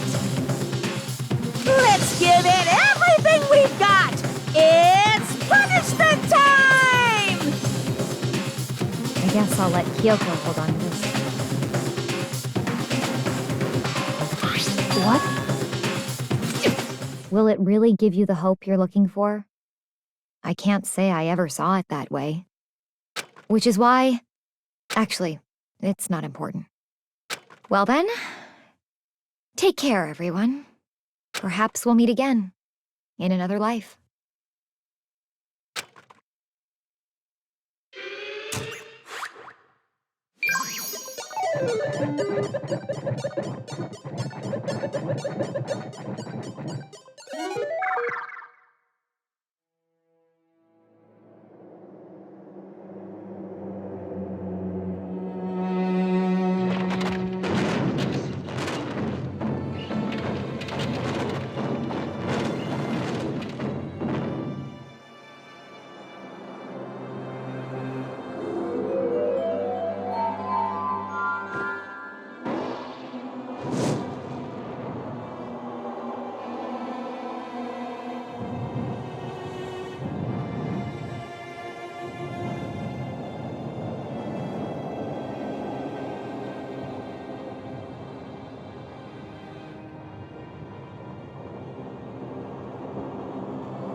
What are you gonna do?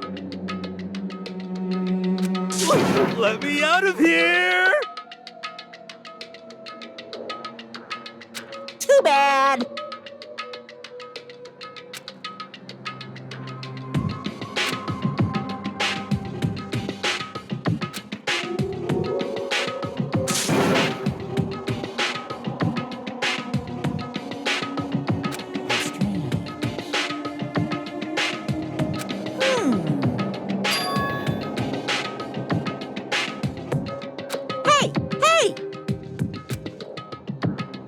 What?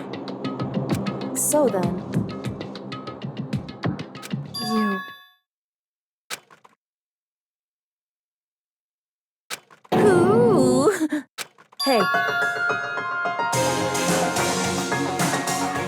Ooh, how exciting.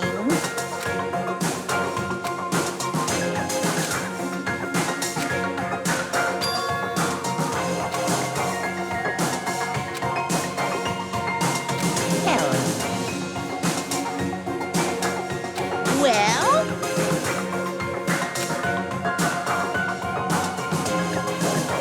see ya later!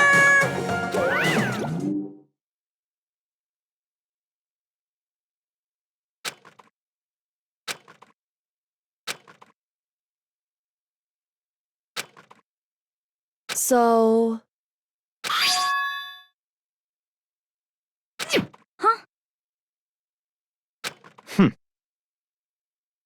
Hey, Indeed.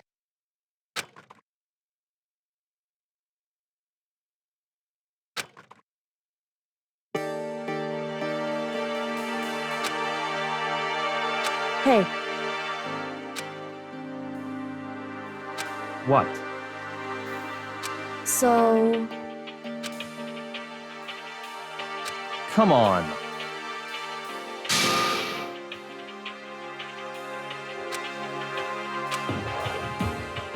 What?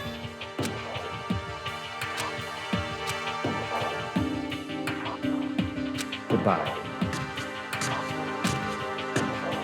well then.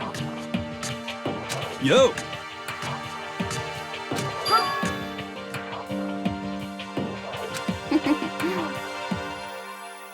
Okay.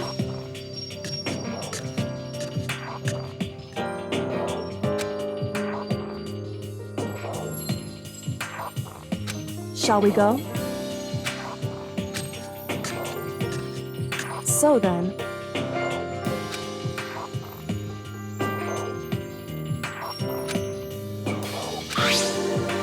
You really came.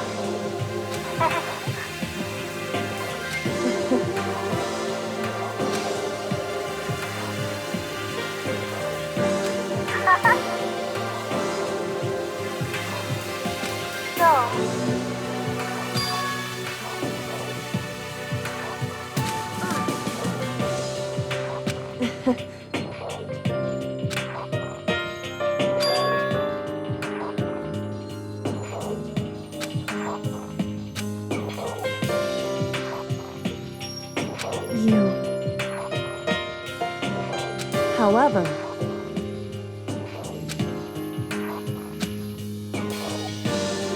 what?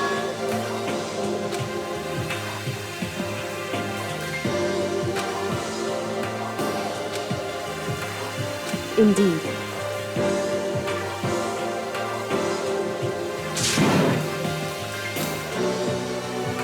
What?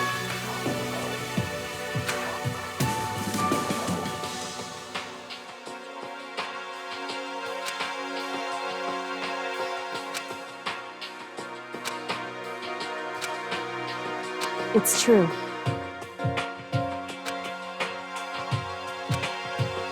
That's fine.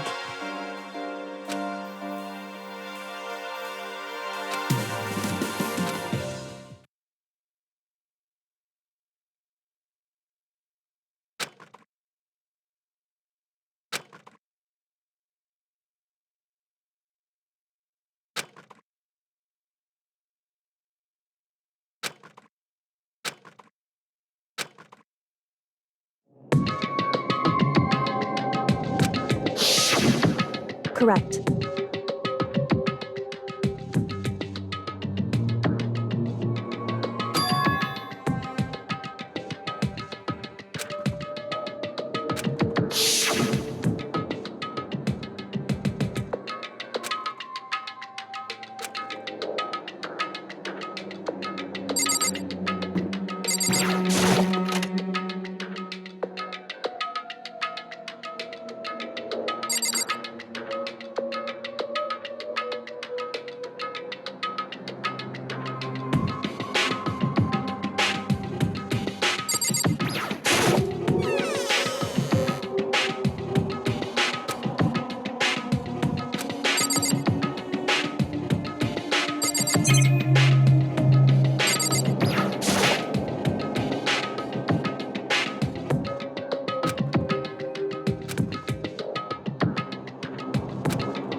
correct.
Why, you... What do you think you're doing?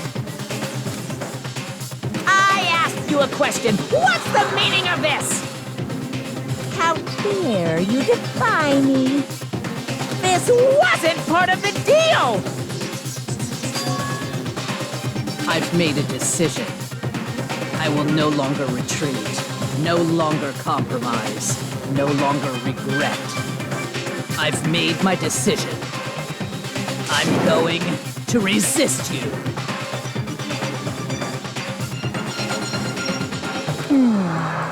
Okay. But you do realize what will happen if you go through with this, right? You haven't forgotten, have you? What I'm holding hostage?